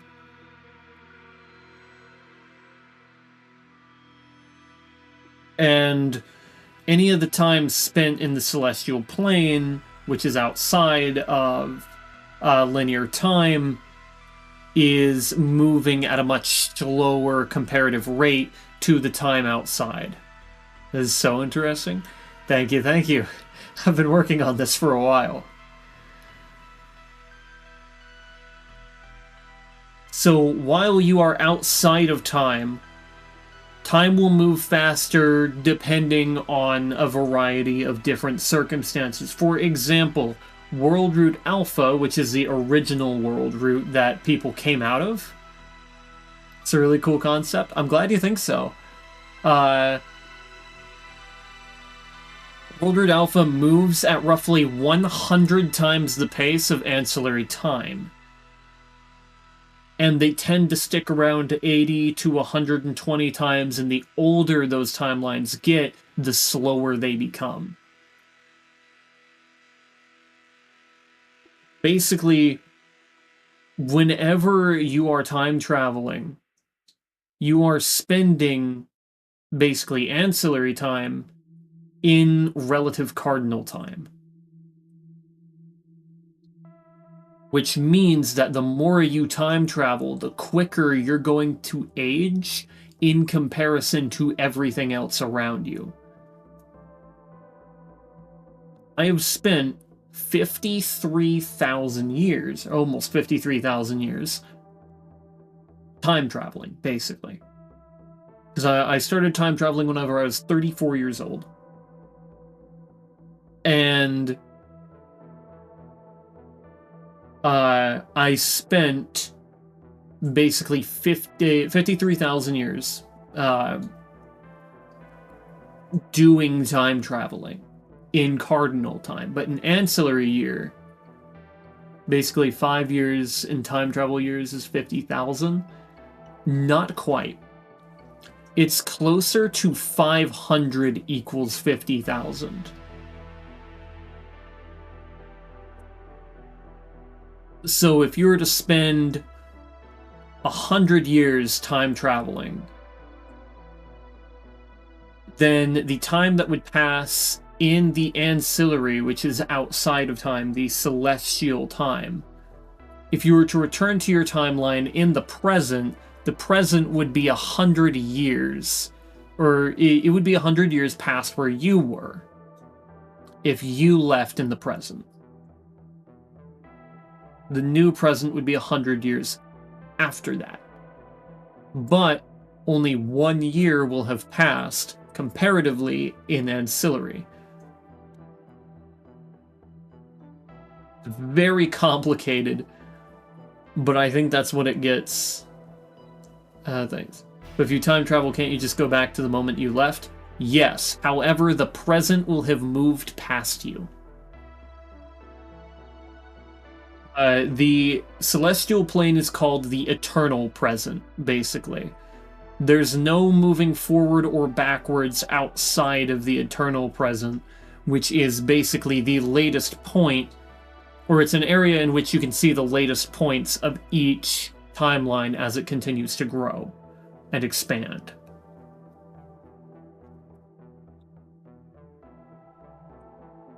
Like Bill and Ted's phone booth? I'm not familiar with this.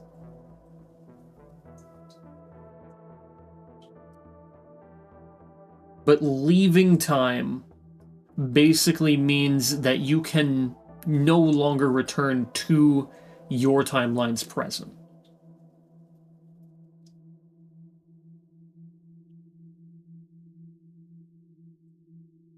But that's basically how I got so old so quickly.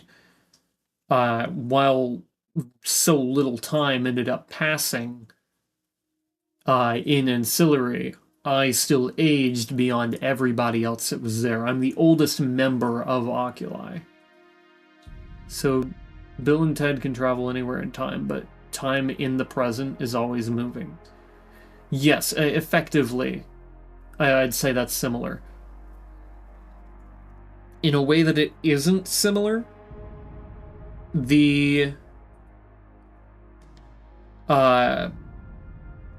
the fact that the celestial plane, which is the eternal present, and cardinal time is separated. But the backstory of time travel is basically this washing machine was discovered by the Illuminati. I shit you not, it was the Illuminati that found it. They seized the object and then began to dismantle it. And as they dismantled it and kept running until they figured out what inside of that was causing the time travel, they took it apart until they figured out what was causing the time travel, and then they started using that. The Illuminati really made me laugh. Yeah, they're actually called the Illuminatus in this one, which is to be closer to their original Latin name, Illuminatus.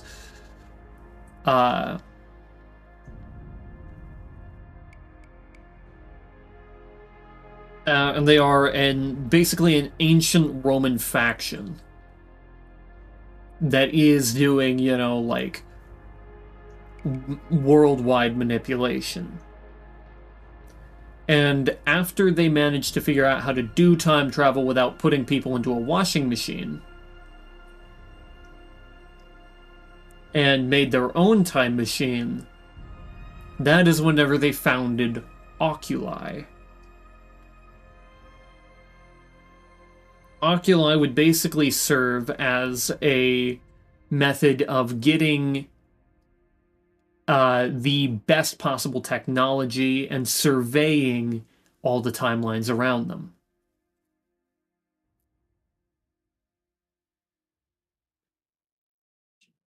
And as Oculi began to do this, they began to grow very powerful.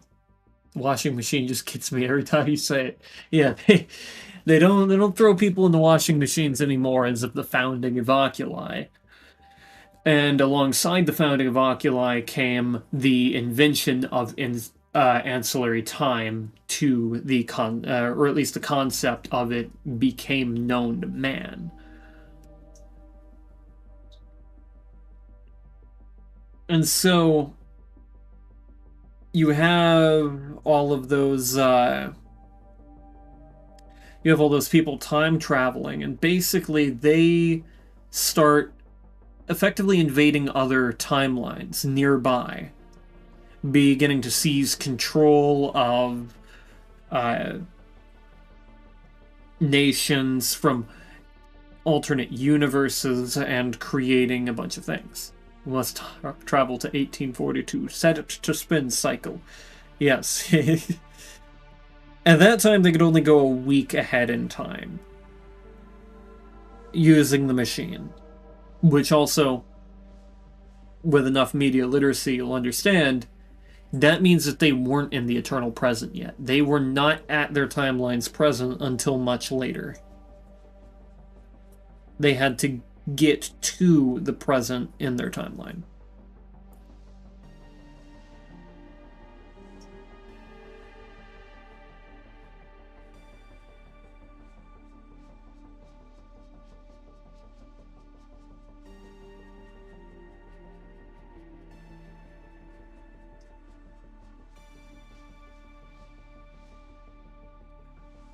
Continuing, they end up... hold on, I don't know about all that noise. Just grab that.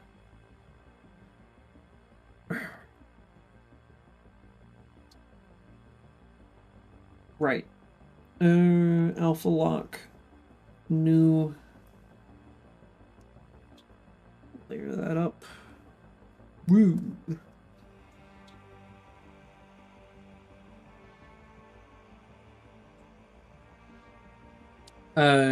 So where was I?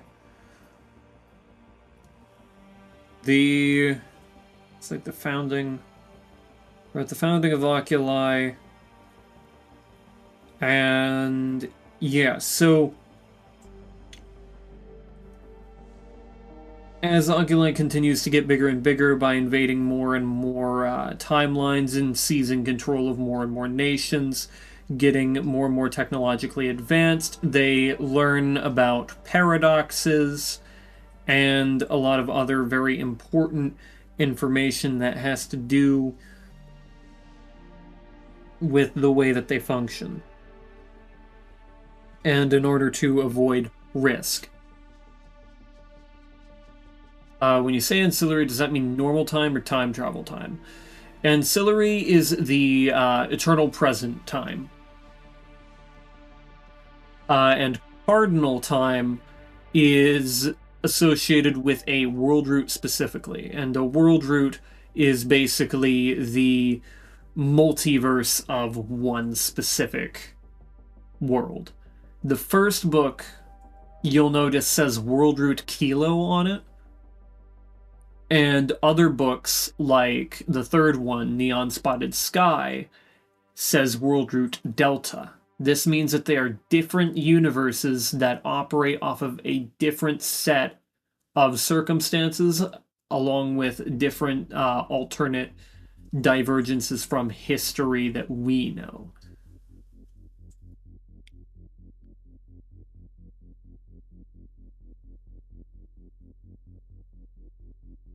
And whenever you see a world root blank, you should expect that that world root will operate similarly, or that story will operate similarly to the one you saw previously.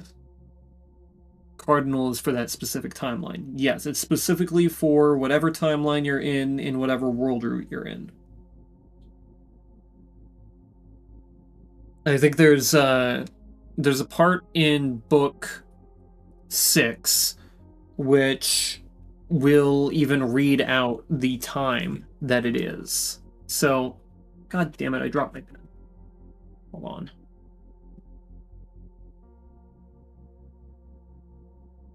Where'd it go? There it is. Ugh.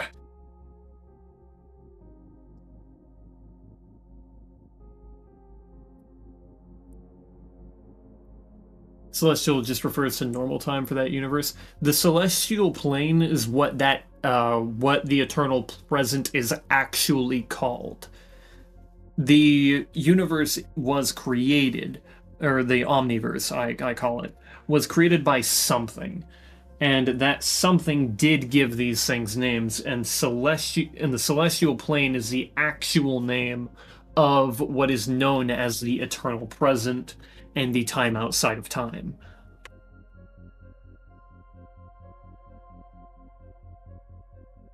So celestial plane and ancillary time basically are describing the same thing.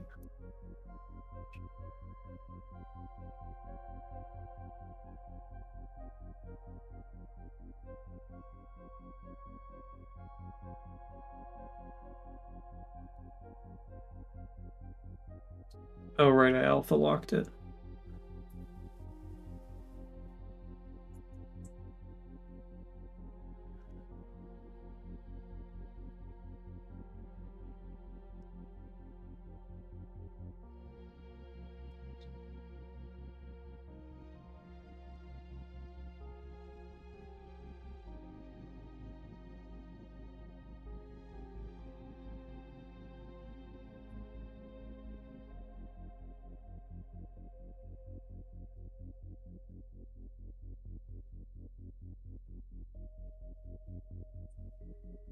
Right, and I was gonna pull something up here.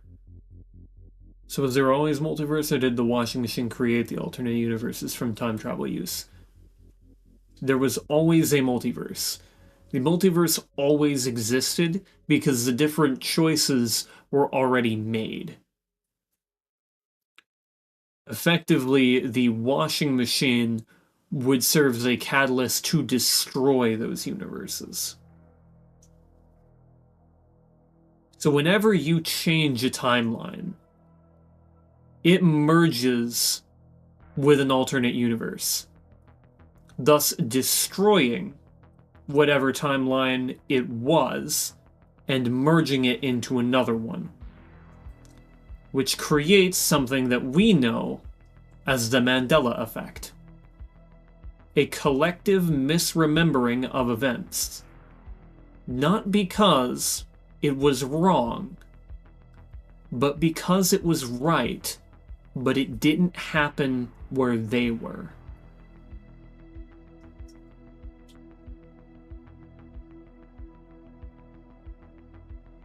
The Mandela effect is well known in cases like Kit Kat. Like, is there a dash between the kit and the cat? And in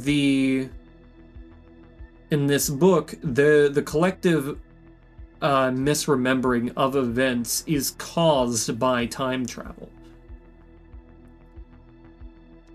So basically, canonically, the Mandela effect, which is named after people misremembering hearing that Nelson Mandela had passed away, would actually be someone that had gone back in time and ended up either intentionally or unintentionally preventing the death of Nelson Mandela.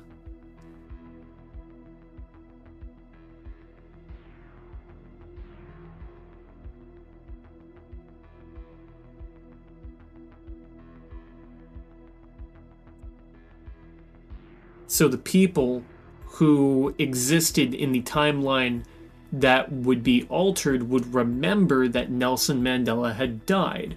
But then, when hearing about his death several years later, they would think, wait a minute, I thought he had already died. And that is where it would stem from. I really have put some thought into this. I have had a decade to do it. Now, most of this stuff starts, most of the time travel stuff for World Route Terra is roughly 5 years old or newer. But the world in and of itself has existed for over a decade. And that's because the Terran plane is not the only one that's out there. There are 3 planes of reality that exist. I exist in the Terran plane. There is also the Albedonian plane and the Tirokani plane, which I haven't even mentioned yet. And there's this shapeless wall that separates Albedon from Tirokan and also Albedon from Terra. And you can't get to Tirokan through Terra. You have to go through Albedon in order to get there. And that shapeless wall prevents that as well.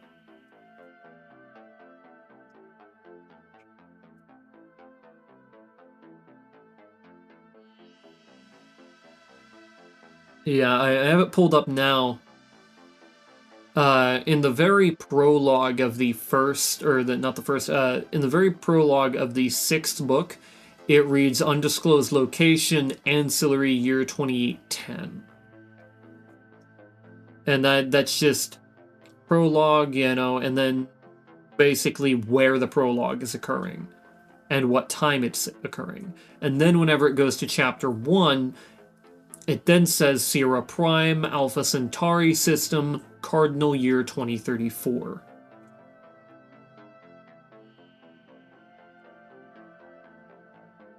That is to distinguish the fact that we are going from the celestial plane to a timeline.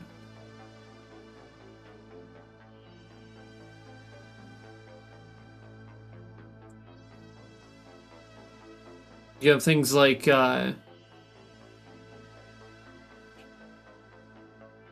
cardinal year 2022, cardinal year 2015, ancillary year 2812,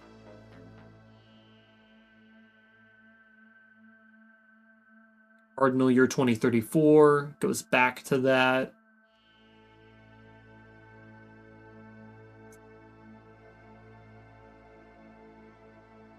But yeah, that's because book 6 is a mess.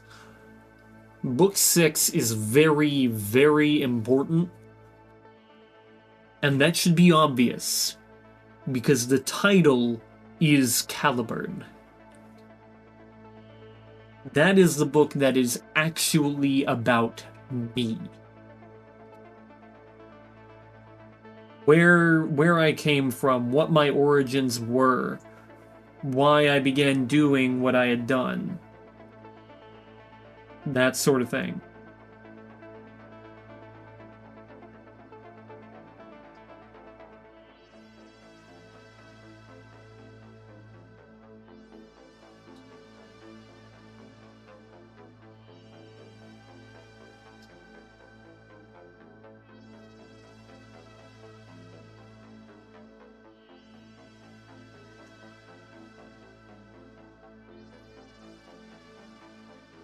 So the first 5 books weren't about me? No. I do appear in those 5 books. But I do not appear for very long.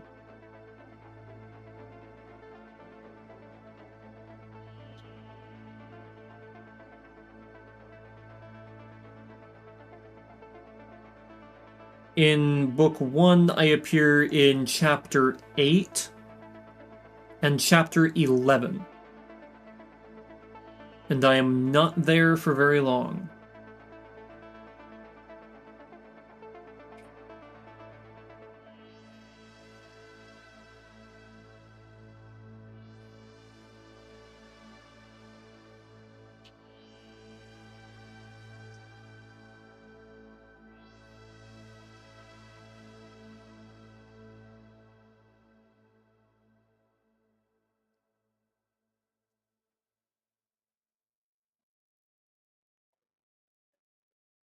My appearances are very rare.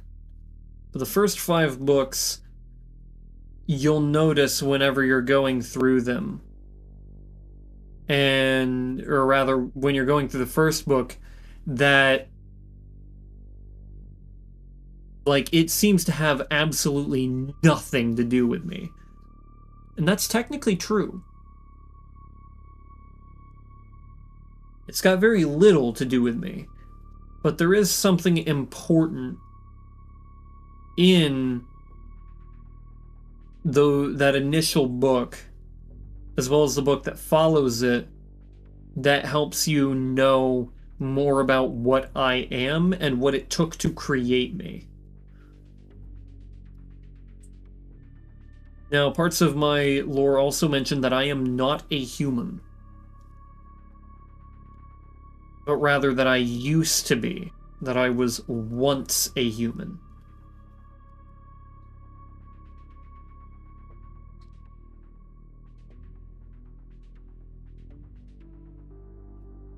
There are also tidbits of information that detail that I'm 94% biomechanical metamycete, which is a whole lot of big-ass fucking words. But through breaking it down, you can really figure out a lot more about who, or rather, what I am. The easiest way to put it is that I am a human transmutation device.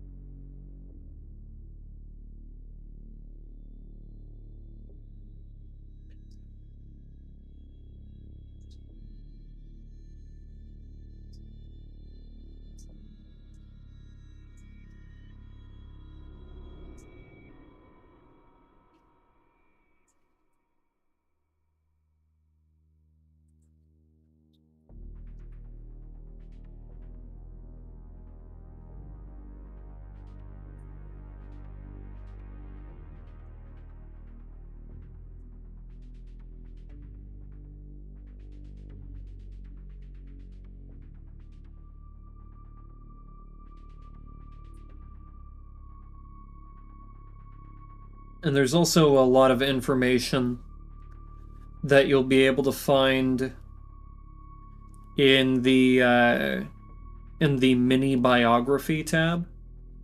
That is actually just little lore drops that I've been putting every once in a while.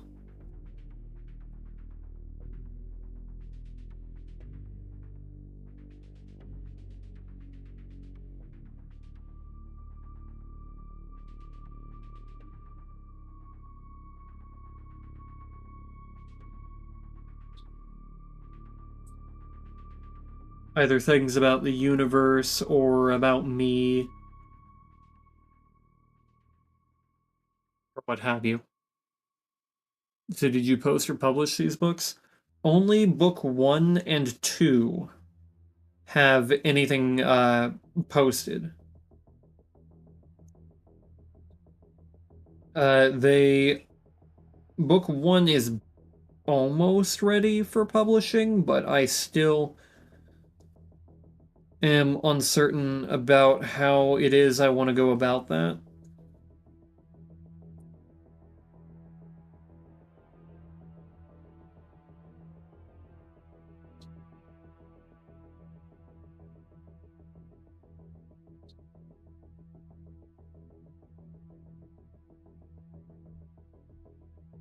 Also forgot I need something down here.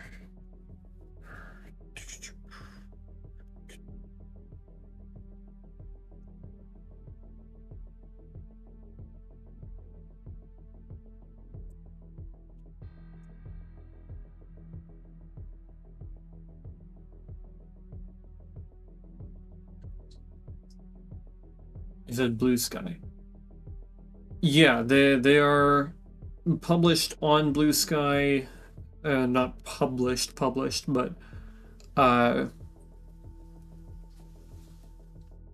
they're basically recorded on blue sky and the...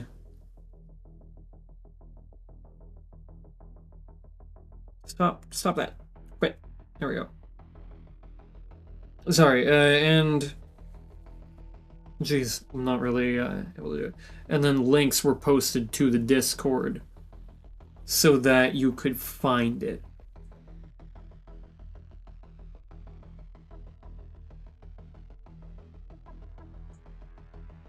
Otherwise, it'd just get buried.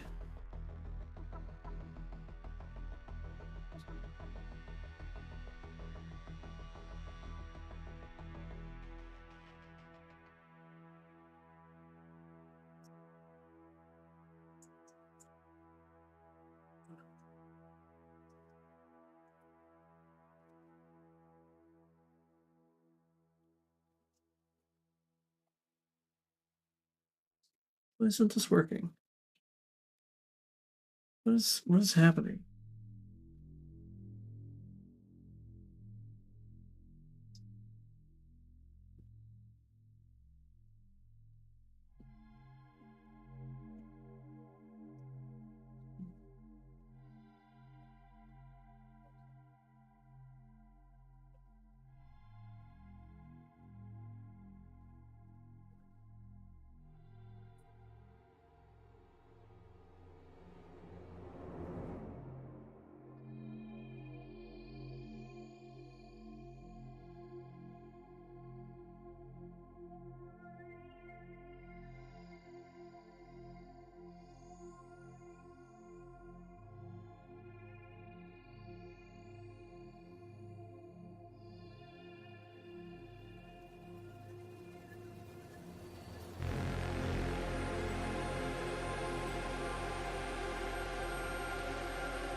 Jeez. I can't believe I've been drawing for 4 hours.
Guess I'd be drawing today, huh?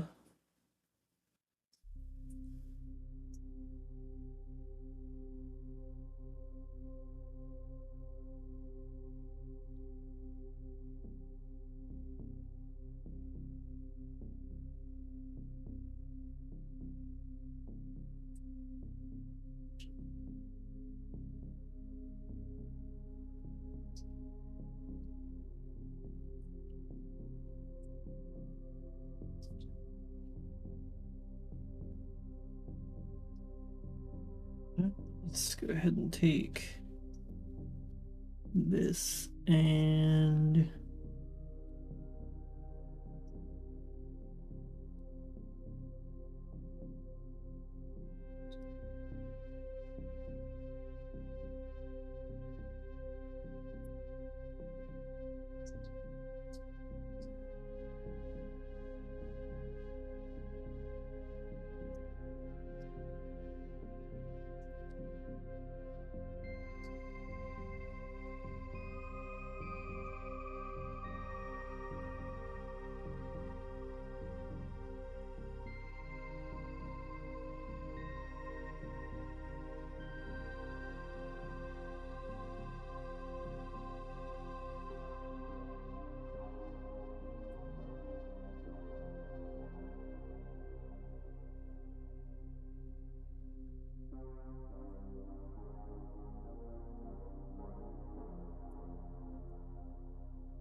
white too dark.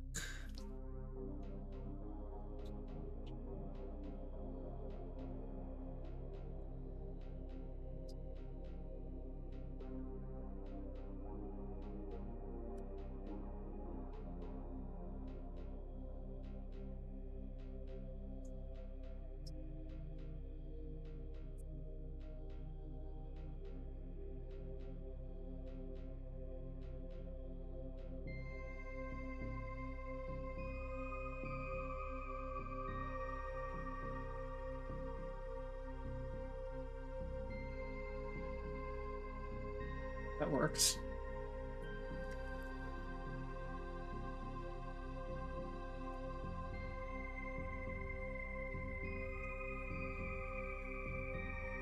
It needs doing, yeah, no kidding.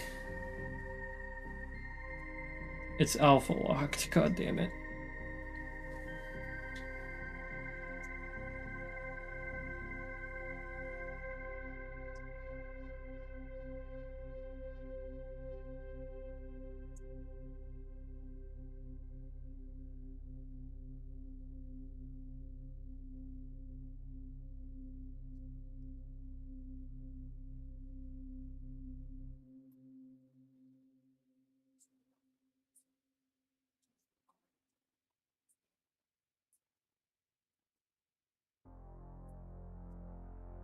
Actually, hold on. God damn it. I still need to get that done. So we need a little bit of it there, right? And then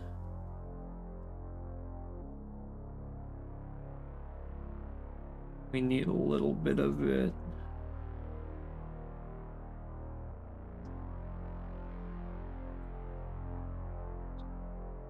there.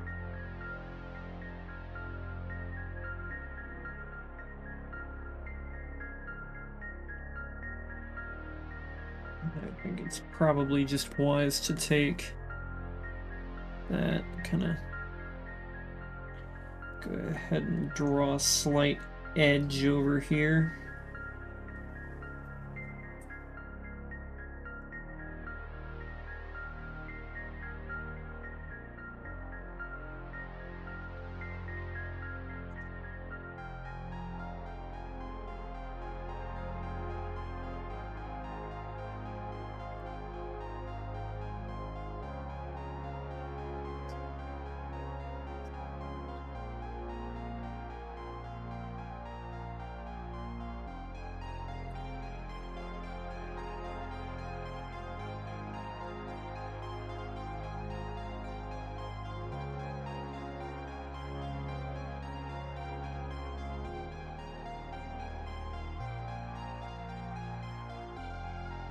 We're getting there.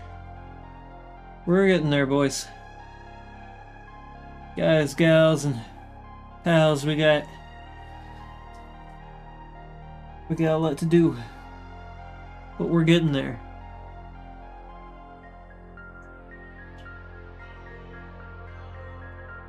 You really can't rush art.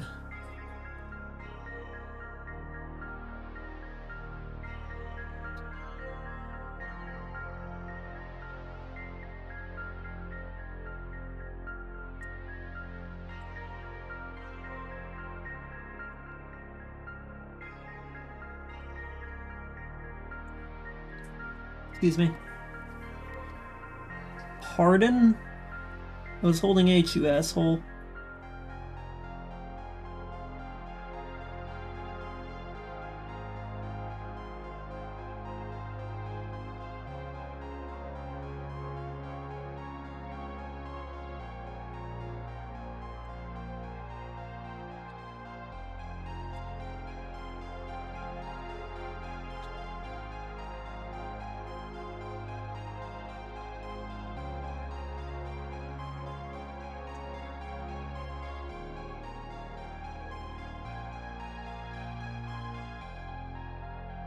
Can't rush art unless it's that one friend of yours.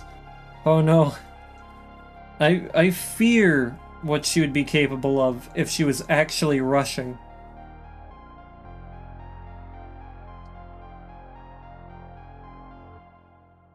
That just happens to be her normal pace.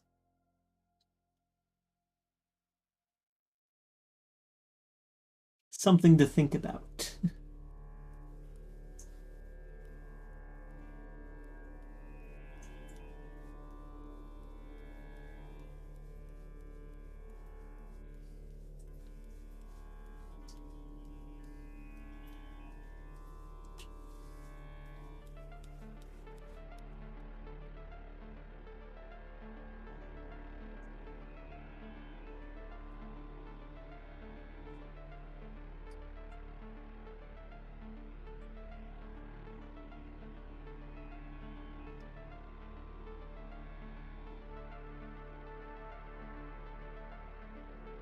As an Illuminati washing machine? Perhaps. If the Illuminati were still around, of course.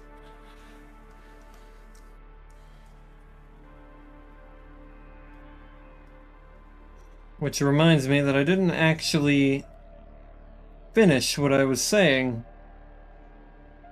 specifically about the Illuminati.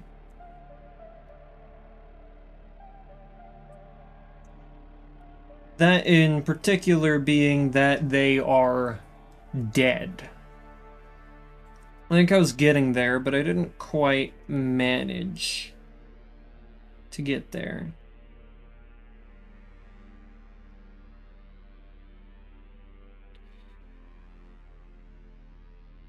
So, do you remember how I was talking about the way that time travel affects timelines and the Mandela effect? Well, there are other things that happen to timelines whenever you travel to them. And effectively, if you go back in time, say you want to go back in time to kill Hitler and prevent World War II, right? Pretty common scenario.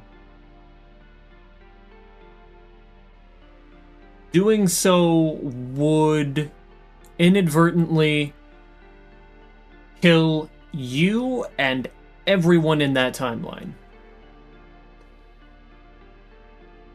And here's how. Because you went back in time to kill Hitler and prevent World War II,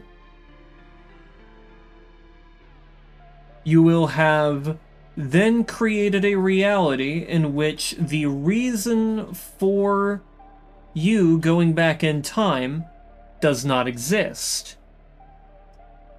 However, without a reason to go back in time to create the reality in which you had killed Hitler to prevent World War II, Hitler would still exist. Meaning that it would then create a world in which it was necessary for you to go back in time and create Hitler. Create Hitler, kill Hitler. Causing a causal loop. A sort of paradox. This is referred to as paradoxing. And paradoxing is the single-handedly the most deadly thing in all of my writing. As it is basically game over as soon as it happens. How my universe deals with this is that as soon as you create that causal loop, the timeline ends and everybody in there is dead. And they are frozen in that exact moment in which you had gone and you had performed the action you sought to do. And in order to avoid this from occurring, in order to avoid this, Oculi would instead send people into different times without any orders.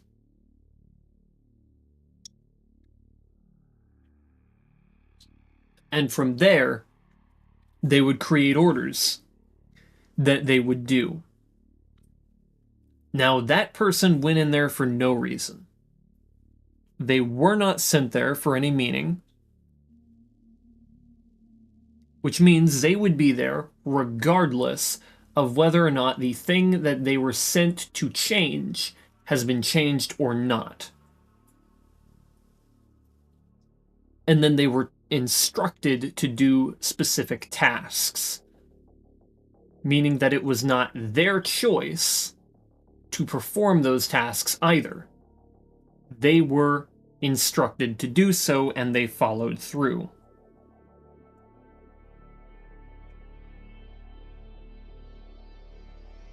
Doing this, you would successfully avoid the causal loop.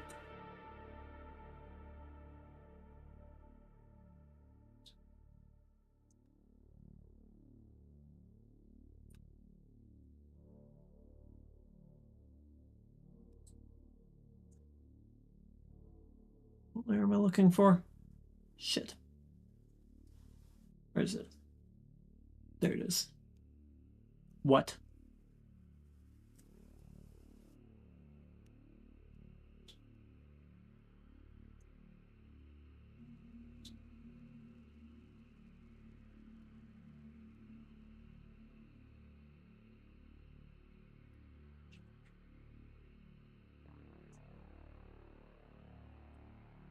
Huh?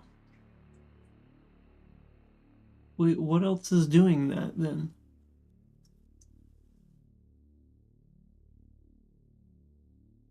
So that makes sense. Yeah. And that avoids the causal loop.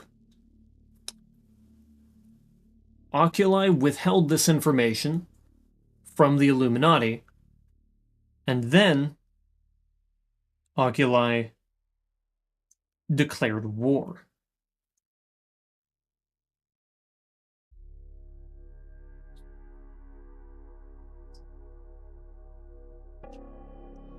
In Oculi's war against the Illuminati, you would see the Illuminati basically destroy itself in mere days.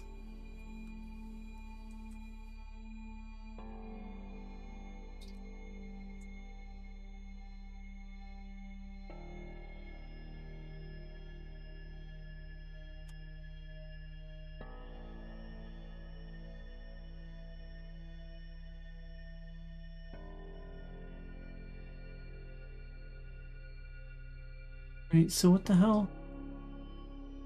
What the hell is applying this? If I can't change that. Oh, I'm on the eraser. That's why. Okay.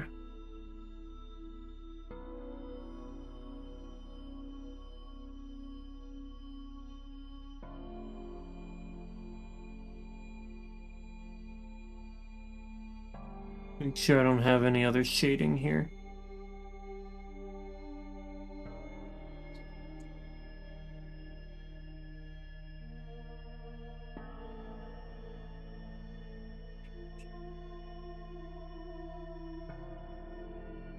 Because without World War II, certain things would never get together or be separated. Half this planet would be different people.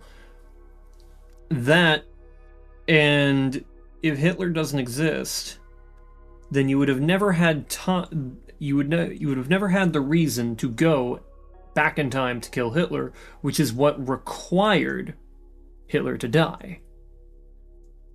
It's only in reference to time travel scenario, cause versus effect. Yeah, the point of the causal loop is basically to say that you created a situation in which your presence was a necessity there in order to prevent things from happening in a certain way.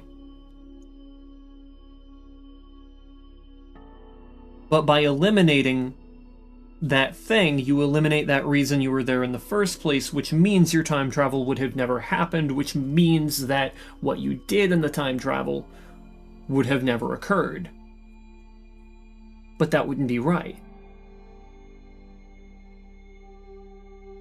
That paradox is something that you will end up running to in a lot of time travel media, in which they might go over why certain things cannot be done, because it will create a paradox. I think even Back to the Future referenced paradoxes in their interpretation of time travel. However, it was more or less done from you seeing yourself in another time. Like that was their, like, oh, you can't do that. Now in our world, there's only one of each person, unless they were ordained in some way by a ley line. There was no way for them to exist other than once. So some figures may appear more than once, but not all figures will appear more than once. Only those who have been purposefully put there will do there, but the common person will not be the same. Don't think you ever asked, what's the requirement for oculi to target? I wonder how long that was sending. Oh, just a minute. Okay.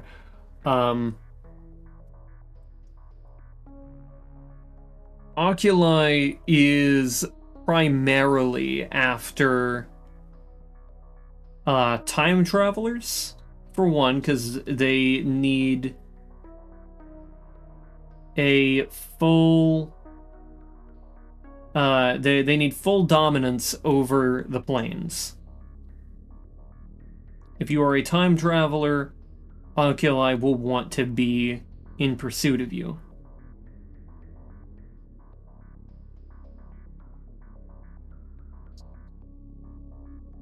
Another criteria, I don't actually like that,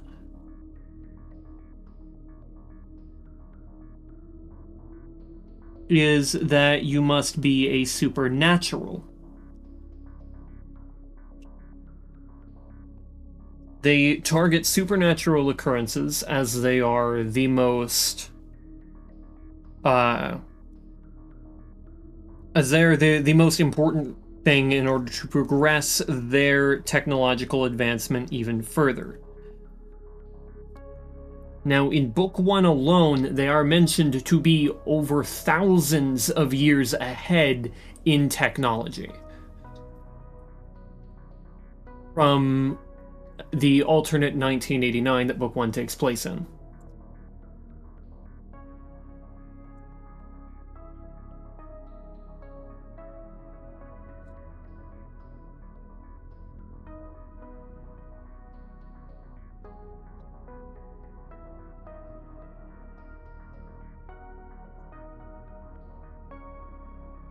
Gonna open up one of my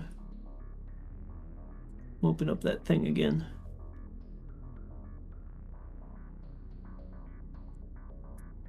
I should probably go back and save that really quick.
Might need a jail out of free cards. And why might that be?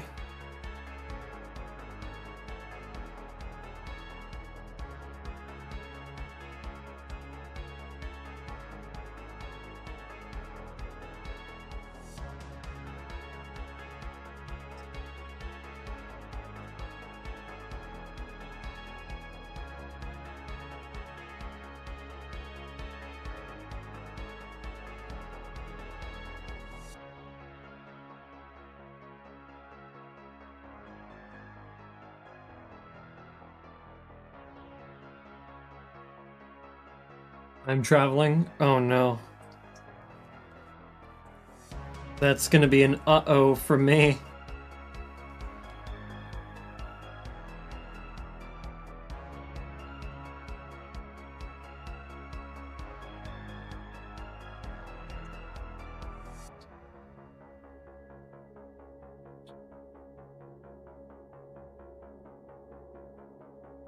Canonically speaking,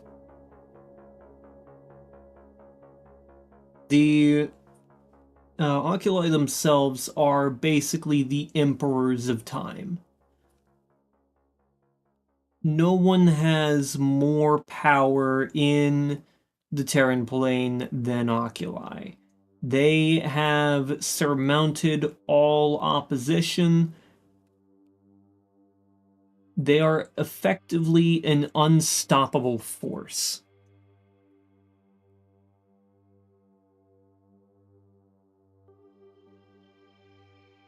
This dark, dark evil force that has surmounted itself in a very, very malicious manner.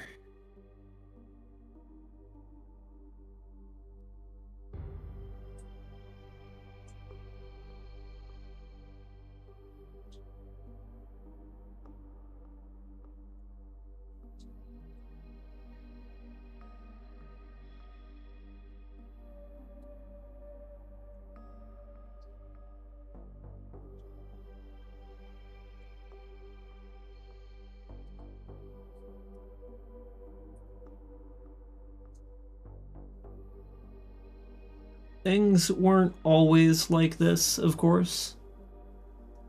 There was a time when oculi did still have to compete with other time travelers, but those times have long since passed.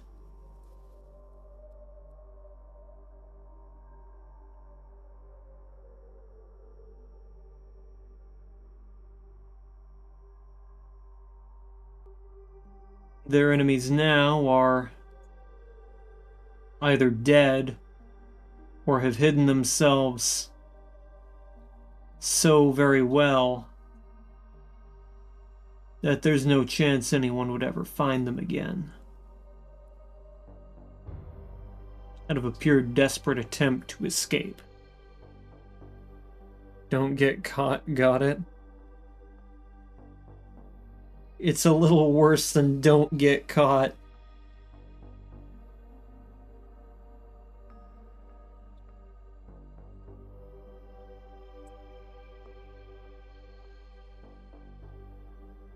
So how exactly did I do this again? Got it.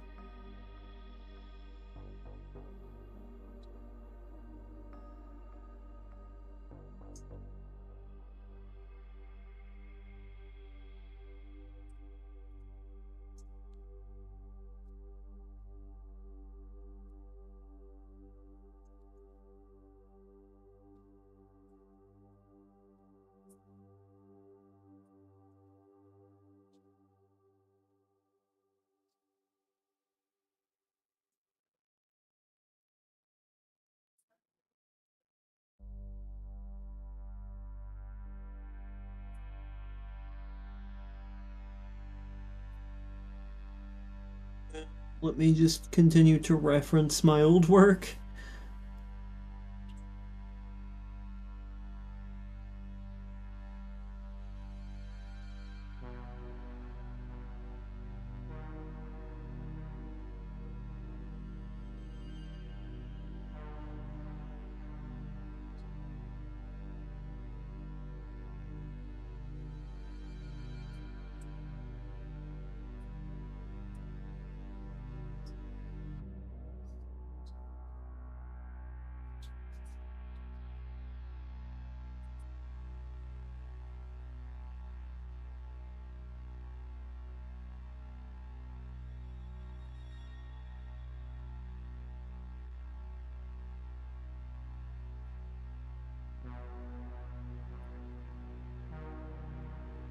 You know, they don't tell you about art how much you have to think about crotches. Oh, yeah. Can't wait for that.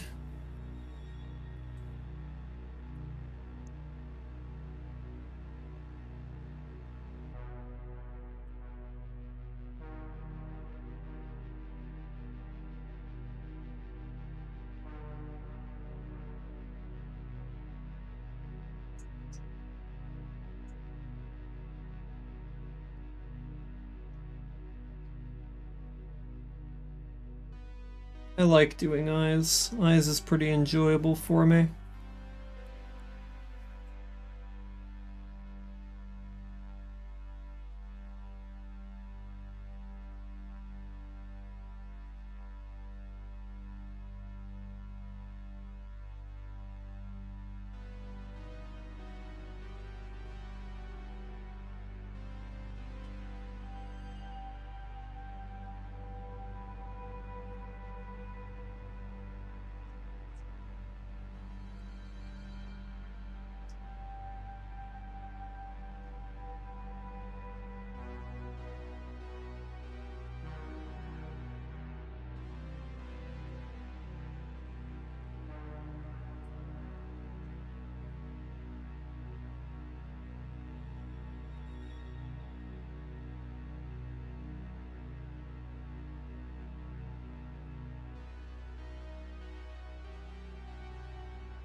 Even in a fun way, more like, how do pants work? Where does this armor go? Oh yeah. Get used to having a bunch of references for basically everything. So I see that these kind of go through different shades, so I might want to try that a little bit. I go into the more teal looking parts of it. Ooh, not really bright enough.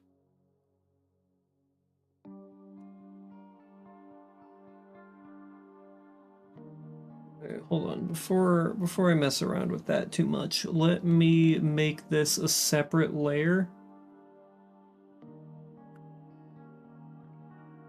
And then I'll like change the opacity as I go.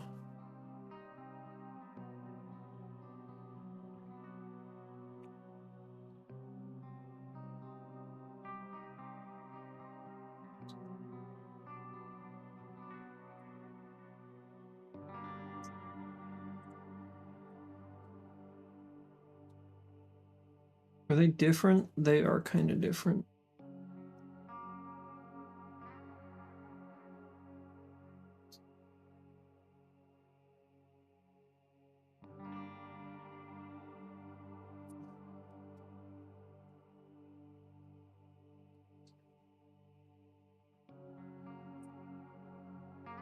And then I can change the opacity.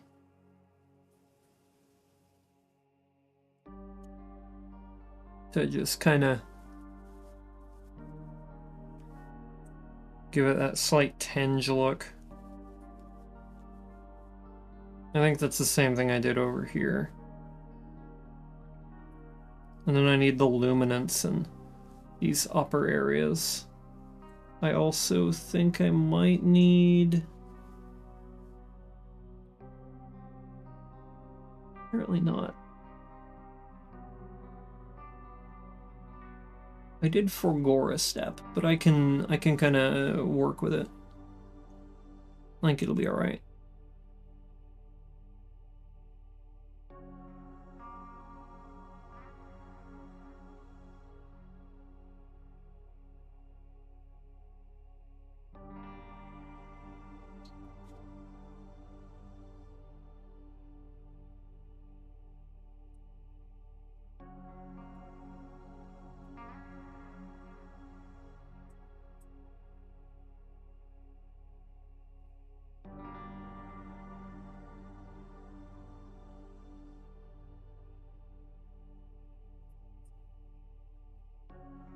It's too big.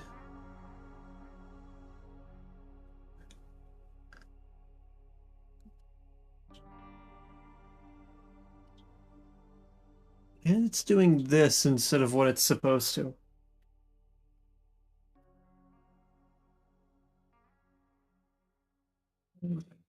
Figures. How do I get it to not?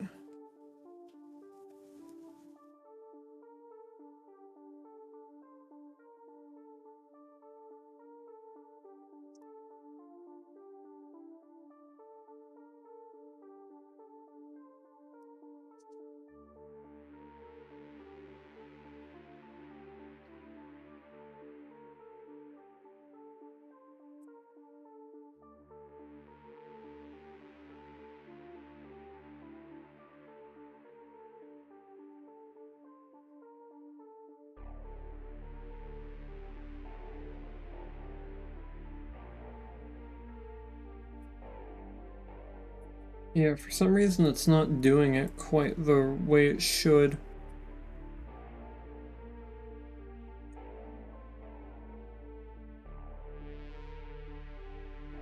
It's always fucking weird when it does this. Because then if I go use it on a skin layer or some shit, it'll start working again. What the fuck?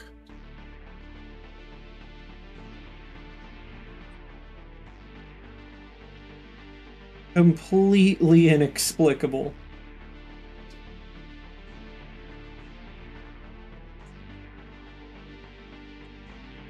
I even called that shit.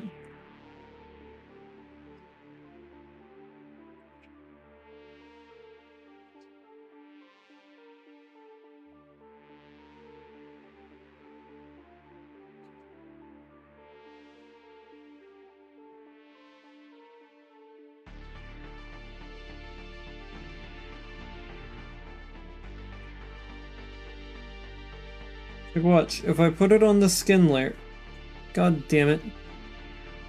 If I put it on the skin layer, it works.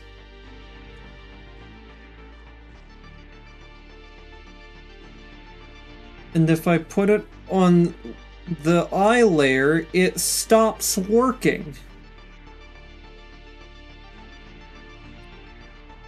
Is the layer something to sell something else? Nope. It's the exact same thing.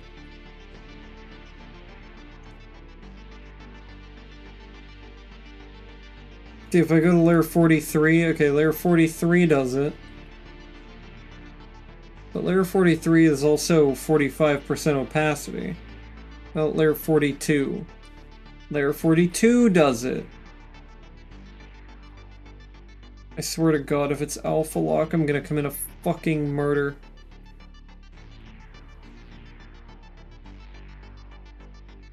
Wait, alpha lock wouldn't... No, yeah, because I just did it on an alpha locked one, you assholes. God, you guys are such dick asses. Is the opacity of the eye lower? Nope.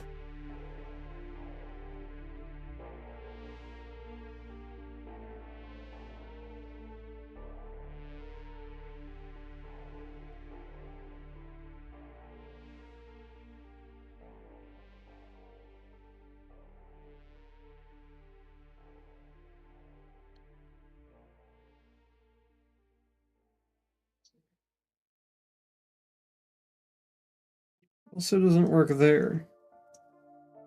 The fuck? Do I hear? Doesn't work there because it's below this layer. Doesn't work there.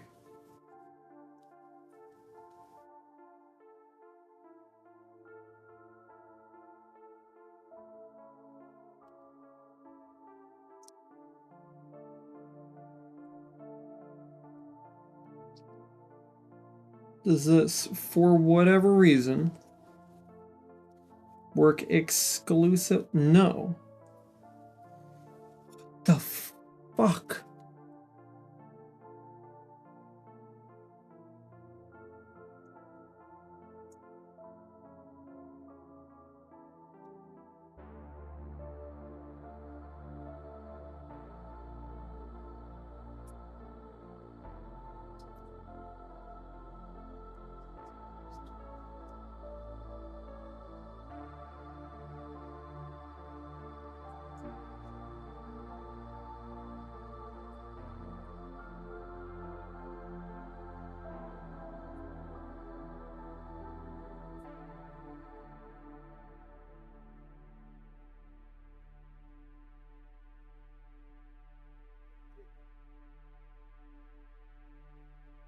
Is the brush set to a weird mode like multiply or hard light?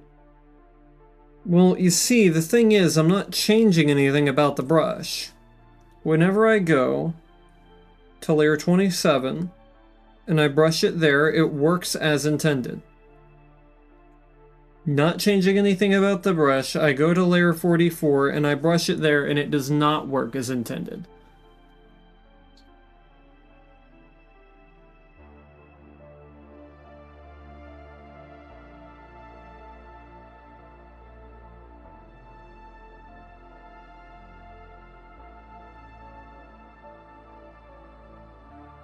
If I go on layer 27 and then put it above the gray, it also doesn't work.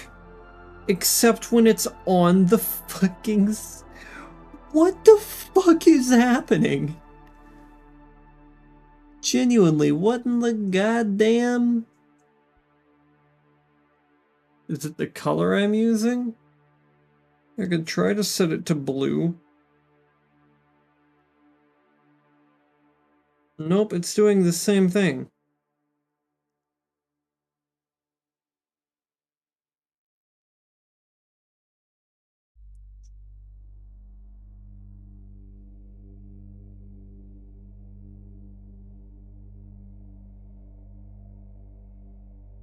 Okay, what if I un-alpha lock this layer? And then it's below, so it's not going to do anything.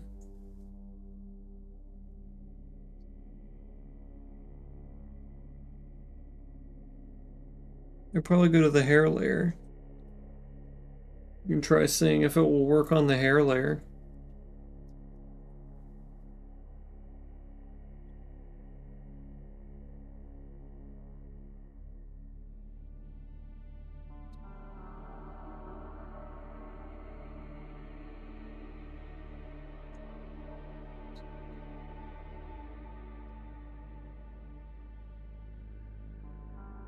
That looks to be working as intended.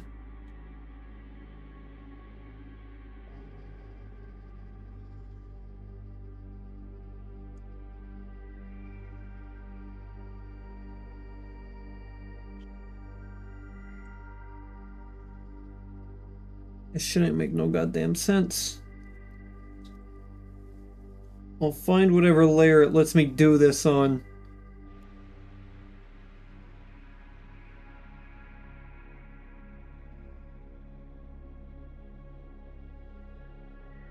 That ain't it.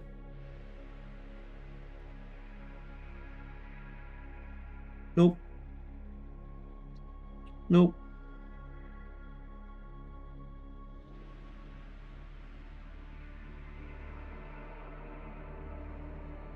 It looks to have a slightly different effect here.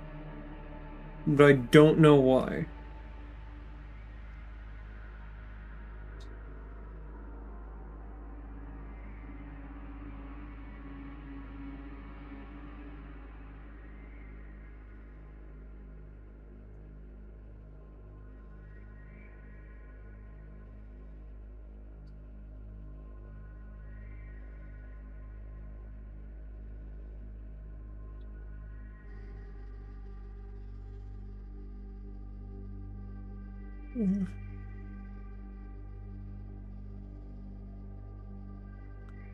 The name of my art program. It's Open Canvas 7.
Fortunately, I didn't find anything useful. Bah. Anger, frustration, rage.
Okay, that's gonna have to do.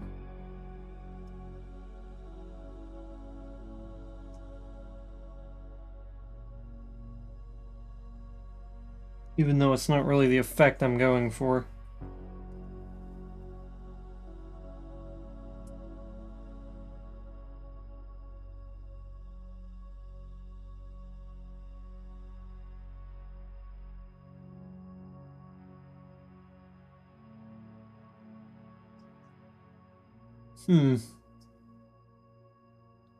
Well, that's an issue.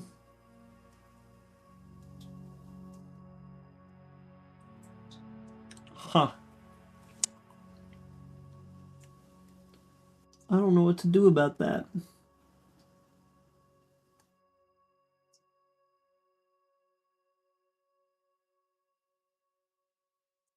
Maybe I do.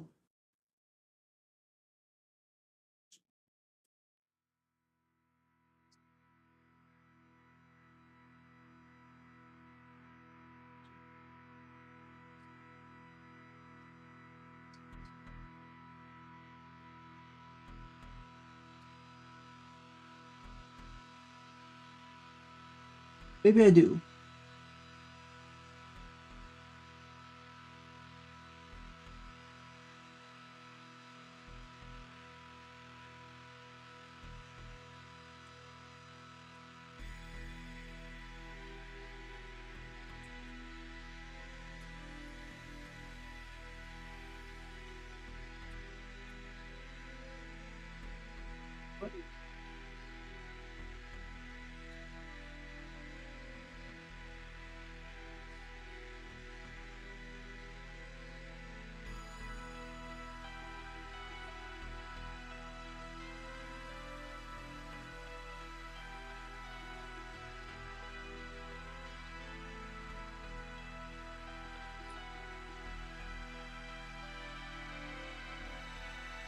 Did find a bunch of things about why brushes won't work, but he'd be insulting your intelligence if he suggested them.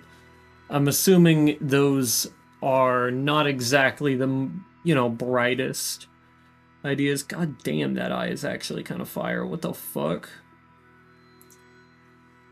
What the hell?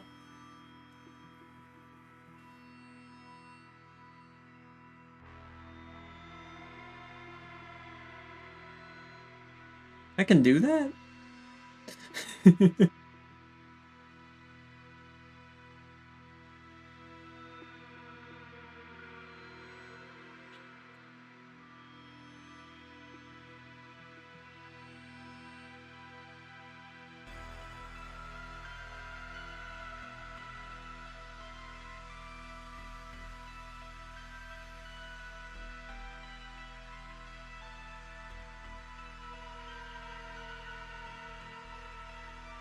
That's luminescence.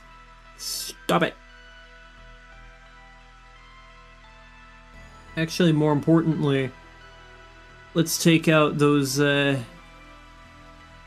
The old airbrush.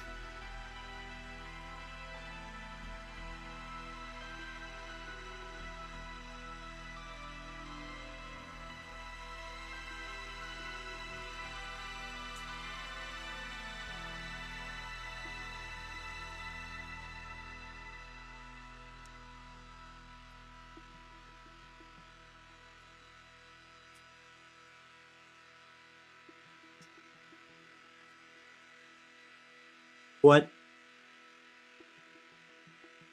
Huh? What the fuck?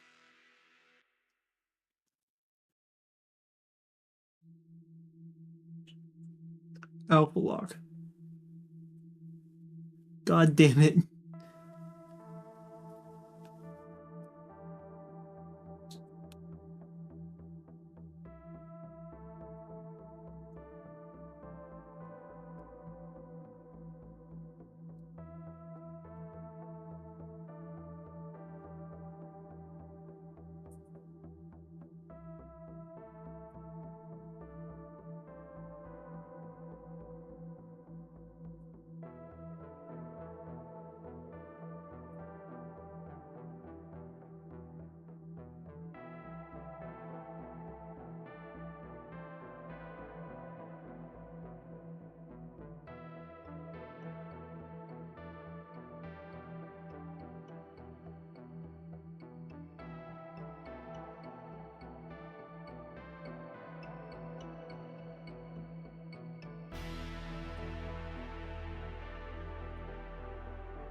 Alpha lock.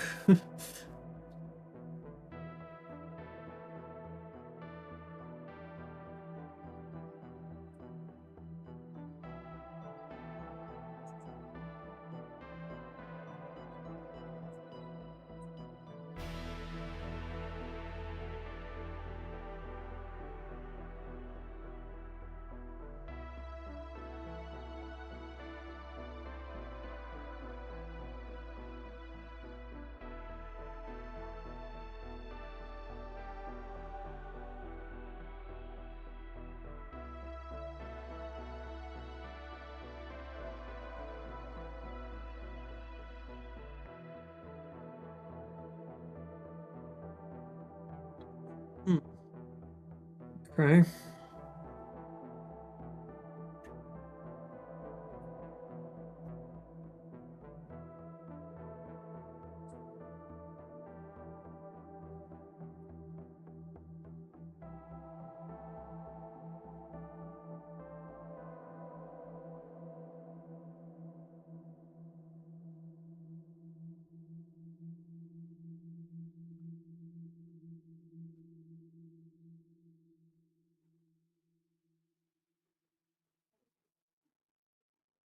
I feel like that's a little too dark.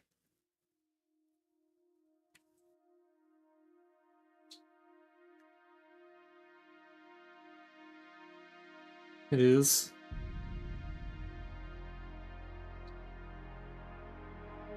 I should have done this at the same time. I don't know why I didn't.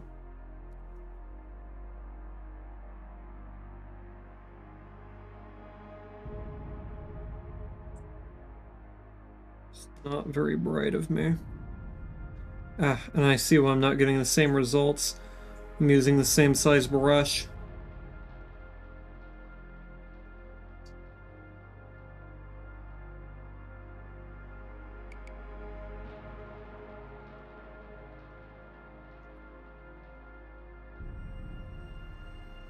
I need to use a larger brush on this one.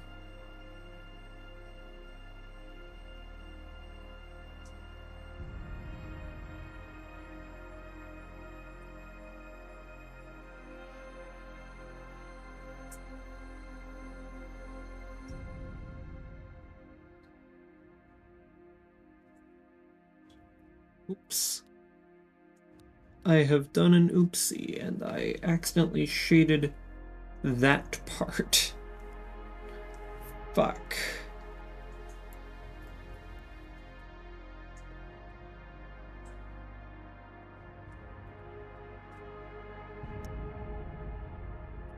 I'm gonna have to get creative, huh?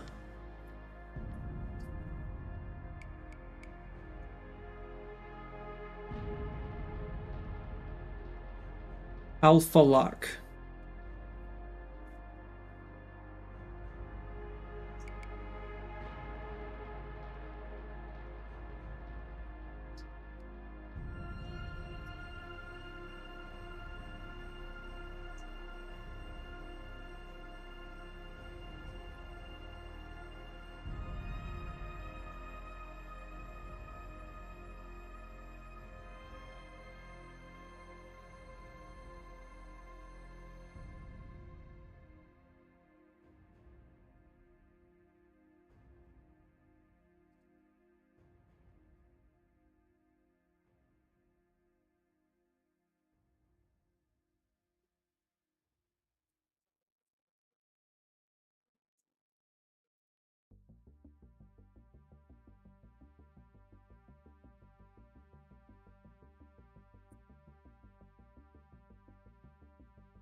Damn it.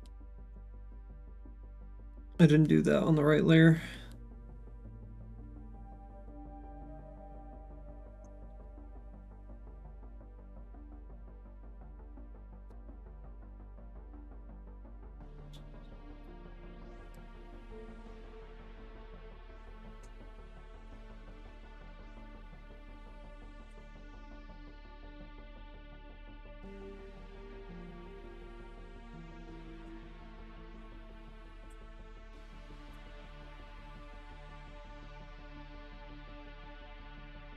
Funny because I don't think anybody's gonna see this.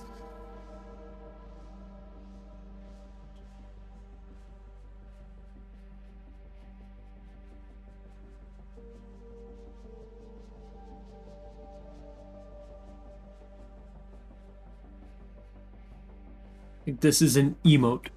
Achieve drawing for the day, night, whatever. That's good. It's good to hear.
I might legit have to take a break.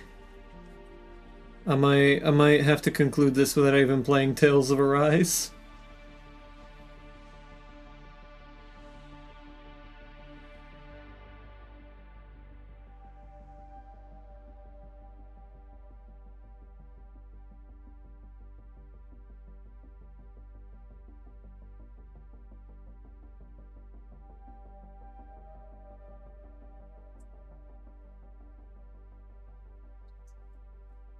You have 2 hours left on your shift. Damn.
Almost there.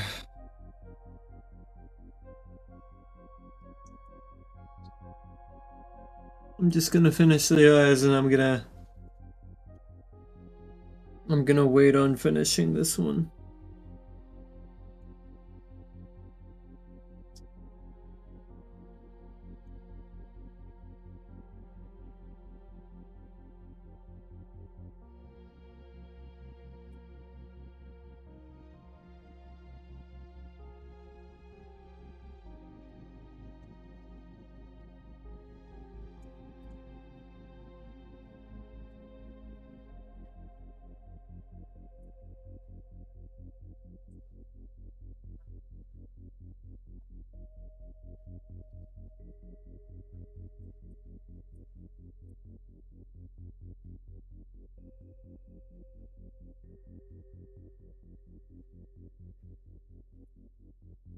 I'm gonna have to do something else over here as well.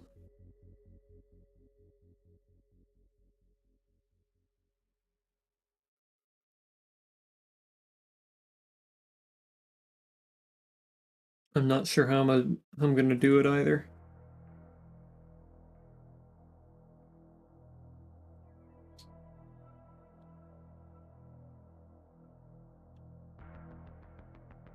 Hell yeah.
Ooh, okay, hold on.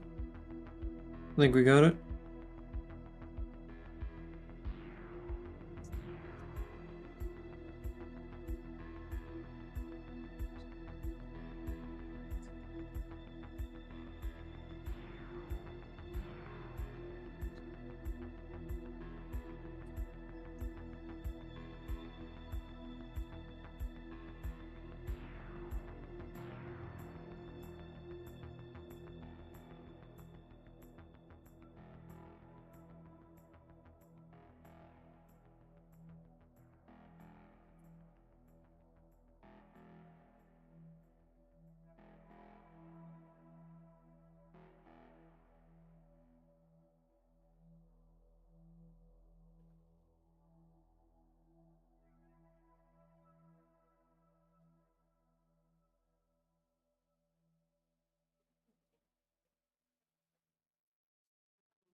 Holy shit, that's fucking terrifying looking.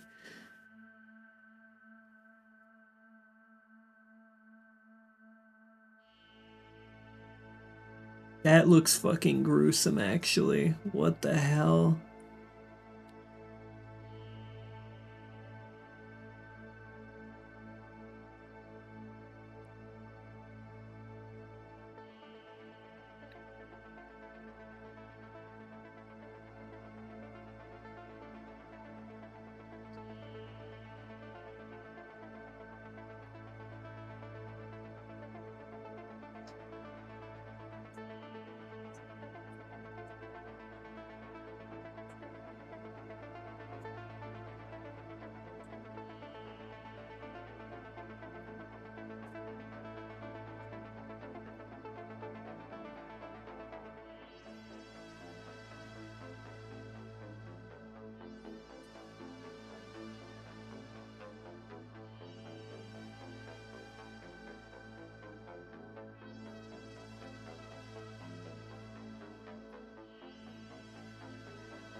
bit more opacity.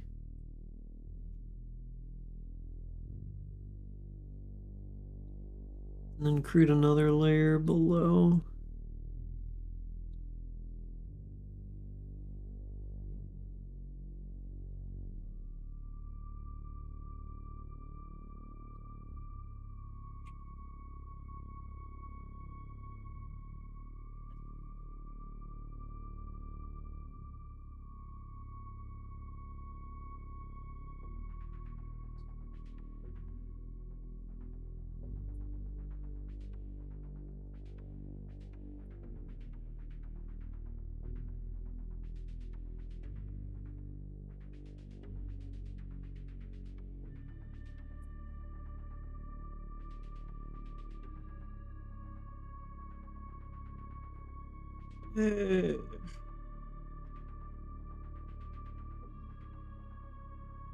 I'll have to think about how I want to do that.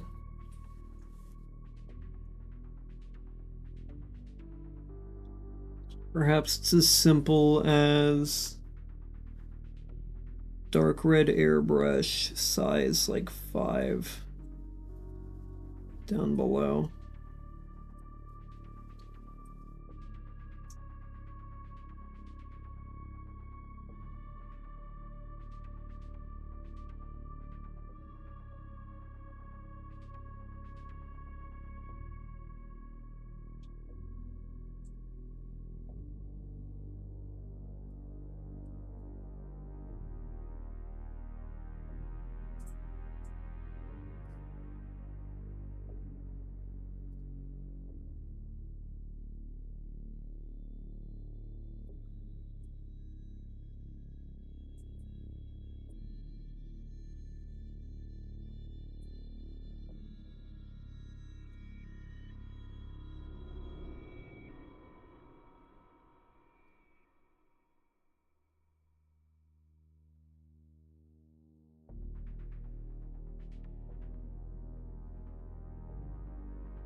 I take layer 31 and then I make another layer here. I think then I can probably work something out here.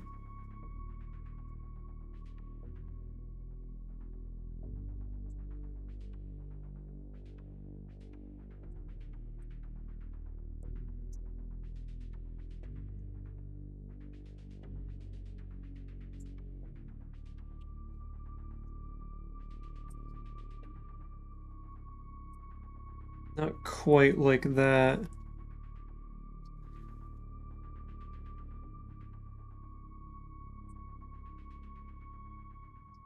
Yeah, that's too big as well. Go ahead and hit like a 20 on there.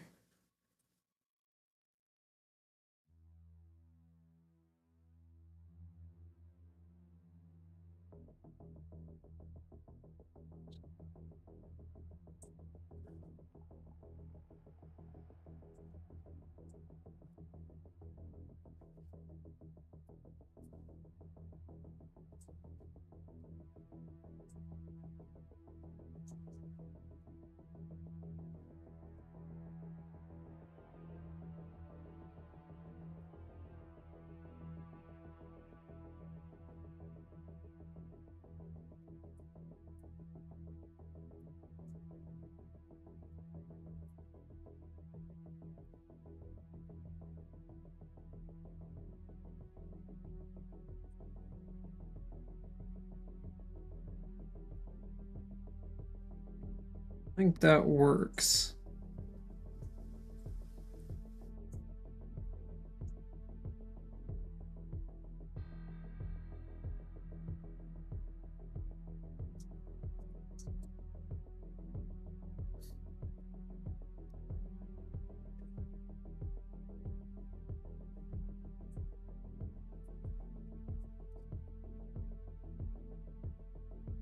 Perhaps underneath it I can make another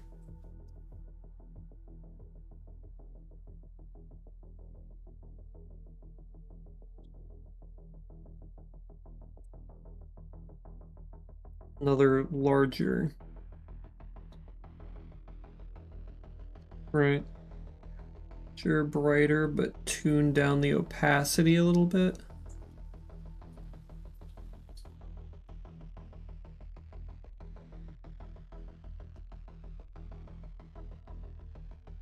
And then for this, get a really dark red instead.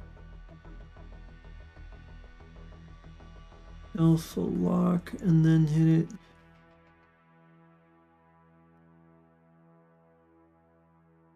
Shit.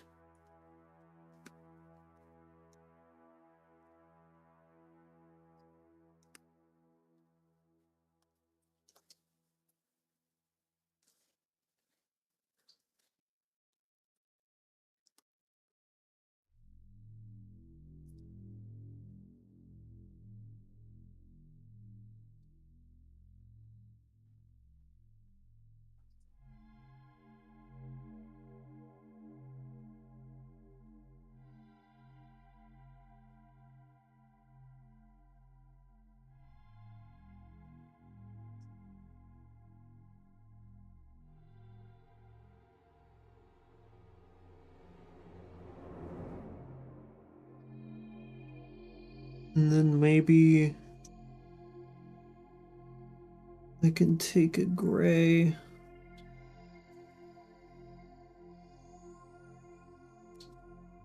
This kind and try to brush it in there.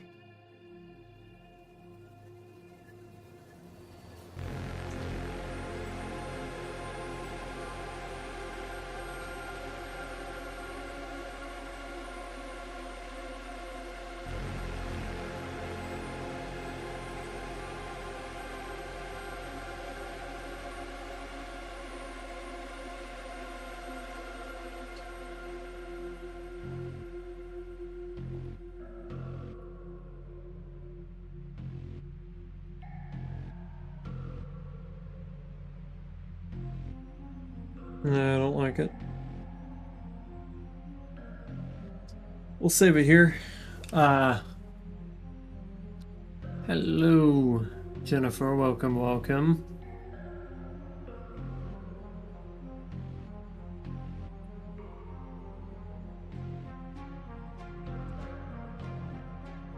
Yeah, we'll leave that here for now.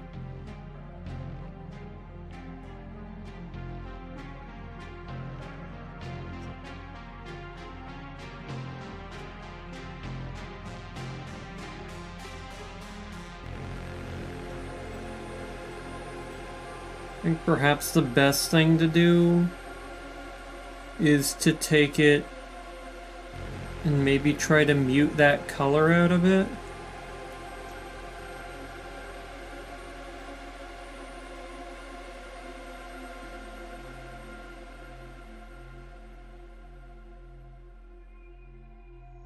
We'll see.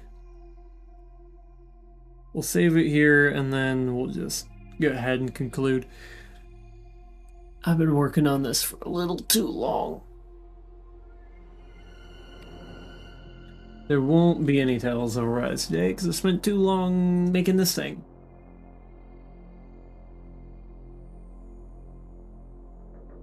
So I'm just gonna close it and we're gonna swap over to the Milk screen. And then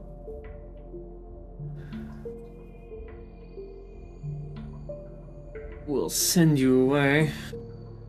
Hopefully this doesn't destroy everything that's ever existed. Get ready. 3, 2, 1.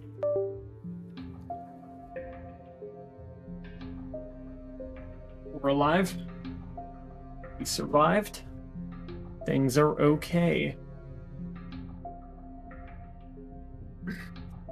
So now I'm gonna go ahead and send you all away. I don't really have a whole lot of viewers right now. Maybe not. We'll just edit. See you at another time.